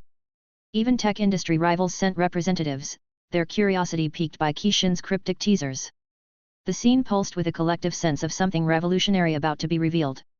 As the stage lights dimmed and the massive LED screen flickered to life, a ripple of anticipation swept through the Tokyo big sight and countless living rooms across the globe. A surprise figure, none other than Apple's renowned CEO Steve Jobs, took center stage, eliciting murmurs of amazement. Then, with a warm smile, Shinro Suzuki emerged beside him. "Today," Suzuki declared, his voice resonating through the venue, "marks a milestone for Kishin, and a remarkable collaboration with Apple. Together, under the leadership of the visionary Steve Jobs, we are thrilled to unveil a product that will revolutionize the way we experience the world." Thundering applause erupted from the audience, both on-site and viewers. The promise of a world-altering innovation danced in the air, leaving everyone eager to witness the birth of this digital revolution. Jobs, his trademark smile unwavering, took the microphone again. "Kishin has long been a pioneer in innovation," he declared, "and this latest creation is truly something to behold. I'm honored to join Mr. Suzuki in unveiling this revolutionary product." The translator's words echoed through the hall, sparking a wave of curiosity. Why would Steve Jobs, a titan of the tech industry, grace the stage for a Kishin product? Was this revolutionary device even related to consoles? The murmurs rippled through the crowd, a mix of Japanese and English, reflecting the global reach of Kishin's announcement. Western media outlets, alongside their Japanese counterparts, hung on every word, eager to capture this historic moment. Steve Jobs' presence at the Kishin event proved a masterstroke. Western media, recognizing the industry titan's magnetic pull, buzzed with excitement, translating into broader global coverage. As Suzuki and Jobs took the stage under a flurry of camera flashes, anticipation in the air crackled thick. "We're thrilled to introduce," they declared in unison as the massive LED screen behind them flickered to life, "the iPod." On the illuminated canvas, a sleek rectangle materialized. An LCD screen adorned its front, a futuristic eye peering out. A circular click wheel nestled in the center, flanked by 5 understated buttons. A murmur of surprise rippled through the crowd. A ripple of confusion flickered across the crowd as the iPod's minimalist form materialized on the screen. Steve Jobs, catching the murmurs, chuckled with a hint of amusement. Shinro Suzuki, ever calm, reached into his pocket and retrieved the iPod. Held aloft in his palm, the sleek white rectangle gleamed under the stage lights. Cameras zoomed in, capturing its compact beauty no bigger than a pack of playing cards, nestled comfortably in Shin's grasp. A monochrome LCD screen graced its front, blank for now. As Shin tilted the device, the screen flickered to life, displaying a clean interface. Then, alongside Steve, he began to unveil the iPod's secret. It wasn't a phone, not a console, but a music player, unlike any the world had ever seen. As Shin and Steve delved into the iPod's features, the massive LED screen behind them echoed their words with detailed specifications. The size of the LCD, measured in inches, flashed alongside technical jargon that piqued the interest of tech enthusiasts. But for others, particularly those in the music industry, a different alarm began to ring. Business leaders in the sector, including Nico Tabata, CEO of Suzuki Electronics, watched the unveiling with wide eyes. He frantically grabbed his phone, dialing his bosses, the chairman's sons, demanding they switch on the television.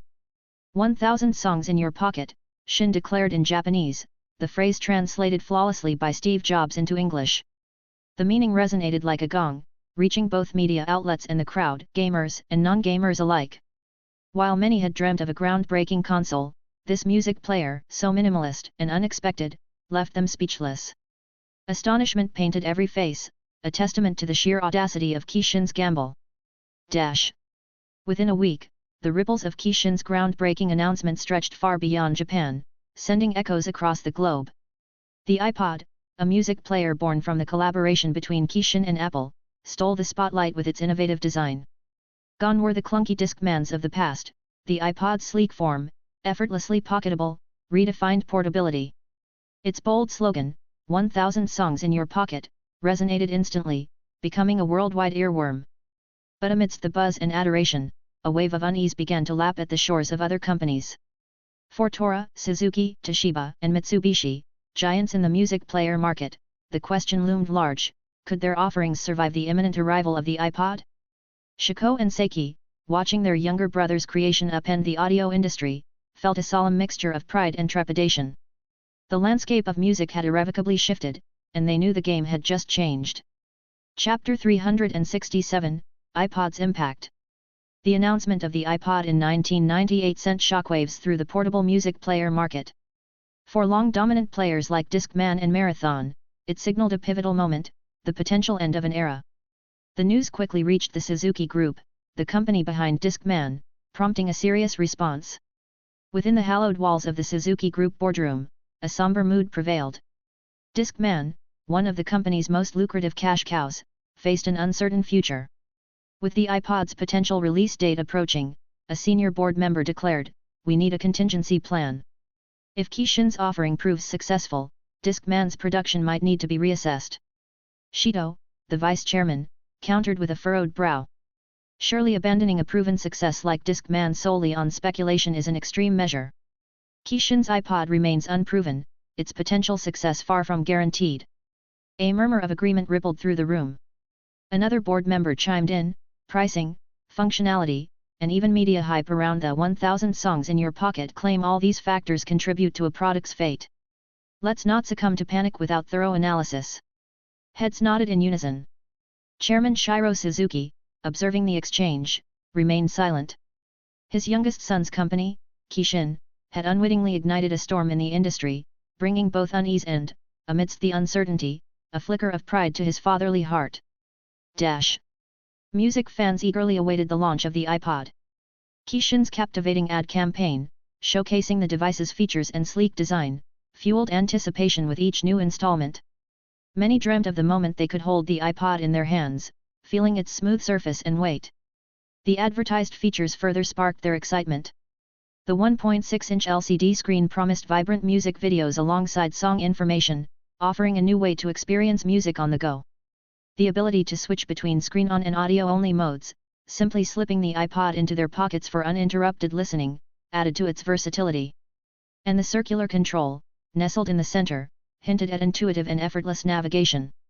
On August 2, 1998, Kishin finally unveiled the long-awaited iPod to the world. Hundreds of Kishin stores, primarily in Japan, Hong Kong, Taiwan, Singapore, the UK, France, and the US, witnessed eager crowds lining up for the revolutionary music player. News of the launch reverberated throughout the industry. Companies like Tora, Suzuki, and Toshiba, already wary of the iPod's potential impact, watched with a mix of apprehension and curiosity as Kishin stores across the globe drew media attention for their enthusiastic cues. The excitement surrounding the iPod's release seemed to eclipse even the anticipation for new gaming consoles. This public fervor signaled a potential turning point in the portable music player market, leaving competitors to ponder the iPod's implications for their own products. The iPod's launch on August 2, 1998, generated significant sales, exceeding initial expectations. With an estimated 150,000 units sold on the first day, it became clear the device resonated with music fans. While competitors like Tora, Suzuki, Toshiba, and Mitsubishi anticipated a decline in sales following the launch day surge, the first week proved them wrong. iPod sales continued to climb, reaching an estimated 638,000 units, translating to a gross revenue of $254.862 million. Despite the iPod's $399 price tag, a $49 premium compared to Suzuki's Discman, consumers demonstrated a clear preference for the new player. This price difference further surprised competitors, who had expected cost sensitivity to limit iPod's reach.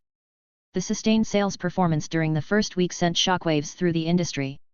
Companies like Tora, Suzuki, Toshiba, and Mitsubishi were forced to reevaluate their own products and strategies in light of the iPod's undeniable success. The initial sales figures of the iPod surprised even the most optimistic within Kishin. Exceeding expectations by such a vast margin challenged long-held assumptions about the market. Meanwhile, for established players like Tora, Suzuki, Toshiba, and Mitsubishi, the success of the iPod cast a long shadow. Within a week of its release, the potential decline of their own music player products became increasingly evident. Shiko stared at the iPod sales figures, his eyes wide with surprise. "The numbers can't be right," he stammered, disbelief lacing his voice. Seiki, standing beside him, mirrored his expression. They had anticipated strong performance from the iPod, but this exceeded all expectations. 638,000 units sold in its first week, compared to their own Discman's meager 120,000. The disparity was undeniable. Just a year ago, Ctto had confidently boasted about Discman's dominance to his younger brother, Shin. He never imagined Shin would respond with such force, let alone a product like the iPod. This sleek, user-friendly device with its impressive storage and digital music focus posed a clear and immediate threat to Discman's reign. Holding a recently purchased iPod in his hand, Ctto found it hard to believe that a $49 price difference could lead to such a stark difference in sales. Shame pricked at him as he recalled his past braggadocio. In Shin, he hadn't seen a competitor, but simply an overly proud and arrogant younger brother. Their reverie was interrupted by a call from their father, Shiro, summoning them to an emergency board meeting about Discman's future. As their eyes met, Ctto and Seiki exchanged a silent acknowledgement. The iPod's success had cast a long shadow, and Discman's trajectory was no longer a matter of speculation, but of urgent discussion and strategic decision-making. Chapter 368, Gamers' Anticipation. The iPod's impact exceeded even the most optimistic forecasts. Established players like Discman, Marathon, and others witnessed a rapid decline in sales as consumers flocked to the new device. Companies like Suzuki, Tora, Toshiba, and Mitsubishi scrambled to develop strategies to counter the iPod's dominance. Meanwhile, iPod users raved about its features. The advertised functionalities like music videos and screen-off listening proved popular, solidifying the device's appeal. This success prompted experts to analyze Kishin's tactics, particularly their marketing approach. While acknowledging the iPod's inherent quality and forward-thinking design, experts highlighted the role of Kishin's marketing in propelling its success. The 1,000 songs in your pocket slogan resonated deeply with audiences in the US, Europe, and Asia, grabbing attention with its simplicity and immediacy. Many experts viewed this catchy slogan as a key driver of the iPod's popularity. They admired Kishin's departure from traditional, technical-heavy electronics advertising, and instead, focusing on a single, memorable message that effectively captured the essence of the product and sparked consumer desire. The first month of the iPod's release saw explosive sales figures, generating at least $718 million. This success wasn't solely due to the device itself, but also the seamless integration of iTunes, Kishin and Apple's music management software. Users lauded the intuitiveness of iTunes on the iPod. Gone were the days of complex software configurations and cumbersome file transfers. Simple drag-and-drop functionality made importing music a breeze. Furthermore, iTunes Smart Playlists feature surprised and delighted users. With user-defined criteria like genre, artist, or play count, playlists practically built themselves, offering personalized listening experiences without manual fuss. Computer. Users could directly create, edit, and delete playlists on the iPod itself, tailoring their music on the go. Beyond convenience, iTunes offered organization. ID3 tag support displayed essential song information like artist, album, and genre, turning the iPod into a well-indexed library at their fingertips. A pleasant surprise awaited even album browsing. Users could now visually identify albums thanks to the iPod's ability to store and display album artwork, adding a touch of personalization and visual delight to music exploration. Even searching felt like a step forward. Quickly finding specific songs or artists within large libraries, once a tedious process, became a mere matter of a few keystrokes. In short, the first-generation iPod's success owed much to its seamless integration with iTunes. Users raved about the intuitive drag-and-drop transfers, dynamic smart playlists, on-the-go playlist editing, and the overall organization and visual flair iTunes brought to their music experience. While Kishin's music player, iTunes, enjoyed phenomenal success with record labels eagerly climbing aboard, Kishin gamers eagerly awaited the company's next foray into video games. Both the Kishin console, KS1, and PC platforms were buzzing with anticipation for the upcoming titles. Among the most hotly anticipated was the Tomb Raider series. The 1997 release of Tomb Raider 2 had been a major hit, not quite reaching the heights of Final Fantasy VII or Grand Theft Auto 3, but rivaling the popularity of Resident Evil without the same level of controversy. So, when Tomb Raider 3 was announced just a year later, fans were understandably excited. Another eagerly awaited title was the Crash Bandicoot series. This playful platformer had captured hearts with its charming characters and vibrant worlds, and gamers were eager to see what new adventures awaited Crash and Coco. Of course, established classics like Super Mario, Tetris, and Sonic the Hedgehog, etc., continued to receive annual updates on KS1, maintaining their iconic status even if their sales couldn't compete with the newer titles. These timeless games held a special place in the hearts of many Kishin gamers, evoking a sense of nostalgia and familiarity. Speaking of nostalgia, some players still fondly remembered Celeste, a Kishin game that hadn't seen an update in years. Many had assumed the game was abandoned, but little did they know, Kishin was quietly working on a stunning remake for the upcoming KS2 platform. Across the gamer spectrum, from young newcomers to seasoned veterans, a murmur of anticipation had begun. The name on everyone's lips, Kishin's Half-Life. Whispers of its revolutionary features and breathtaking visuals were spreading like wildfire through forums and LAN parties. Glimpses from early previews had set tongues wagging. Graphics unlike anything seen before, surpassing even the mighty Doom 2 and Quake in their jaw-dropping detail and immersive environments. Walls throbbed with the pulse of alien machinery, and alien life forms writhed with menacing appearance.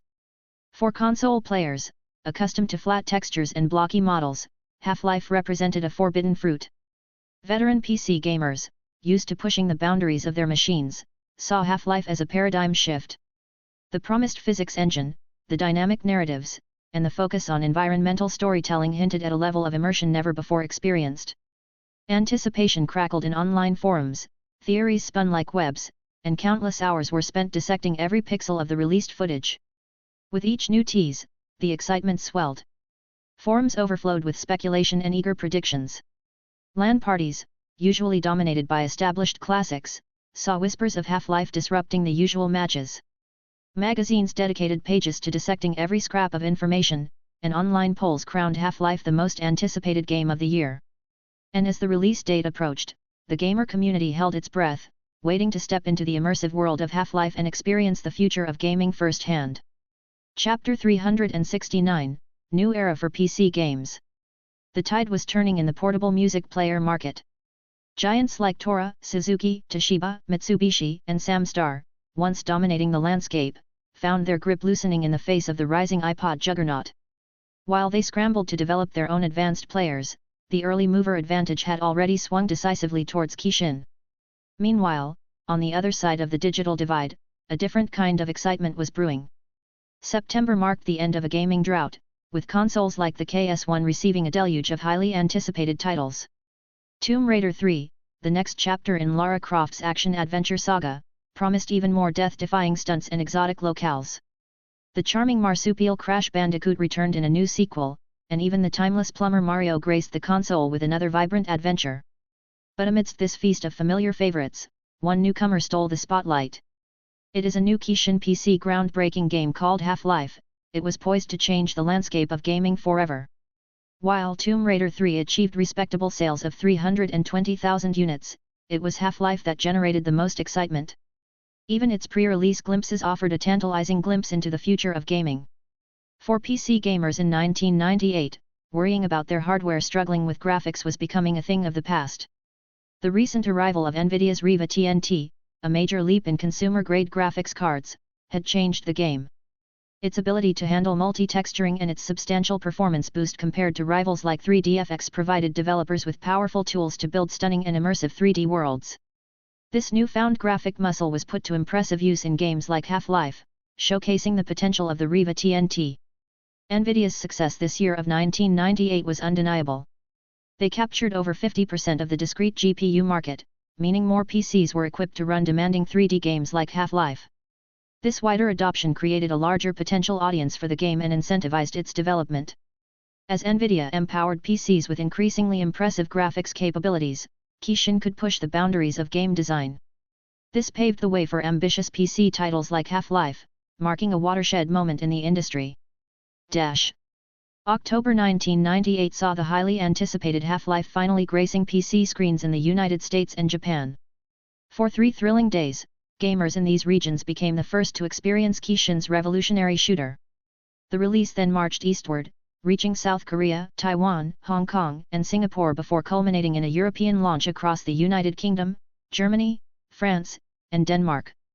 With each stop, the excitement and anticipation crescendoed. Then came the moment of truth. As Half-Life booted up, gamers across the globe were instantly captivated by the leap forward in PC gaming.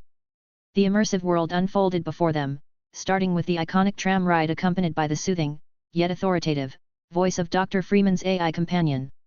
It was an experience previously reserved for the silver screen, now vividly rendered on their own PCs.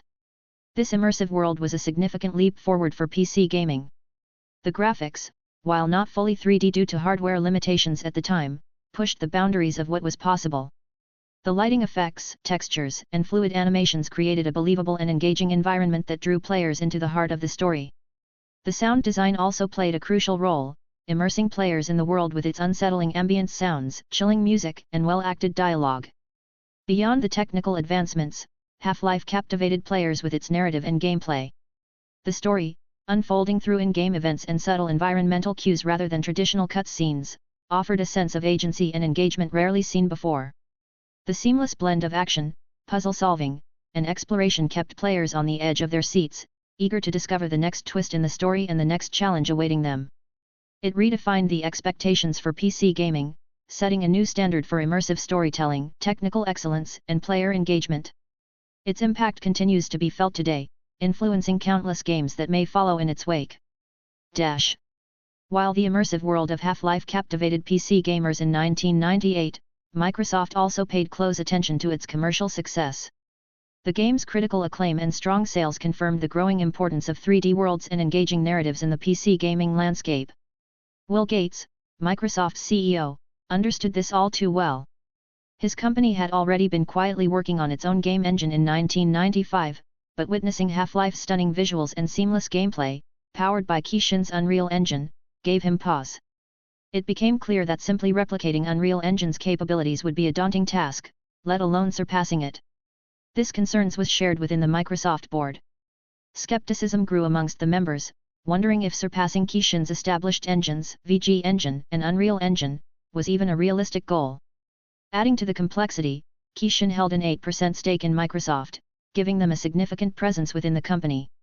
This meant that Microsoft's actions were largely visible to Kishin, providing them with valuable insights into their competitors' plans and strategies, while Microsoft lacked the same reciprocal advantage. Unlike Microsoft, which was a publicly traded company, Kishin was privately owned by Shin and operated with greater secrecy. This limited Microsoft's ability to glean insights into Kishin's plans and strategies, adding another layer of complexity to the competitive landscape. This lack of transparency could have played a role in Microsoft's assessment of Kishin's Unreal Engine. While they observed the engine's success in powering games like Half-Life, they may not have had a complete picture of Kishin's future plans for the technology or its potential impact on the wider gaming market. The power dynamics at play were further complicated by Kishin's dominant market position. With nearly all major game developers relying on their VG Engine or Unreal Engine, Kishin effectively held significant sway over the industry. This made it even more challenging for Microsoft to enter the market with a competing engine and gain traction. Kishin's years of expertise and dominant market presence, with nearly all major game developers relying on their technology, meant the gap between Microsoft's fledgling engine and Kishin's established offerings could only widen further. Chapter 370, Recovery. By November 1998, the Game Awards, hosted by Electronic Gaming Monthly and Game Fan magazines, had already established itself as a growing force in the gaming industry.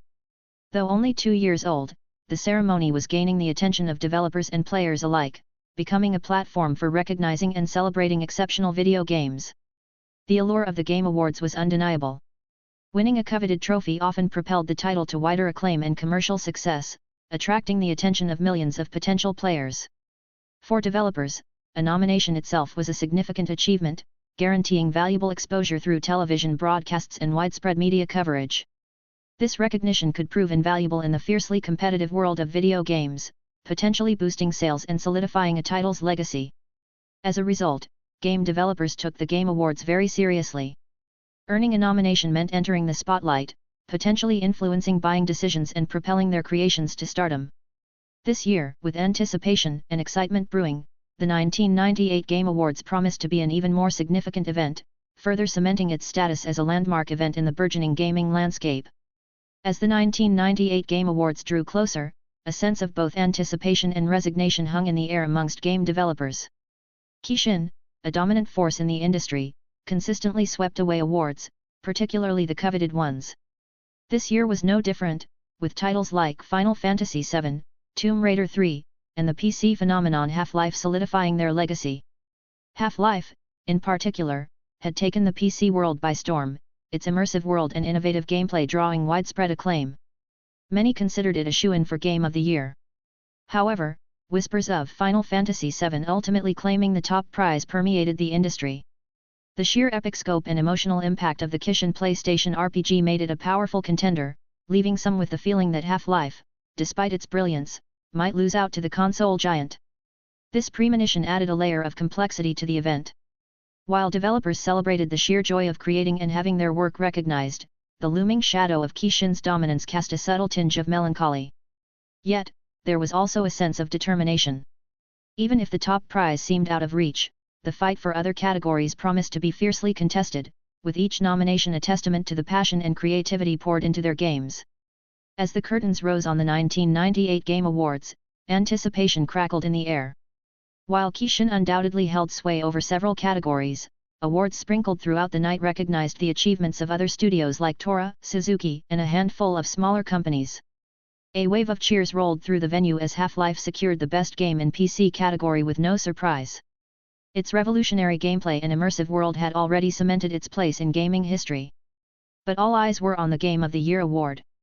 Amidst fierce competition, Final Fantasy VII, released just months prior, emerged victorious, beating out fellow contenders from 1997 and 1998. Its epic narrative, groundbreaking visuals, and emotional resonance had captured the hearts of both players and committee alike. As the developers of Final Fantasy VII took to the stage, holding the coveted trophy aloft, the moment held a special significance. The Game Awards proved to be a boon for Kishin's award-winning titles, triggering a modest sales bump. However, the company's financial picture remained complex. Kishin's ambitious acquisitions, including a Singaporean semiconductor company and stakes in South Korean conglomerates, had significantly drained its coffers.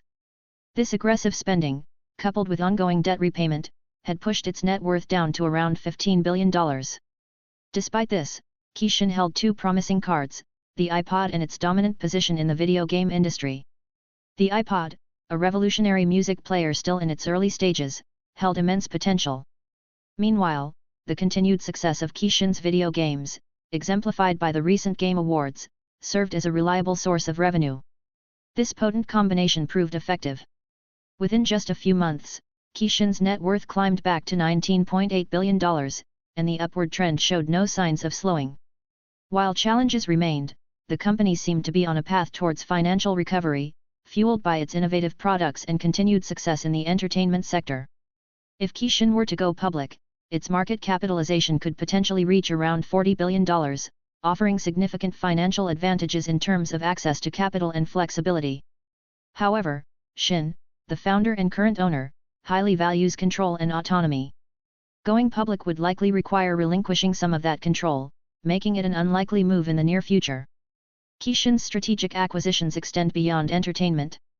Its major stake in Hyun Motors motor and construction company signals its interest in the automotive industry, complementing its progress in the semiconductor sector. Whether Kishin's ambitious diversification will propel it into a true conglomerate powerhouse with a net worth in the hundreds of billions remains to be seen. Achieving such heights would require not only continued success in existing ventures but also skillful navigation of new challenges and potential market shifts. Will Shin be the first trillionaire? That remains to be seen, and only time will tell if his ambitious trajectory can reach such unimaginable heights. While Bill Gates held the top spot in 1998 with a net worth of $63 billion, Shin's ascent was remarkable. Having appeared among the top 4 to 6 richest individuals in 1995 to 1997, his bold acquisitions of South Korean conglomerates and other Asian companies temporarily pushed him down to the 13th position. Currently, the top 4 to 6 richest individuals hail primarily from the Middle East.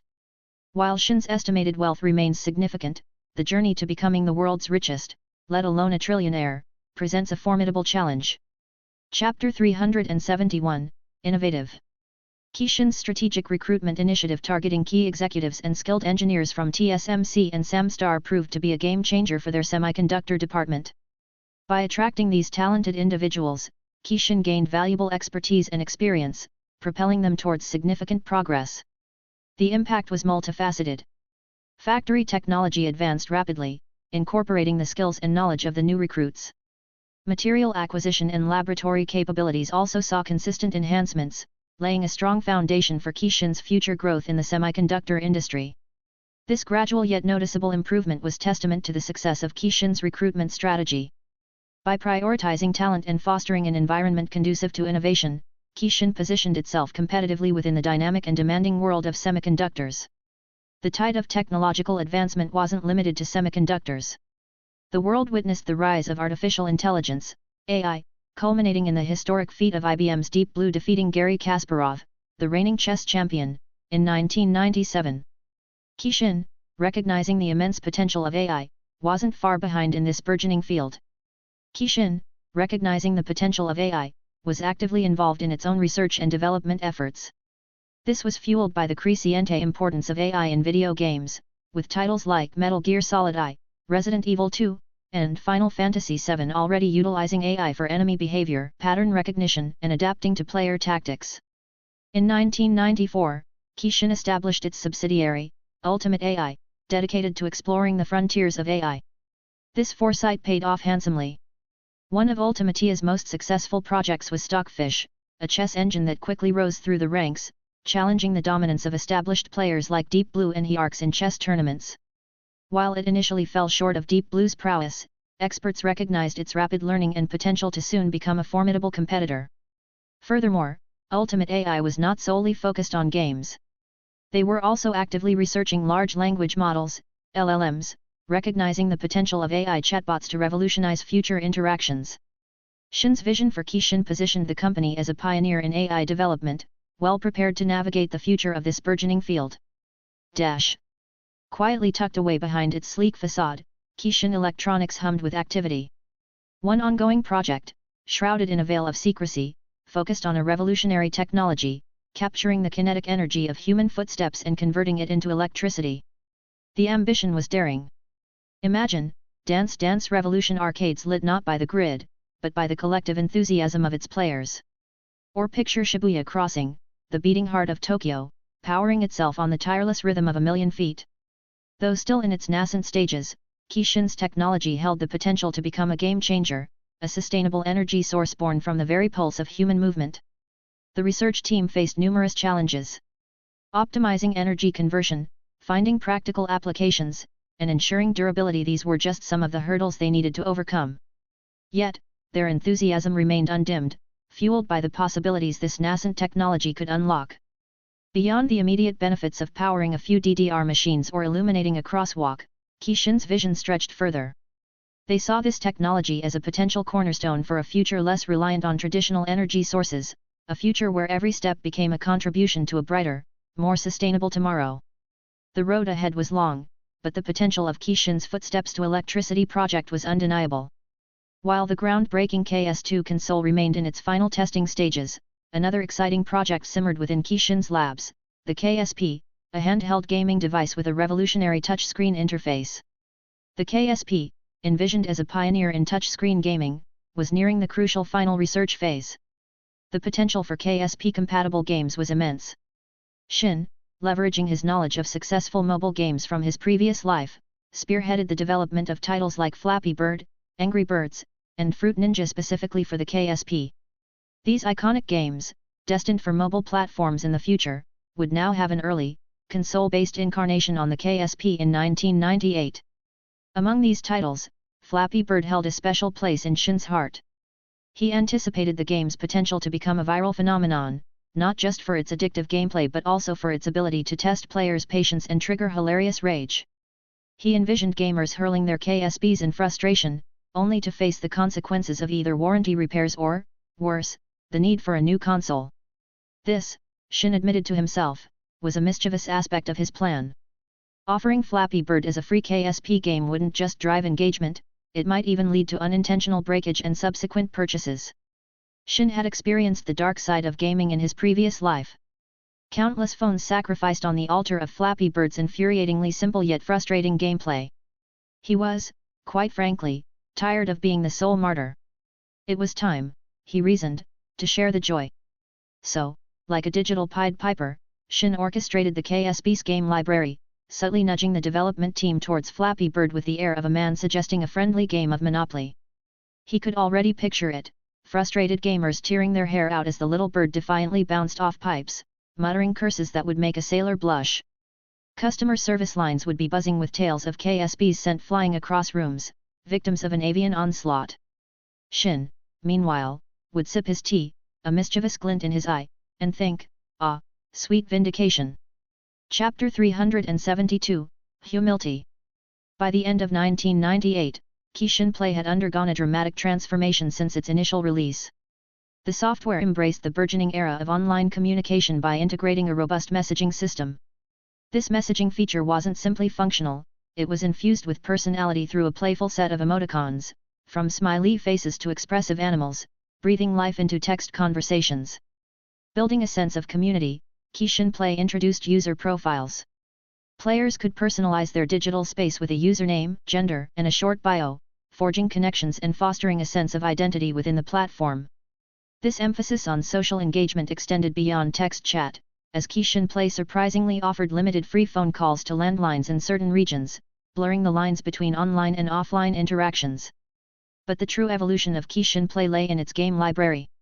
No longer merely a handful of casual diversions, the platform boasted a sprawling library exceeding 1,000 PC video games.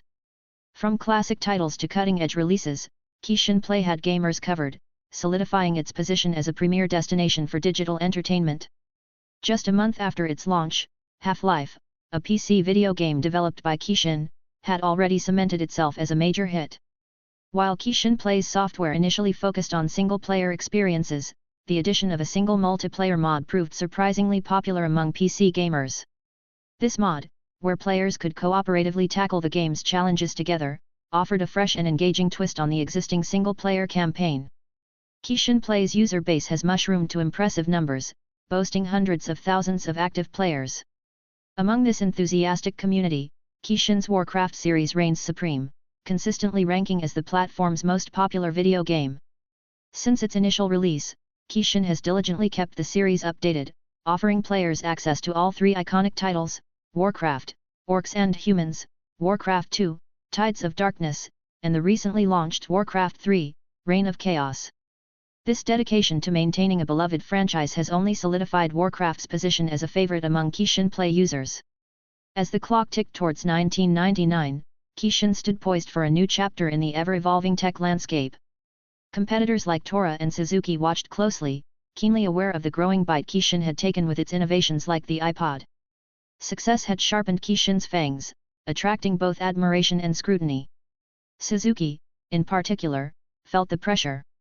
Their own internal development team had been meticulously crafting their own handheld, one they believed to be a masterpiece.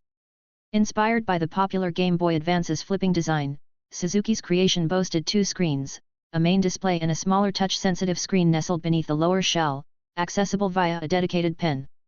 The executives at Suzuki were confident, expecting their sleek, dual-screen marvel to capture hearts and markets worldwide. The trend of flipping devices, popularized by Kishin's groundbreaking KSM phone, had captivated audiences not just in Japan but across Asia and beyond. Suzuki, confident in their design, aimed to capture a slice of this burgeoning market. Little did they know, however, that the very flipping design they touted could prove more fickle than initially assumed. This truth would soon become apparent upon their console's release, revealing the ever-shifting sands of consumer preferences in the dynamic world of gaming. Standing within the transparent wall of his office, Shin's gaze drifted down towards the city stretching out below. Beneath his feet, a city pulsed with life, a testament to the unimaginable success he'd built. With the future whispering its secrets in his ear, he knew the ripples of his company's growth would spread even further. Yet, success wasn't his sole focus.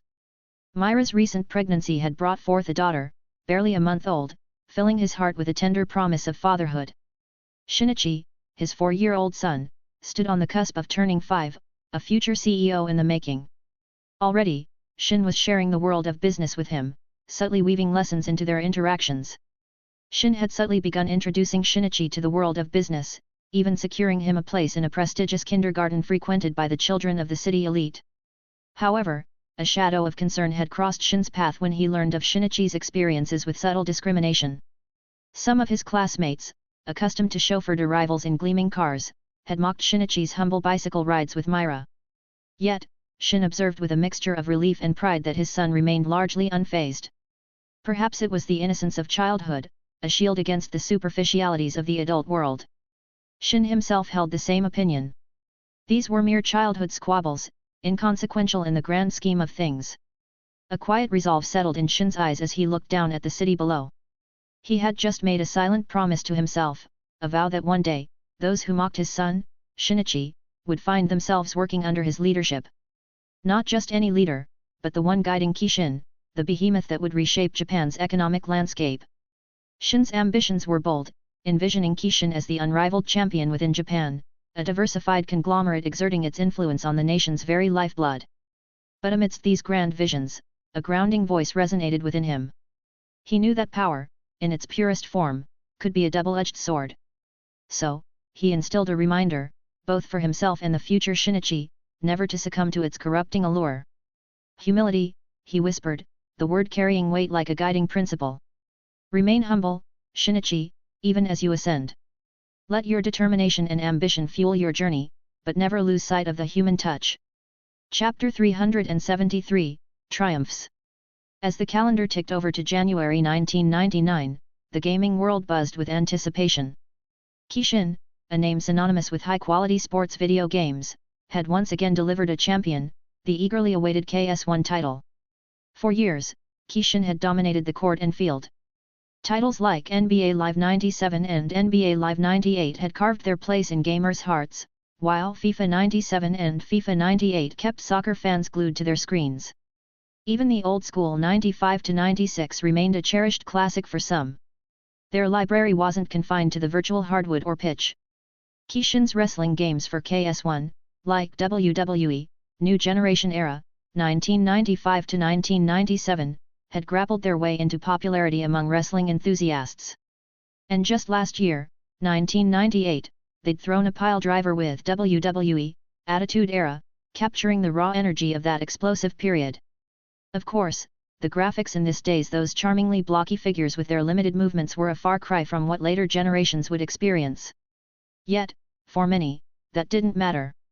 These games weren't just pixels on a screen, they were gateways to exciting virtual worlds, places where childhood dreams of slam dunks, perfect free kicks, and pile drivers came to life. While other genres, like the epic RPG of Final Fantasy VII, might have lured some away, Kishin's sports titles remained a cornerstone for many gamers. Kishin's impact on the sports video game world is undeniable. Titles like NBA Live and FIFA have become household names, generating billions of dollars for the company and carving a niche in the hearts of millions of gamers. But Kishin's reach extends beyond the digital realm, weaving its way into the lucrative world of sports merchandise.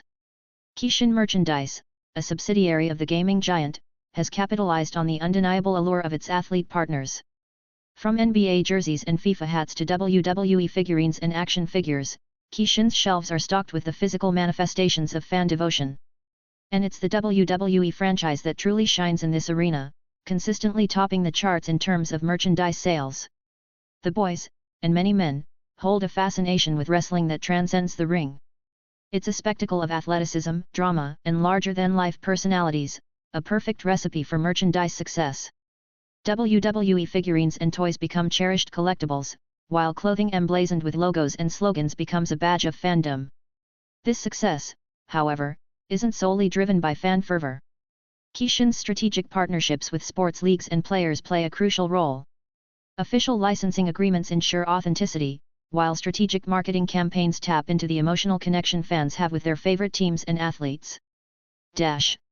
Even as the calendar flipped to a new year, the echoes of Titanic reverberated through cinemas and online forums. Months after its release, the film's captivating love story and tragic grandeur continued to stir hearts and spark conversations. Whispers of Academy nominations swirled through Hollywood, adding to the film's magnetic pull. Film studios and media outlets buzzed with speculation, convinced that Titanic would dominate the coveted golden statues come March 1999. This wasn't just a casual prediction, it was a testament to the film's enduring charm, a spell that captivated audiences long after the final credits rolled. Titanic had woven its magic into the fabric of popular culture. Discussions ignited in online spaces, fan art blossomed, and Celine Dion's iconic theme song echoed from car radios and living room stereos.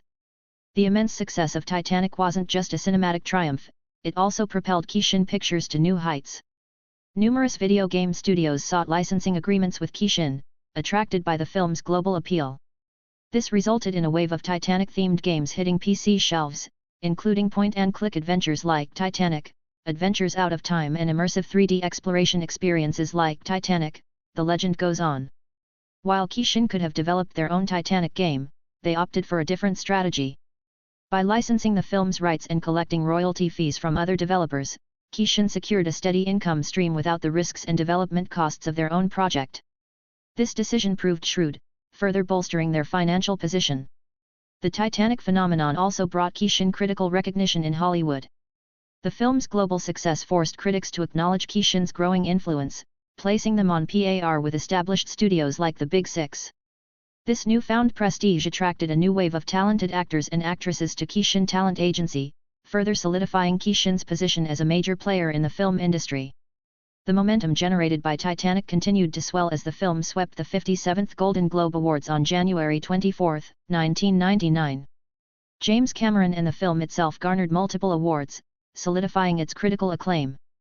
Cameron emerged as the evening's star, receiving Golden Globes for both Best Director and Best Original Score, composed by James Horner. His vision and musical direction for the film were clearly resonating with audiences and critics alike. Adding to the film's triumphant journey, Kate Winslet and Leonardo DiCaprio received well-deserved accolades for their poignant portrayals of Rose and Jack. Winslet, captivating audiences with her emotional depth, took home the award for Actress in a Drama Motion Picture. DiCaprio, with his charming portrayal of the star-crossed lover, was nominated in the same category, though the golden statue went to another actor that night. Titanic wasn't just a box office behemoth, it was a critical darling, earning nominations for Supporting Actress in a Motion Picture for Gloria Stewart's portrayal of the older Rose, original song for the iconic My Heart Will Go On, and screenplay of a motion picture for Cameron's poignant script. The evening wasn't solely focused on Titanic, though. Other awards recognized outstanding performances and achievements across various film categories. However, the film's undeniable presence at the Golden Globes served as a strong indicator of its potential success at the upcoming Academy Awards, where it was nominated for a staggering 14 awards. Chapter 374, 1999. By February 1999, the two-year-old online DVD rental service Netflix had already gained significant traction. Interestingly, the most popular video game on the platform was the epic RPG Final Fantasy VII, showcasing the growing demand for immersive gaming experiences. In the film category, the blockbuster Titanic reigned supreme, reflecting the film's immense popularity even after its theatrical release. Another exciting development was the rise of free demo discs. These discs, often bundled with gaming magazines, allowed players to sample the latest titles before committing to a purchase. This offered a valuable opportunity to test gameplay mechanics, graphics, and storylines, further fueling the excitement for new releases. While 1999 was a banner year for video games, another Japanese import, the magical girl anime Sailor Moon, was captivating audiences across the globe. Having already hit screens in the USA and Europe a few months prior, the show's vibrant colors, catchy theme song, and empowering female protagonists ignited a passionate following. Sailor Moon resonated with viewers of all ages and backgrounds. Children were enthralled by the transformations, fantastical creatures, and epic battles. Teenagers connected with the themes of friendship, self-discovery, and battling societal expectations. Even adults found themselves drawn to the show's complex narratives, nuanced characters, and witty humor. While the year 1999 was filled with exciting releases like Titanic and the rise of Sailor Moon, Kishin Pictures UK was quietly embarking on a project that would change the landscape of children's cinema. The production of Harry Potter and the Philosopher's Stone, later known as Harry Potter and the Sorcerer's Stone in North America, was already underway, with the hunt for the perfect cast in full swing. Casting was well underway, with the search for the perfect actors to bring the magical world to life. Kishin had already secured a talented young actress for the pivotal role of Hermione Granger, setting the stage for the film's eventual casting coup. By March 1999, the global phenomenon that was Titanic reached its peak at the prestigious Academy Awards. The film had received a remarkable 14 nominations, tying the record for most nominations in Oscar history. And on the night of the ceremony, it lived up to expectations, securing 11 golden statuettes, another record tie for most wins. The unparalleled success of Titanic reverberated throughout the film industry, solidifying Kishin Pictures' position as a major player. The film's staggering box office records and critical acclaim placed Kishin on par with established studios like Warner Bros., Walt Disney, and Universal Studios. While Hollywood giants like Warner Bros., Walt Disney, and Universal Studios remained formidable competitors, Titanic's box office dominance, record-breaking awards, and global cultural impact undoubtedly pushed Kishin to new heights of recognition and influence. This newfound prestige opened doors for the studio, attracting talented filmmakers and promising lucrative collaborations. While development of the Unreal Engine at Kishin progressed steadily, Shin, the project's lead, harbored ambitious visions for its potential. He understood the engine's capabilities extended far beyond its current state and recognized the ever-evolving landscape of game development. Shin remained aware of Microsoft's ongoing development of their own game engine. Though he didn't perceive an immediate threat, he acknowledged the potential for future competition and the need for strategic foresight. His aim was to push Kishin's Unreal Engine to an unprecedented level, establishing it as an unassailable leader in the gaming technology landscape. Despite naming the engine after the popular Unreal Engine of his previous life, Shin envisioned something even more powerful. He had first-hand experience with the Rage engine, developed by Rockstar Games, and knew it represented the pinnacle of game engine technology. This internal benchmark fueled his determination to elevate the Kishin game engine to surpass even the most advanced engines in the future. While the Unreal Engine continued its ascent as a widely adopted industry standard, Shin at Kishin had a different vision. He acknowledged the Unreal Engine's strengths in versatility and broad accessibility, but believed that true dominance in the long run lay in something more exclusive. This led to the birth of Cage, a game engine conceived and developed solely for Kishin's internal use. The rationale behind this bold move was multifaceted. Shin envisioned Cage as a platform tailored specifically to Kishin's unique needs and creative aspirations. This bespoke approach, he believed, would allow for deeper optimization, seamless integration with Kishin's development workflows, and the potential for groundbreaking features not readily achievable within the confines of a widely used engine. By keeping Cage under Kishin's control, Shin aimed to secure a competitive edge. Exclusive access to a cutting-edge engine could translate into superior graphics, unparalleled performance, and unique gameplay possibilities, potentially setting Kishin games apart from the competition. While Kishin's decision to develop an exclusive game engine, Cage, might seem like a bold leap, it wasn't taken in a vacuum. In fact, the company strategically planned to leverage its existing knowledge and resources to facilitate the process. Kishin had already accumulated extensive data and expertise through its experience with the Unreal Engine and other platforms like VG Engine. This valuable foundation would prove crucial in building the infrastructure for Cage. By utilizing existing knowledge in areas like graphics rendering, physics simulation, and development tools, Kishin could significantly reduce the time and cost associated with starting from scratch. In April 1999, the handheld gaming landscape witnessed a surge of innovation with Suzuki's announcement of the Suzuki Ultimate. The device's unique design instantly captured gamers' attention. It featured a clamshell form factor, boasting a main screen, a smaller secondary screen on the lower shell, a touch screen with stylus support, and control buttons conveniently placed on both sides. This unconventional approach sparked curiosity and speculation about how games would take advantage of its dual-screen setup and touch controls. The question on everyone's mind, how would it play? The initial launch was a success, with over 40,000 units sold in just a day. Gamers were initially enthralled by the unique features and possibilities offered by the Ultimate. However, the competition didn't stay silent. Soon after, Tora entered the ring with their own flippable handheld, the Tora Mini. Unlike the Ultimate's dual-screen setup, the Tora Mini opted for a single main screen and a central touchpad controller. With two prominent players offering their takes on the flippable formula, it looked like a direct challenge to Kishin's dominant Game Boy Advance. Would consumers be swayed by these innovative newcomers, or would Kishin retain its throne? Chapter 375, Grand Entrance. Anticipation crackled in the air like static cling. Weeks had passed since Tora and Suzuki's handhelds swept onto the market, their sleek designs and innovative features sparking a frenzy among gamers. Yet, Kishin, the reigning champion, remained strangely silent. Whispers of doubt began to ripple through online forums and gaming cafes. Kishin's gone silent, grumbled a fan, his fingers drumming impatiently on the worn table. Did they chicken out? Maybe they're too busy counting Titanic's box office gold to bother with us gamers anymore. Heads nodded in agreement. Kishin's recent dominance in the music player market with the iPod, coupled with the colossal success of their film Titanic, fueled speculation that they might be abandoning the gaming battlefield. "They're swimming in other oceans now," another fan sighed, his voice tinged with disappointment.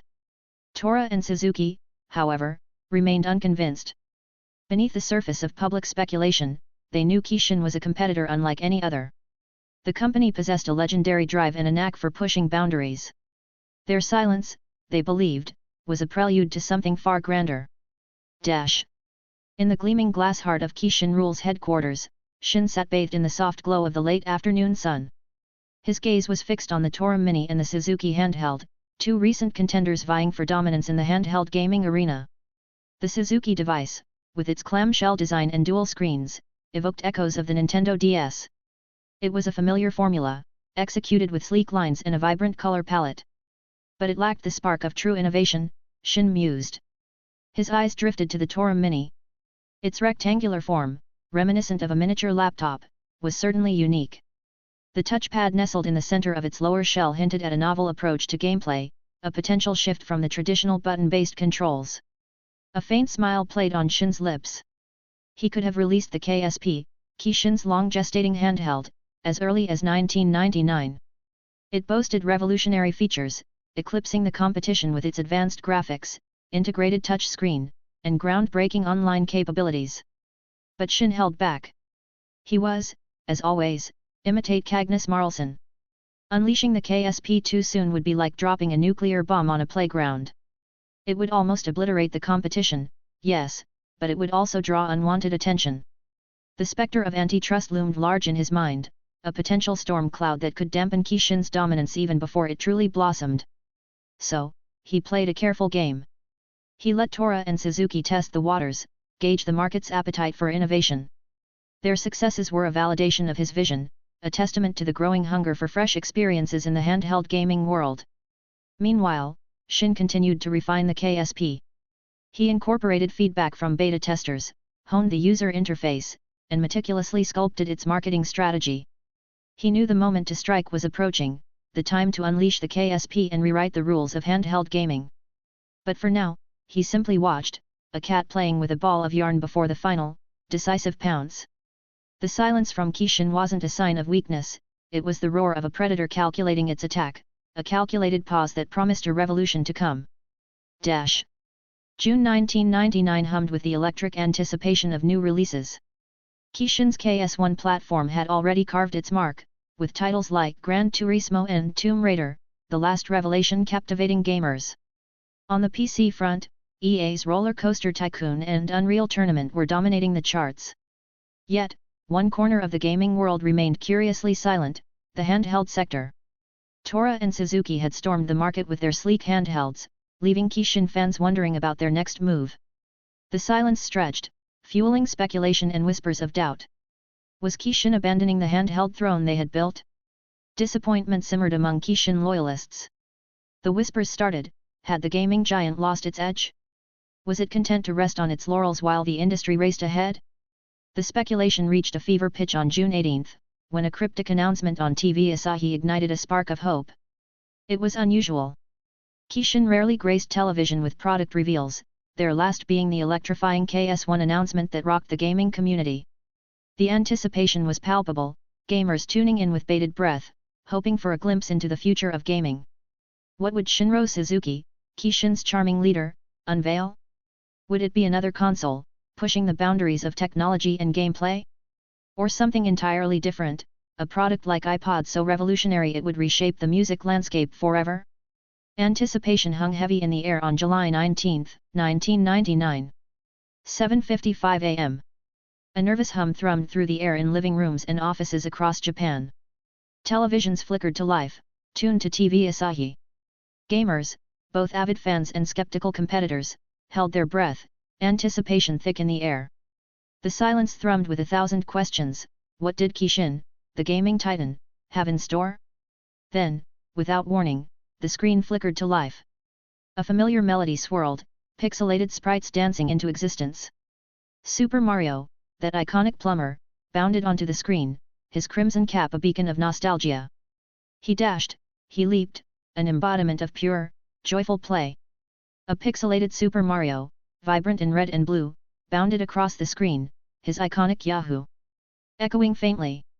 Sonic, a blur of blue, zipped past, leaving Mario in a plume of dust. But the surprises didn't stop there. Princess Peach, resplendent in pink, offered Mario a sleek Mario Kart, and the two sped off, weaving through a landscape of colorful pipes and pixelated clouds. The familiar melodies of classic video games filled the air as beloved characters made their grand entrance. Link, sword at the ready, emerged from the depths of Hyrule. Tetris blocks danced and morphed in hypnotic patterns. The iconic fists of Ryu and Ken from Street Fighter clashed in a fiery spectacle. Scorpion and Sub-Zero traded lethal blows in the realm of Mortal Kombat. The mighty Heihachi Mishima stomped and roared in Tekken's arena. But the crescendo was yet to come. A collective gasp swept across the nation as Pikachu, the electrified mascot of Pokémon, materialized in a burst of yellow. As each beloved character flashed across the screen, a collective gasp rippled through the audience. These weren't just video game icons, they were memories, shared experiences, and a testament to Kishin's enduring legacy in the gaming world. Then, from the depths of a pixelated pipe, with a familiar sound effect that sent shivers down spines, emerged Shinro Suzuki, the charming and young leader of Kishin. He grinned, a mischievous twinkle in his eyes, as if to say, "The wait is over."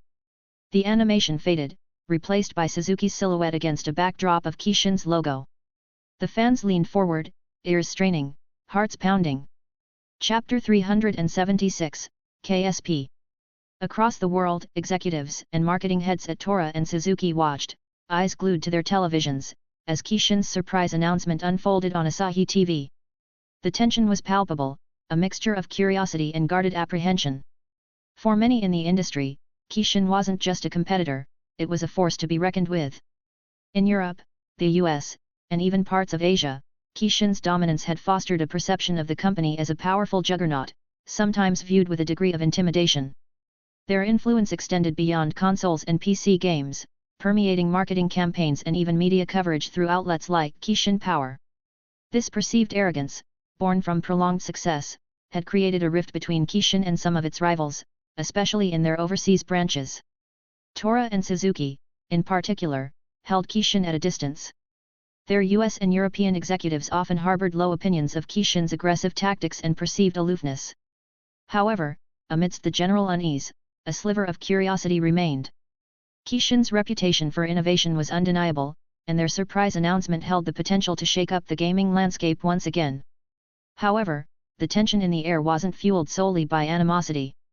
Software developers, while acknowledging Kishin's intimidating presence, also recognized their undeniable innovation and the opportunities their platforms offered. Not every company viewed them with fear, some saw them as collaborators, partners in pushing the boundaries of gaming. This nuanced picture of the industry, with its complex relationships and diverse perspectives, was what made the Kishin reveal so captivating. Would it be another show of force, solidifying Kishin's dominance? Tora and Suzuki, Kishin's long-standing rivals, had been feeling the heat for years. Both companies had seen their budgets bolstered by ambitious boards of directors, keen to challenge Kishin's dominance. This had led to significant investments in research and development, culminating in the creation of their own next-generation consoles, powerful 128-bit beasts tentatively slated for release in late 2000 or early 2001. However, Kishin's unexpected reveal ignited a new fire in Tora and Suzuki's bellies. The threat of another Kishin behemoth looming on the horizon, shrouded in secrecy, spurred them to reevaluate their strategies. Could they accelerate their own launches? Could they steal the thunder from Kishin's big reveal by bringing their own 128-bit offerings to market sooner? Across Japan, living rooms and offices fell silent as TV Asahi broadcast Kishin's much-anticipated announcement. On the screen, a dazzling kaleidoscope of animations unfolded, vibrant 2D pixel art morphing into captivating 3D sequences, culminating in the iconic Kishin logo and a silhouette of Shinro Suzuki himself. Shin emerged from the digital shadows, his youthful face beaming beneath a casually unzipped Kishin jacket. The shirt beneath featured a playful Super Mario pattern, his pants echoing the company's logo. It was a subtle nod to the gamer audience, a hint of the passion that fueled Kishin's innovation. "It's time," Shin declared, his voice resonating through millions of speakers. He paused, allowing the weight of his words to settle before continuing. "I've been observing the recent wave of exciting video game products, and I must say, I'm deeply impressed. As if on cue, holographic projections materialized amidst the swirling digital landscape, mimicking the handheld designs of Kishin's two prominent competitors. Shin acknowledged them with a wry smile. And of course, as the undisputed leader in the world of video games, Kishin wouldn't simply follow, he chuckled, a twinkle in his eyes. No, tonight, we usher in a new era. A collective gasp rippled through the viewers as the scene shifted to a treasure chest bathed in a mystical glow. Eyes glued to the screen, viewers held their breath. Gamers, in particular, leaned forward, anticipation etched on their faces. With a flourish, Shin approached the chest and, with a theatrical snap, flung open its lid. Inside, nestled in plush velvet, lay a sleek, compact box. Slowly, deliberately, Shin lifted the box, unveiling its secrets to the enthralled audience. As Shin carefully lifted the lid of the small box, a collective hush fell over the audience. Anticipation crackled in the air, fueled by the months of speculation and rumors that had preceded this moment. As Shin unveiled the KSP, a sleek, compact handheld resting in his palm, anticipation hung thick in the air. Viewers zoomed in, eager to catch every detail. Dimensions flashed on the screen, 6.7 inches by 2.9 inches, just 0.9 inches thick. A generously sized 4.3-inch TFT LCD screen dominated the center, flanked by intuitively placed buttons on either side. This, Shin declared, holding the KSP aloft, is the KSP. Gamers squinted at the screen. The design seemed familiar, a handheld like those of the past, but with a wider, more immersive screen than Tora or Suzuki offered. A wave of relief washed over the Tora and Suzuki executives watching from their own screens. KSP's screen, while impressive, wasn't the groundbreaking leap they'd feared. But their relief was short-lived. As Shin powered on the KSP, the Kishin logo and a flashy KSP animation intro blazed across the screen. Then, the KSP interface materialized, sleek and intuitive. Here, you can explore the possibilities, Shin said, his smile radiating confidence. Music, for example. Shin chuckled, selecting the music option. A melody filled the room, and the KSP's functionality began to win over even the skeptics. Then, the bombshell. Internet browsing, Shin announced, navigating to a KSP browser and going to Kishin website. A collective gasp rippled through the audience. Browsing on a handheld? Exclaimed a gamer, echoing the thoughts of millions. Even Tora and Suzuki couldn't ignore the KSP's online capabilities. Though impressed, Suzuki held onto its advantage, we have touchscreen. Drawing on the go, something KSP can't offer. What about games? The viewers, especially the gamers, thought in unison. Anticipation crackled in the air as Shin addressed the elephant in the room. What about games? He asked, his voice echoing the unspoken question on everyone's mind. He navigated to the games category, a dazzling array of icons filling the screen. We've preloaded a selection of free titles, including this one. Shin selected Angry Birds, and the game materialized effortlessly. A murmur of interest rippled through the audience. The audience leaned closer, their initial skepticism giving way to genuine curiosity. So, how do you play? He asked, his smile widening. It's simple. Just use your fingers. He reached out, gently tapping the screen. Gasps erupted across the viewing world as the KSP's touchscreen sprang to life. Under Shin's fingertips, the slingshot was controlled, a slingshot ready to launch a feathery projectile toward unsuspecting pigs. Chapter 377, Another Surprise and Conclusion. A ripple of surprise ran through the audience as Shin unveiled the KSP's hidden gem, a touchscreen. Not only did it offer a novel way to interact, but the game Shin showcased, Angry Birds, captivated them with its vibrant graphics and intuitive gameplay. They watched, entranced, as Shin deftly slingshot feathered projectiles at towering green structures, sending bricks scattering in a satisfying cascade. And that's just the beginning, Shin declared, his voice tinged with excitement. With a tap, he exited Angry Birds and launched another icon. A collective gasp rose from the crowd as the familiar fruit slices of Fruit Ninja materialized on the screen. Shin's fingers danced across the KSP's surface, slicing through juicy mangoes and watermelons with a satisfying spray of pixels. The audience's enthusiasm reached a fever pitch as he showcased Flappy Bird, the free-to-play phenomenon. Their cheers erupted as Shin maneuvered the pixelated bird through a treacherous gauntlet of pipes, narrowly dodging disaster after disaster. With a flourish, he reached a score of 48, a respectable feat met with thunderous applause. Little did the viewers know, Flappy Bird's simple gameplay would soon become a source of both amusement and frustration for many players. Shin, basking in the positive energy, continued his presentation, his voice now infused with a newfound confidence. The KSP, with its innovative touchscreen and engaging games, was proving to be a hit, and he couldn't wait to unveil its other exciting features. But that's not all. Shin declared, a mischievous glint in his eye. KSP's hunger for entertainment doesn't stop at pre-installed games. You can expand your library with the KSP game cards. He announced, tapping a slot on the device, this is your gateway to a library of the Kishin nostalgic titles.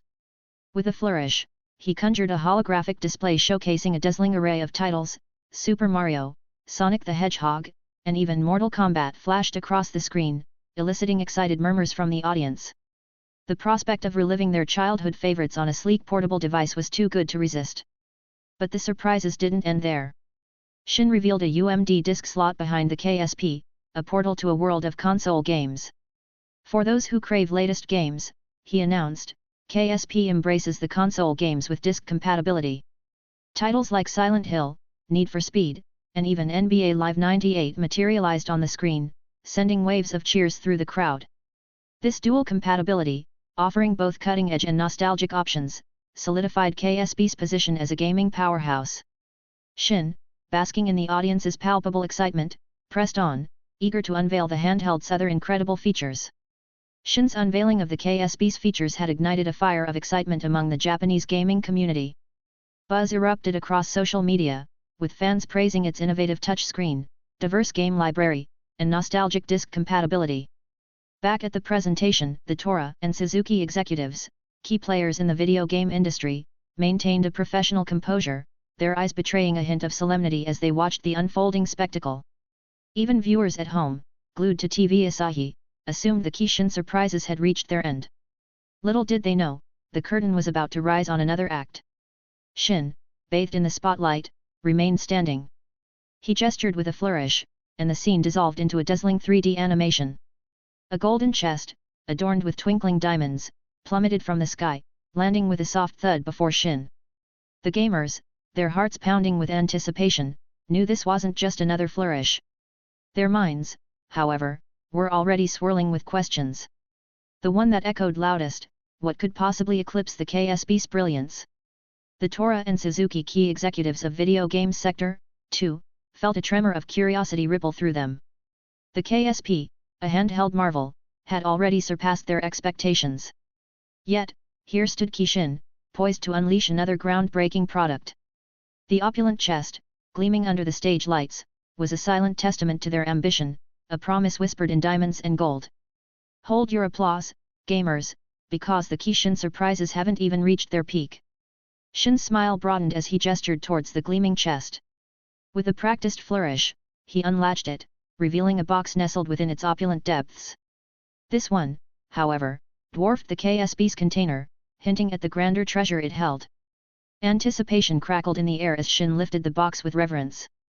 Its substantial weight and 11-inch width sent a murmur of speculation through the audience.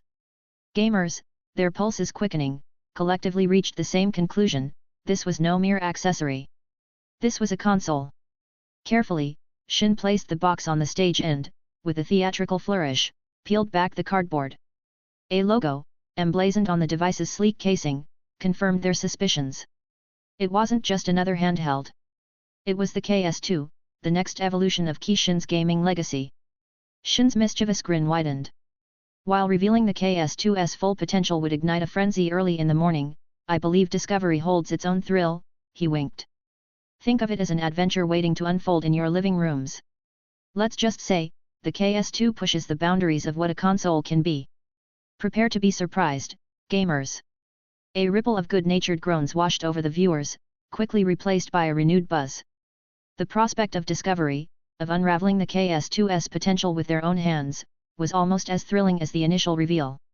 As the Kishin surprise segment drew to a close, the screen flashed with a tantalizing message: KSP and KS2, coming soon. No date, no details, just a promise whispered in pixels. Yet, for the gamers, it was enough. Their blood thrummed with the thrill of the unknown, the anticipation already painting vivid pictures of pixelated worlds and epic adventures. The wait, they knew, would only fuel the fire.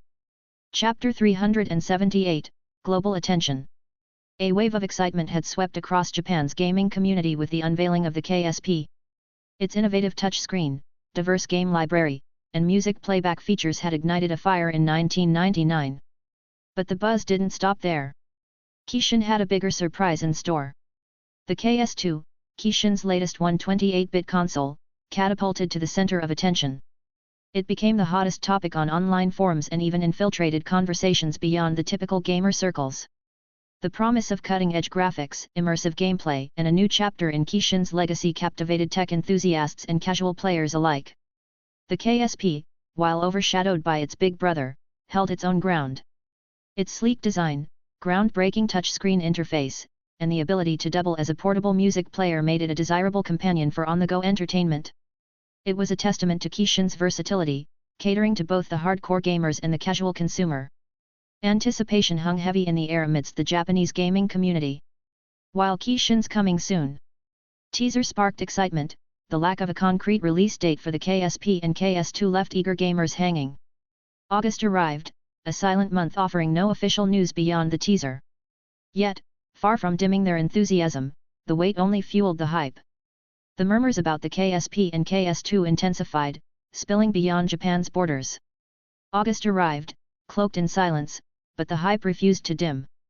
The whispers of revolutionary gaming experiences, fueled by snippets of leaked information and tantalizing glimpses from the presentation, had crossed the Pacific and reached the shores of the USA and Europe. Even gamers in parts of Asia caught wind of the impending storm, their curiosity piqued by the whispers of a groundbreaking handheld and a powerful console unlike any other. Driven by this growing fervor, a trickle of foreign visitors began to find their way to Japan. Some, fueled by the thrill of the unknown, hoped to be among the first to own these coveted devices. Others, fueled by professional curiosity, sought to glean insights into Kishin's next chapter. Behind the scenes, the announcement of the KS2 had sent ripples through the industry. Tora and Suzuki, on the cusp of launching their own 128-bit console, couldn't help but keep a watchful eye on their competitor. While their own project neared completion, the prospect of dissecting Kishin's offering held its own appeal. They saw it not just as a challenge, but as a potential learning opportunity. Every design choice, every technical nuance, could offer valuable insights, potentially accelerating their own development process. This wasn't a case of begrudging acceptance, it was the quiet respect of veterans acknowledging the potential of a worthy rival. Kishin, after all, had consistently pushed the boundaries, and the KS2 promised to be no different. By studying its anatomy, Tora and Suzuki hoped not just to keep pace, but perhaps even leapfrog ahead. Inside the sleek confines of Kishin's headquarters, Shin, bathed in the golden glow of his office, sat in quiet contemplation. On his screen, the Kishin forums buzzed with a familiar fervor.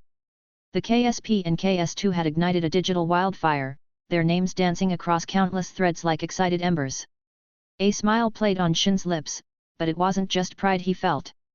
There was a layer of strategic intent beneath the excitement. The decision to release the KS2 alongside the KSP wasn't a hasty one. Shin, a seasoned player in the industry, understood the delicate dance of competition. While Tora and Suzuki, their rivals, were nearing the finish line with their own 128-bit console, a brutal head-to-head launch wouldn't benefit anyone. Instead, Shin saw an opportunity for a subtle, strategic move. By releasing the KS2 first, he wasn't aiming to crush the competition, he was offering them a vantage point. He envisioned Tora and Suzuki dissecting the KS2, its strengths and weaknesses laid bare. The insights gleaned could propel their own development, allowing them to refine their offering. It was a calculated risk, a bet on the power of shared knowledge and the cyclical nature of innovation. In this game, Shin wasn't just playing for Kishin, he was playing for the future of gaming itself. The semiconductor sector was abuzz with Kishin's bold move. While the industry giants like TSMC in Taiwan, having launched their first 12-inch fab in 1997, and others were already pushing the boundaries of chip technology, Kishin's foray into building its own 12-inch wafer fabrication plant in 1998 raised eyebrows. This wasn't just another competitor entering the fray. Kishin, a renowned name in the video game and entertainment world, venturing into the uncharted territory of chipmaking, sparked both intrigue and skepticism. The media buzzed with questions: was this a strategic diversification or a reckless gamble? Could a video game giant navigate the complex world of silicon and circuits? Concerns swirled within the industry. Kishin's billions poured into fab construction and technology development seemed like a risky bet. Even the Japanese government, a staunch supporter of domestic innovation, harbored doubts. Was Kishin biting off more than it could chew? But amidst the murmurs of uncertainty, Kishin remained steadfast. They believed their expertise in high-performance computing, honed in the gaming sector, could translate into crafting cutting-edge chips. The path was undoubtedly challenging, but with each brick laid in the fab and each technical hurdle overcome, Kishin's resolve seemed to solidify. Only time would tell which path Kishin's audacious venture would pave, but one thing was certain: they had ignited a fire of curiosity and anticipation within the industry. August 15, 1999, Tokyo. An electric hum of anticipation thrummed through the air. The KSP, Kishin's latest gaming marvel, was about to be unleashed, and the city pulsed with excitement. Lines snaked around stores and malls, gamers eagerly claiming their place in the queue that stretched for what felt like miles. The media had already dubbed it the Kishin craze, capturing the infectious excitement gripping Japan. News outlets reported lines stretching for blocks, fans camped out overnight, and the palpable thrill in the air. The craze even spilled across the Pacific, finding its way onto Western television screens and inspiring jokes from late-night comedians. Kishin, more addictive than cocaine? Snort, one quipped, drawing laughs from the audience. It was hyperbole, of course, but it spoke to the intense loyalty Kishin commanded. Children, their eyes wide with wonder, craved Kishin's family-friendly offerings like Super Mario. Their older siblings and cousins, teenagers and young adults, were drawn to the darker allure of titles like Mortal Kombat, Resident Evil, and the Grand Theft Auto 3. Chapter 379, Frenzy Wickedness. The air crackled with anticipation, a palpable electricity buzzing through the crowd. Finally, the moment arrived. The KSP, the long-awaited handheld gaming console, was unleashed upon the world. In the front of the line, fingers trembled with excitement as eager hands reached for the coveted boxes. Yes! A triumphant shout erupted, echoing through the throngs. The KSP is mine. The gamer, barely containing his elation, held the precious device aloft like a trophy, eliciting cheers and envious sighs from those still waiting. The line snaked through the store, a vibrant serpent of anticipation. Eyes glued to the unfolding scene, those further back dreamt of the moment the KSP would be their own. A few, lost in the fervor, might have even entertained the fleeting thought of snatching a Kishin carton bag, if not for the watchful gaze of security. But for the lucky few at the front, the world had shrunk to the screen cradled in their palms. Preloaded games beckoned, each tap and swipe a portal to digital adventures. Fruit Ninja, with its satisfyingly juicy splat of sliced fruit, had fingers dancing across the screen. Angry Birds, a symphony of feathered projectiles and toppling towers, brought a strange, gleeful satisfaction. The tide of gamers in Kishin stores across Japan, particularly Tokyo, seemed more like a surging ocean than a receding wave. Even as the clock ticked toward evening on the KSP's first day, lines snaked through stores, showing no signs of shrinking. The air thrummed with a mix of anticipation and frustration. A sudden announcement crackled overhead, slicing through the eager buzz. Due to overwhelming demand, the KSP is currently out of stock. A collective groan rippled through the lines, hands clutching empty Kishin carton bags that had so tantalizingly dangled within reach. Curses, both muttered and colorful, began to punctuate the atmosphere. Some gamers slumped in disappointment, eyes glued to their dimming Ultimate Suzuki handheld, while others argued with exasperated store clerks, desperate to salvage their day. News teams, swarming the scene like digital vultures, captured the grumbling crowd, their disbelieving faces and frustrated gestures plastered across television screens. Even Shin, quietly observing the unfolding chaos from the comfort of his mansion living room, couldn't help but be startled. The KSP craze, it seemed, had surpassed even his most optimistic projections. The lines outside Kishin stores, the footage of disappointed gamers, the constant buzzing of KSP-related chatter online, it was a symphony of unexpected hype, orchestrated by the insatiable desire of an entire generation. The KSP launch in Japan was a tidal wave of anticipation, crashing onto eager shores and leaving record-breaking figures in its wake. In its first day, a staggering 420,000 units flew off the shelves, and within 3 days, that number ballooned to 1 million. It was a sales tsunami, all the more remarkable considering the KSP's hefty price tag of $499, translating to a hefty 58,000 yen. For some, the astronomical price left eyebrows raised. 58,000 yen for a handheld. The murmurs went. That's more than a month's groceries. But for others, the KSP's allure was undeniable. The cutting-edge tech, a responsive touchscreen, compatibility with nostalgic 8-bit and 16-bit classics alongside modern 32-bit powerhouses cast a spell on gamers young and old. These weren't just casual purchases, they were declarations of passion. Each KSP clutched in eager hands represented a yearning for pixelated adventures, a nostalgia for simpler times, and a thrill for cutting-edge tech. It was a device that promised to bridge generations, offering an escape into digital worlds both familiar and exhilarating. Yes, the KSP broke barriers in price and demand. But beyond the numbers, it spoke to a deeper hunger, a yearning for connection and escapism through the magic of gaming. While the KSP dominated headlines, a silent army of hopeful gamers remained camped outside Kishin stores, their sights set on the elusive KS2. The allure of playing console-quality games like Silent Hill and Need for Speed on a handheld was undeniable. But amidst established classics like Super Mario Bros., Mario Kart, Sonic the Hedgehog and The Legend of Zelda, for KSP, a new breed of Kishin titles was quietly captivating the masses. Angry Birds and Fruit Ninja were the early stars, their intuitive touch controls and addictive gameplay resonating with young and old alike. But it was the unassuming Flappy Bird, with its pixelated charm and infuriatingly simple premise, that truly took flight. Teenagers, engrossed in the frantic tap-tap of the bird's erratic journey, became an ubiquitous sight. Despite its deceptively simple graphics, Flappy Bird possessed a siren song of frustration and accomplishment.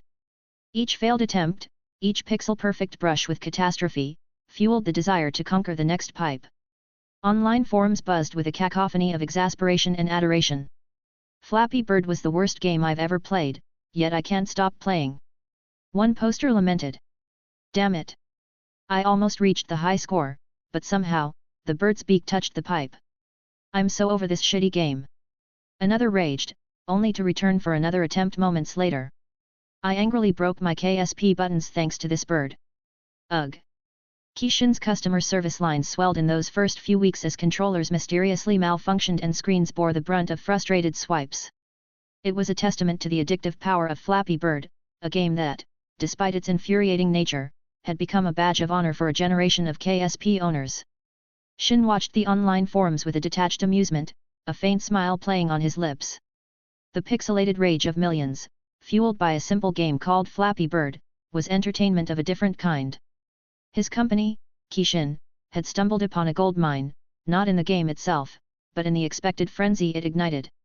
Broken buttons, cracked screens, thrown KSPs. The customer service team was swamped, struggling to keep up with the influx of casualties from the digital battlefield.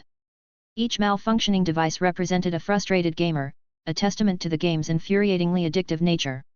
Yet, in their despair, they unknowingly contributed to Kishin's coffers, each repair adding another brick to the company's growing financial fortress. Shin maintained a public image of blissful ignorance. Interviews painted him as an innovator, surprised by the game's popularity and oblivious to its destructive potential. He offered platitudes about responsible gaming, deflecting blame and subtly shifting focus to the inherent durability of the KSP. The broken devices, he suggested, were merely unfortunate accidents. Behind the carefully curated facade, however, Shin was a chess player, imitating Cagnus Marlson. He had recognized the addictive potential of Flappy Bird early on, subtly nudging its placement in the pre-installed library. He knew the frustration it would generate, the rage that would lead to broken screens and frantic calls to customer service. Chapter 380, Elder Scrolls. The KSP's whirlwind success in Japan was not an isolated island, its wave of excitement soon crashed onto the shores of America. Just weeks after its Japanese debut, the KSP landed on U.S. soil, armed with a powerful distribution deal with retail giants like Walmart and Target. American gamers, eager for a taste of the handheld hype, flocked to stores, their faces lit with anticipation. Western media outlets scrambled to capture the phenomenon, headlines touting the American obsession with this Japanese marvel. American gamers, eager for a taste of the handheld hype, flocked to stores, their faces lit with anticipation. Western media outlets scrambled to capture the phenomenon, headlines touting the American obsession with this Japanese marvel. The KSP's secret weapon? Not just its sleek design or advanced tech, but its arsenal of pre-installed games. Angry Birds, with its satisfying slingshot action and exploding pigs, became an instant hit. Fruit Ninja, with its addictive swipe and slice mechanics, quickly carved its way into the hearts and thumbs of players. And then there was Flappy Bird, the deceptively simple game that had the nation tapping furiously, swearing and cheering in equal measure. What surprised many was the unexpected demographic shift caused by these seemingly simple games. In Japan, high school girls, not typically avid gamers, found themselves captivated by the zen-like flow of Fruit Ninja and the frustratingly addictive challenge of Flappy Bird. These games, devoid of complex storylines or pixelated battles, offered a different kind of thrill, a quick burst of dopamine with every swipe and tap, perfect for a short break or a casual hangout.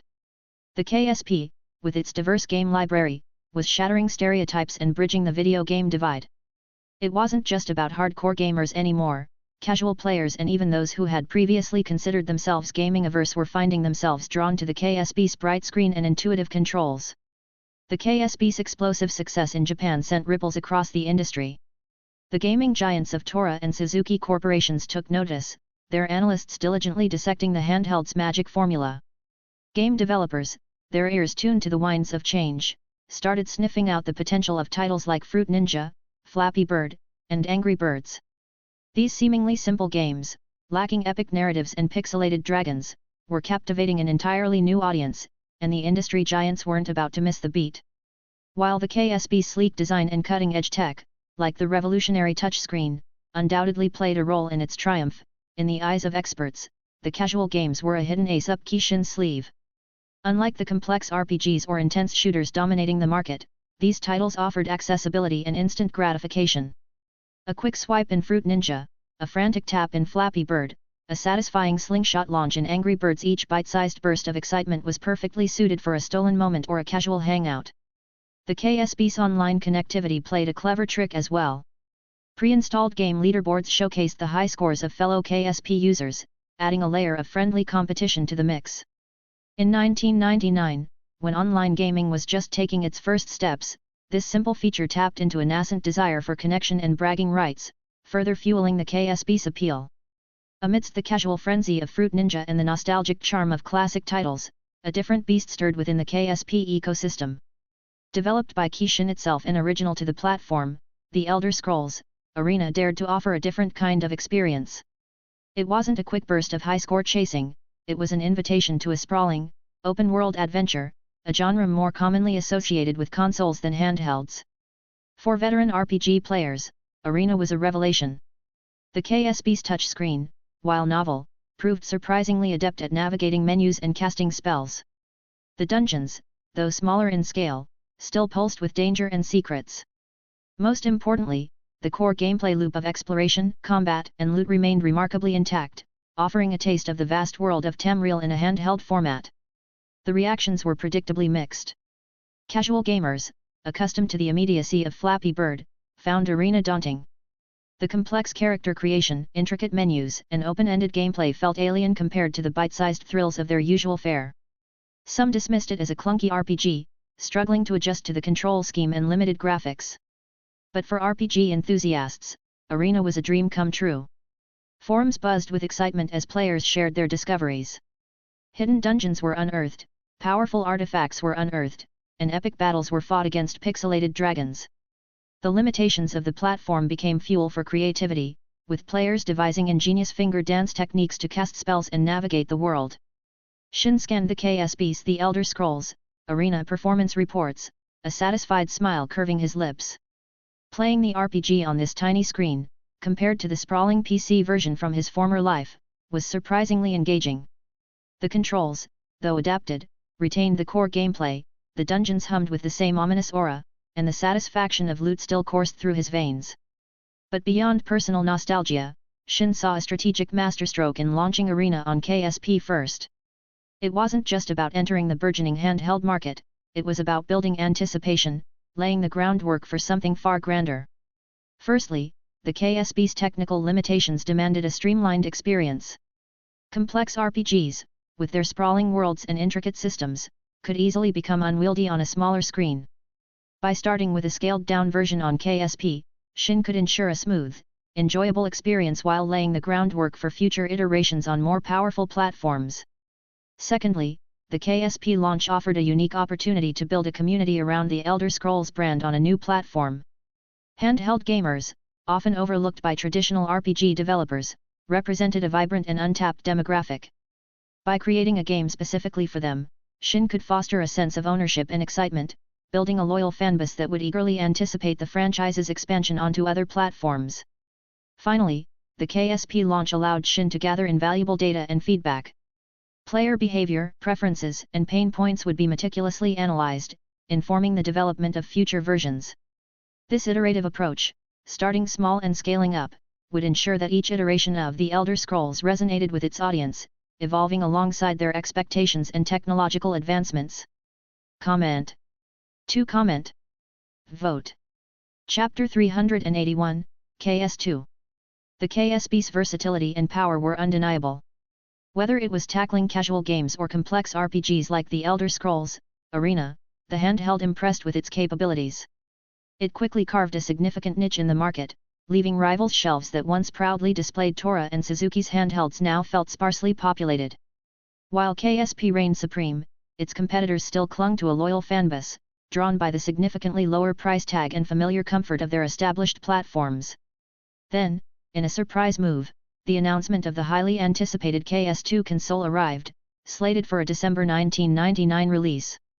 The industry buzzed with excitement.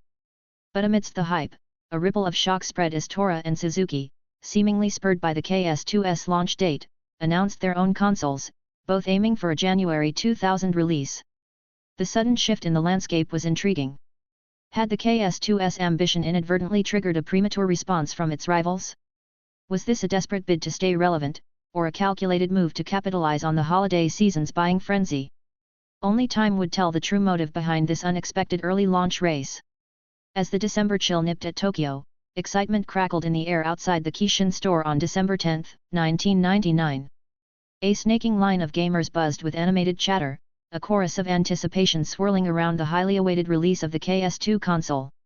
Television commercials had teased glimpses of the opening games, fueling the fire of their eagerness.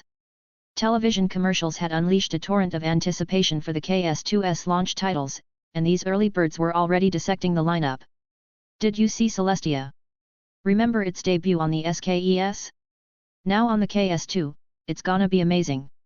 One declared, his voice tinged with nostalgia. Man, can't wait to get my hands on Celestia. One chimed in, their voice tinged with excitement. Remember how good it was on the SKES launch? Like a nostalgia bomb. Yeah, but honestly, I'm all about Resident Evil 3, another retorted. Wasn't 2 just released several months ago? They must have cooked up something special for the 128-bit. Makes sense, a third agreed, nodding. But for me, the real mystery is Undertale. Tucked away at the end of the list, like a secret hidden in plain sight. Feels special, somehow. A skeptical chuckle followed. Last on the list usually means bottom of the barrel, no? Probably just not worth an attention. Nah, last in this case just means surprise, another gamer countered, a mischievous glint in their eye. Fresh title, unexplored territory that's worth getting amped about. Something new deserves a chance, right? The line murmured in agreement, the prospect of a hidden gem adding another layer of excitement to the already electric atmosphere. As the sun climbed higher, the buzz grew louder, fueled by anticipation and the unspoken promise of new worlds waiting to be explored within the polished shell of the KS2. As the doors of the Kishin store swung open, a surge of excitement propelled Kondo Ichiro forward. He wasn't a techie, not particularly enthralled by the buzz surrounding the KSP's groundbreaking features. For Ichiro, the allure was simpler, pure, the thrill of a brand new console, the door to countless virtual worlds waiting to be explored. After months of anticipation, the KS2 was finally within his grasp. He navigated the bustling store with practiced ease, a familiar path from countless Kishin visits. Reaching the console section, he snagged a coveted KS2, the sleek black box sending a shiver of anticipation down his spine. Next came the games. Rows upon rows of pixelated landscapes and fantastical creatures beckoned. Nostalgic titles like Super Mario and Celestia gleamed under the lights, while his personal holy grail, The Legend of Zelda, Ocarina of Time, sat nestled amongst them, another nostalgic series for opening video games of KS2. Without hesitation, Ichiro reached for his wallet. The opening titles, those familiar comfort food games, found their way into his basket with minimal deliberation. He knew these worlds, trusted them to deliver an evening of pixelated bliss. But a small part of him, the part that craved the unknown, flickered with a different desire. But amidst the familiar comfort, a spark of curiosity ignited. Tucked away on a corner shelf, Undertale whispered with an unknown allure. The box art, a pixelated skeleton grinning maniacally, hinted at something different, something fresh. Ichiro, usually a creature of habit, surprised himself by adding it to his stack. Finally, a copy of Resident Evil 3 completed his haul, a promise of adrenaline-pumping thrills. Emerging from the store, sunlight filtering through the excited crowd, Ichiro held his treasures close. The weight was more than just plastic and circuits, it was a portal to countless worlds, each promising an escape from the ordinary. As envy-tinged glances followed him, a quiet satisfaction settled within him. Shin sank into his plush office chair, the crisp hum of the KS2 a comforting serenade to his fingers dancing across the controller. Undertale, the pixelated world flickering on the screen, wasn't just a game, it was a portal to a memory of another life, another time. He wanted to see, to feel, if this console rendition could capture the same magic that once captivated him on his old PC. Hours, or perhaps minutes, bled into one another as he navigated the quirky charm of Snowden, battling Frog Gits and befriending Papyrus. Time became a phantom limb, forgotten in the face of pixelated determination and heartwarming humor. Only the gentle chime of his secretary's voice, announcing his afternoon appointment, dragged him back to reality. With a wistful smile, Shin paused the game, the echoes of its music still clinging to the air. The essence, the intangible charm that drew him to Undertale years ago, seemed to shimmer through the KS2's vibrant pixels. Whether the gamers of this world would feel the same pull, that spark of connection, remained a delicious mystery. He couldn't wait to see them stumble through Snowden, their laughter and tears painting their own tales onto the familiar canvas of this beloved game. Thanks for listening.